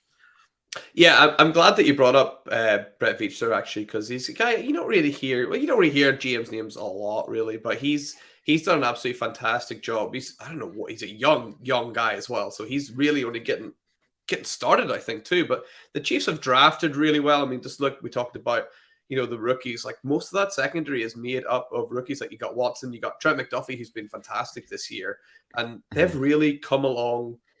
I think just exceptionally well. I think Steve Spagnuolo he's great as the year kind of, ticks on. You'll usually find with the Chiefs defense that it gets better and better and better and better as the year ticks on. So I think Steve Spagnuolo definitely deserves a bunch of credit. You got, Eric Bieniemy. Every year Eric Bieniemy doesn't get a head coach job. I am delighted. I don't know how, he's not been plucked up yet. He's had plenty of interviews, but yeah, it just doesn't seem to be able to get that head coaching role. If you were to believe what's been reported, it's he doesn't interview well. That's what and that unfortunately, when he goes in against other opposition for jobs, that he doesn't come across as a good communicator, and he doesn't come across as somebody who can communicate his vision and his plan. Now, obviously, there's a bit of counterbalance here because he's taken an offense to the AFC Championship game 5 years in a row, and this is his third Super Bowl in 5 years. So, I think there has to be some context to this. It's a hard one because you look at what he's achieved, but then not all coordinators deserve head coaching jobs, and we have to be a bit mindful of that. I've seen so many coordinators who have taken jobs. Tampa went through a whole spate of them for years where they took an offensive coordinator, made them a head coach. I can think of Dirk Cutter most recently, who just wasn't a head coach. He couldn't manage the players or the scheme or the organization. And that, I think, goes into the thinking. And I think it's hard, and people will play a card against him and look at his color of his skin and look at, and that could play a part, unfortunately, that you can't rule it out. But on the flip side, the fact he's had so many interviews and nobody's given him a job. There is no smoke without fire. There is something there that he's not doing in the interviews. But as you say, you'd be delighted. I heard a little rumor that he could potentially move on this offseason after the Super Bowl. Do you think that could be the case? It could be the case. It's hard. It's hard to tell. In the moment, I suppose if he wins, if Chiefs end up winning the Super Bowl, he might be like, that's the perfect time maybe to move on. The Chiefs do have people like a lot. I don't know if it is huge public news or if it's well known. The Chiefs quarterback coach this year has been Matt Nagy, who obviously was a head coach, right? He's someone that probably could slot into an offensive coordinator role pretty well. So, Eric Bieniemy, if he moved on, I wouldn't be surprised if you got someone like Matt Nagy just to kind of fill in there and make a move like up to offensive coordinator. He's maybe another good example of a guy that maybe isn't meant to be a head coach, but has done really well as a coordinator. He's an NFL Coach of the Year. Oh my God, you're right. He won. Yeah. So he's someone who was it his first season or second season? He was NFL head coach of the year, which looks wild now, but obviously at the time they were taking the progress, and it didn't happen for him. And it's a tough situation. I think he's someone that will earn another gig at some point, and I think, as you say, if Bieniemy moves on, I think moving Matt Nagy up would make a whole ton of sense, and I think that would be great for him, and I think it would be good for the organization. But we're not here to talk Chiefs because we've done Chiefs, we've done Eagles, we've done X's and O's, we've broken the game down. I feel like we've covered the game. We feel good about it as to where we're thinking this far out. Let's talk about fantasy football, and let's talk about. We've done DFS, we've done prop bets, and the guys at the Fast Section Friday have done a redraft look at this. But I want to look at this from a potentially like a playoff tournament where maybe you've got potentially limited lineup selections where you can only select the player once or twice, and look at the different positions and think, who are the must starts if you haven't used them, i.e. you've been saving them for the Super Bowl when you're able to predict this. And then who are some players who, if you have run out of options, who you could potentially play in those positions to fill your roster. So let's start with the QB position. And we've got two very good ones for fantasy football in this one, in Mahomes and Hurts. Now, maybe the decision that you as a viewer might have to make here is already made up. You might have already played Mahomes in the AFC title game or whatever game might be before, and you might have saved Jalen Hurts for the Super Bowl, or vice versa. You might have thought the Chiefs were the best bet and you played Jalen Hurts. Either way, if you haven't got to make a decision, then great. You can start with who you need, or conversely, if you've played them both, I guess you're playing Gardner Minshew, and hoping that he gets some snaps. But who would you have if you had the flat choice here in a redraft or a playoff tournament? Would you be playing Mahomes or would you be playing Hurts in this one? Yeah, I mean, first of all, if you played them both, give Kyle Shanahan a call. He's got plenty of experience dealing with absolutely no quarterbacks to work with, so maybe he can give you a hand with that. I'll sign Kyle Juszczyk. He can give you a go. Absolutely, yeah. Who is a Juwan Johnson 4-star high school recruit? Yeah, get him in. Like that's There's enough guys. But yeah, this is a good. By the way, I love the concept of this because it does something that one of my favorite things about fantasy football is it kind of erodes your like homer bias, right? It kind of forces you to like appreciate and respect other players from other teams. You don't get that thing that you might get if you don't follow fantasy. We're like, oh no, like all their players are trash. Like I don't like any of those guys. Like you don't get that. Like I don't have that with AJ Brown. I'm like, I love AJ Brown. AJ Brown won me a like title this year in fantasy football. Like I can't say enough good things about AJ Brown because like he's brought me success in fantasy football. So I like that fantasy football does that. It kind of what I say erodes your bias towards people. So this was a good exercise. I'm still picking Patrick Mahomes. I'm saying that. Like he was quarterback 1 on the year. Jalen Hurts. I mean, Jalen Hurts proved me wrong this year because he really up-leveled his throwing. You know, the rushing we knew was there already, but I mean, Patrick Mahomes, he broke the NFL record for combined yards and rushing. He threw 41 touchdowns. I mean, yeah, but it's like you said, you've talked enough about Patrick Mahomes. I could talk all day about him, but Jalen Hurts, I think if you're forced to play him, you're going to be delighted as well. One stat, I had a little look into this. Do you know that Jalen Hurts tried to rush the ball 100 more times than Patrick Mahomes this year? I'm surprised it's only that. I thought it was a lot more. So yeah, I think if you got one of these guys to play in this, like you're delighted.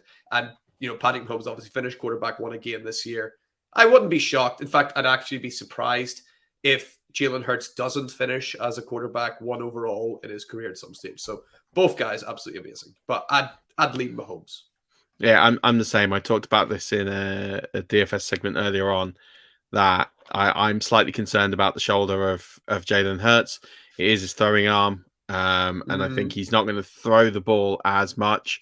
And I think if you're going to drop 10 attempts, maybe more, in passing, that's going to limit. I know he's got the rushing upside, but it's going to limit how much he can do. Give me Mahomes in this one. Don't overthink it. I think it's pretty straightforward. Then we get to the running back position. Now, conjecture here would look at this and go, Philly going to run the ball a ton, playing Gainwell and Sanders probably makes the most amount of sense, given the nature of how their offense is built versus how the Chiefs are built. But I'm not so sure that I would advocate that as the best play here. What are your initial thoughts here? And do you think that McKinnon or Pacheco are well worth looking out here over someone like Miles Sanders or Kenneth Gainwell? Yeah, I mean, if you look at Jerick McKinnon from sort of weeks 10 to week 17, which is like, you know, the real meat of the fantasy football season, that's whenever, you know, you really want to be winning games. He was running back 6 overall. He was scoring 5 points a game more than Miles Sanders was at that stage. So, you know, Jerick McKinnon really coming on towards the end of the season. Actually, really interesting enough, as Pacheco only scoring a half point less per game than Miles Sanders was during that period. So Isaiah Pacheco he started to come along quite nicely towards the end of the year as well. I still think because of that, you know, receiving upside, obviously it depends if you're PPR or not. If you are standard, I would kind of avoid Jerick McKinnon PPR. Yeah. I think Jerick McKinnon might be a safe kind of play here. He's kind of an old steady head. He might get quite a lot of looks in the Super Bowl. Trusted guy for Mahomes. Yeah, I think I would definitely go Miles Sanders for sure. I think I would go with a Sanders McKinnon 1-2 punch there. Yeah, I'm close to you. I would go with a Gainwell McKinnon 1-2 punch. I think because of the fact there's some injuries here to the wide receivers and we don't know the full story. But you know, with Juju hasn't practiced yet, And we know that there's some question marks here. We know McCall Hardman's not going to play. So we're looking at this. Good. McCall Hardman sucks. I hate that guy. I hope he doesn't play. Well, no, it looks like he's been ruled out already. And then we got Kadarius Toney hasn't practiced yet. So when you're looking at that, I think there's a real role here in the slot for and screen passes and bubble passes here for Jerick McKinnon. So I really like his upside in this game. I would go Gainwell over Miles Sanders, just looking at what they've done during the playoffs. He's been a lot fresher, a lot more explosive, and he's also getting the goal line carries. But I think you can go right either way. I'm a big Miles Sanders guy. I think he's a great talent. So it pains me to say that, but I would lean Gainwell on there. The most difficult slate here is the wide receivers. Now, I think this is a game that is a tough one because the best wide receivers in this game are all on the side of the ball where they're probably going to throw the ball a lot less. And so you're going to struggle to play them both. So where do you go here for wide receivers? And then if you've happened to have played A.J. Brown or Devonta Smith and you're kind of stuck here, who do you pick as an outside bet to pick up nice receiving yards here as a wide receiver? So I've got one name from each side on this one here. For the Chiefs, maybe not surprising after what we've seen in the last game. I mean, Marquez Valdes-Scantling really came on good in the last game there against the Bengals. The biggest game of his career, you could probably argue, well north of 100 yards. The biggest games of his Chiefs career for sure, and he needed to be the guy that stepped up because everybody else was out. The Chiefs have got 10 wide receivers on their roster, and by the end of the game, 7 of them were unavailable, which is wild, crazy. So it was MVS, and it had to be MVS, and he stepped up. And I am just wondering if there's going to be like a switch go off in his head now, where he's like, oh, maybe I can be the guy after playing second fiddle to Devontae Adams for so long. Maybe he's like, oh, maybe I can be the guy. And you look at a guy like MVS, he's big, he's strong, he's fast, he's got amazing measurables.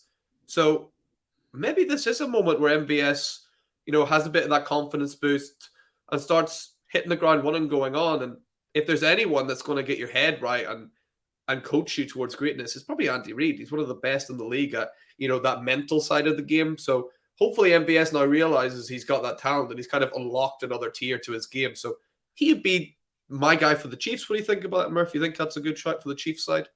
So I think it depends on the format you're playing. I think if we're talking here in this specific format of either playoff football or redraft, then I would agree with you. Mark Ferguson, who does our DFS content, made a really good point that in DFS he's a massive fade.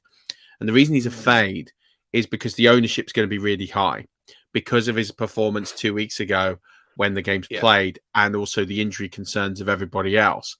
That it's going to be very hard for him to meet the expectations. And he's going to be a bit of a wash in the sense of, from an ownership perspective, to what you're going to get in value.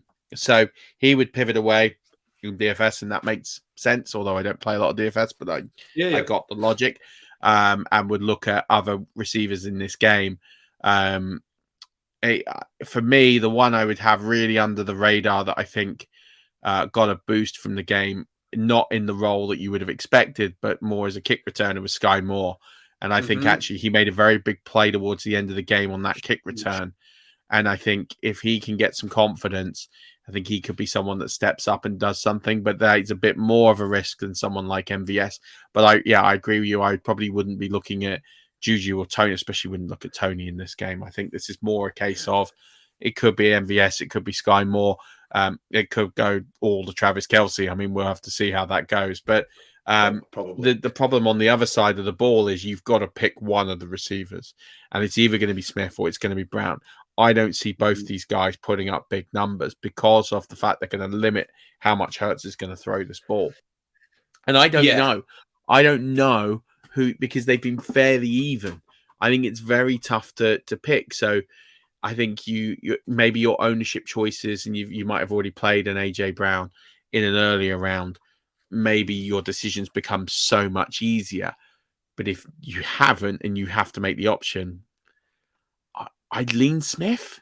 I don't know about you. I would probably lean Smith. I just think the home run ability and that speed against the corners might just give him a small edge over AJ Brown.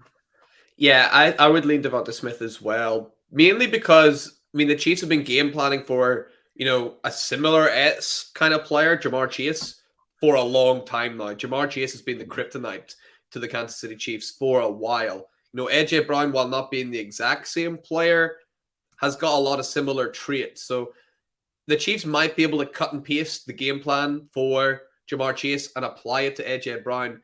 There's no Devonta Smith threat that the Bengals have that the Chiefs have already prepped for. So he would be a guy I'm more worried about, especially if you're saying Jalen Hurts is hurt. Smith usually operates closer to the line of scrimmage. He could be getting like more of those short routes and short targets. So yeah, I would lean Smith there. If you're really desperate, what name keeps coming up whenever the Eagles need to make a really big play?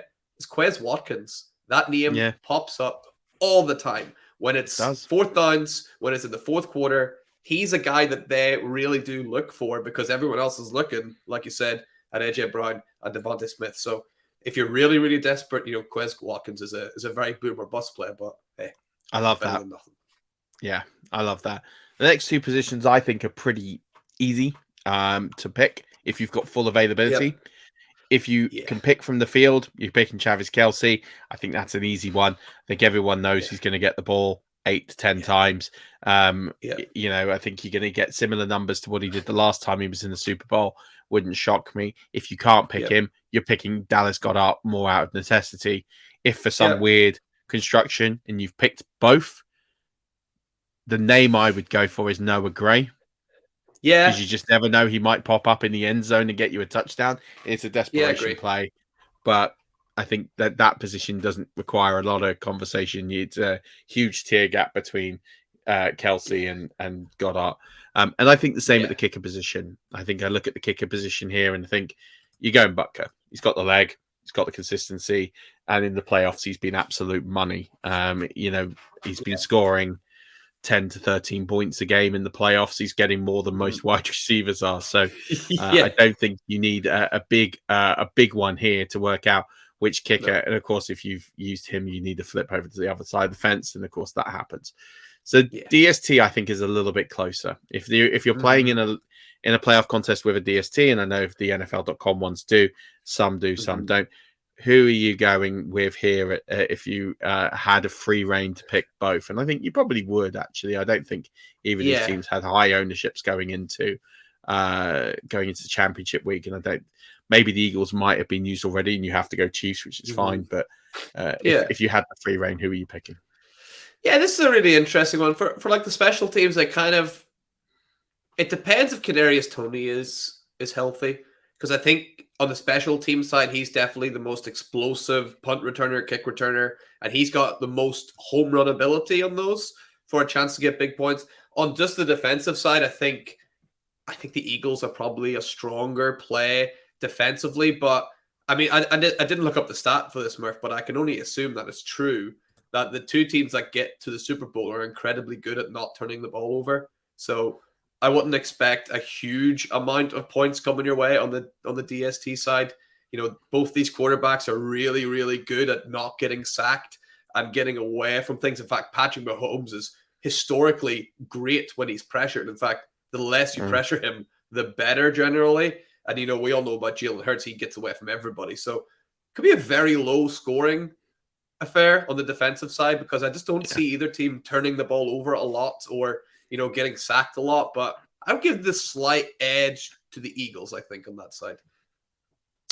See, I think all your points are 100% correct. I think low turnovers, high scoring. No one's going to see a big bump on the DST. Yeah. But I would pick the Chiefs. And the reason to pick the Chiefs is because, not because I think they're a great DST, not because I think they're going to get you a whole heap of points, but if I look at the teams that are most likely to return one for a touchdown from a kickoff or a punt return, I'm going to take the Chiefs. And that's literally all that for me is the only differentiator. Because I think you've said it right. The only other differentiator is sacks. I do think you're going to see more sacks come from the Eagles. I don't think it's going to be a huge number because of how much, as you say, Patrick Mahomes escapes pressure. So I don't think you're going to see a 6-sack game, a 5-sack game. so when you're sitting there trying to, I think you'll see like a 3-1 sack game or 2-1 sack game. Like, I don't think you're going to see a huge difference. So I look at that and think, yeah, I'd go with the team who I think with the ultimate upside, who's going to return a touchdown for me. Yeah. I'd bet the Chiefs and someone like Sky Walker or Darius Toney can potentially break one. It's unlikely, highly unlikely, but that would be where I would go. Yeah. Well, I really appreciate this, mate. Before I let you go and before I sign off the show, I want you to take the opportunity to plug all the work you're doing, all the phenomenal work, the podcast you're on, anything else you're up to, and tell everyone where they can follow you and get to know you all a little bit better.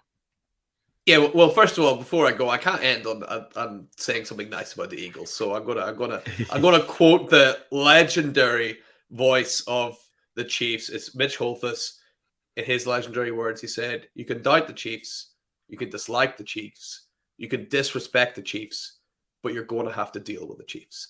And that's exactly what's going to happen to the Philadelphia Eagles. They've coasted through these playoffs. They might be the favorites in the bookies, but the last person they want to see on the other side of the field is Patrick Mahomes. And that's what's going to happen. And I cannot wait for it. As for me, man, thank you so much for having me on. If you're interested, guys, you can find me on Twitter at Hot Seat Mags.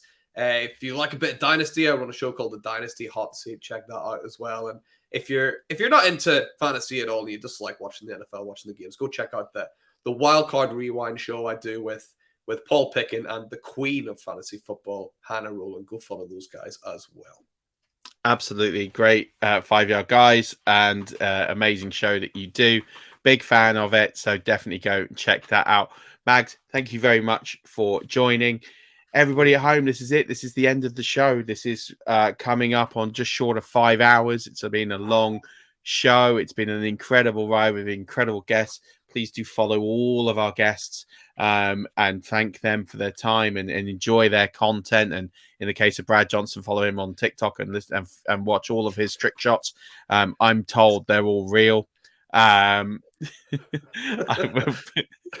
what I'm told. Don't forget 2 giveaways: the Brad Johnson jersey and the Clyde Edwards-Helaire signed jersey. Both signed jerseys. 1 contest on Twitter, 1 contest on the YouTube. Make sure you follow all the instructions in this video. If you don't follow them all, you cannot enter. And again, if you live outside the UK, you can still win, but I will ask for a contribution on the shipping. Seems only fair. You're getting a cool prize. You know, I'm not the richest man in the world. Other than that, enjoy your Super Bowl wherever you are watching it. Make sure that you do it responsibly and safely. And I don't want to read on Twitter the next day that somebody has been banned from a bar for life for over celebrating, as I saw some posts last year. But however, enjoy your Super Bowl experience. You never know, next year your team could be in it. But I'm sure this is going to be a good one. But until next time, next year's Super Bowl, as always, don't forget, keep rushing.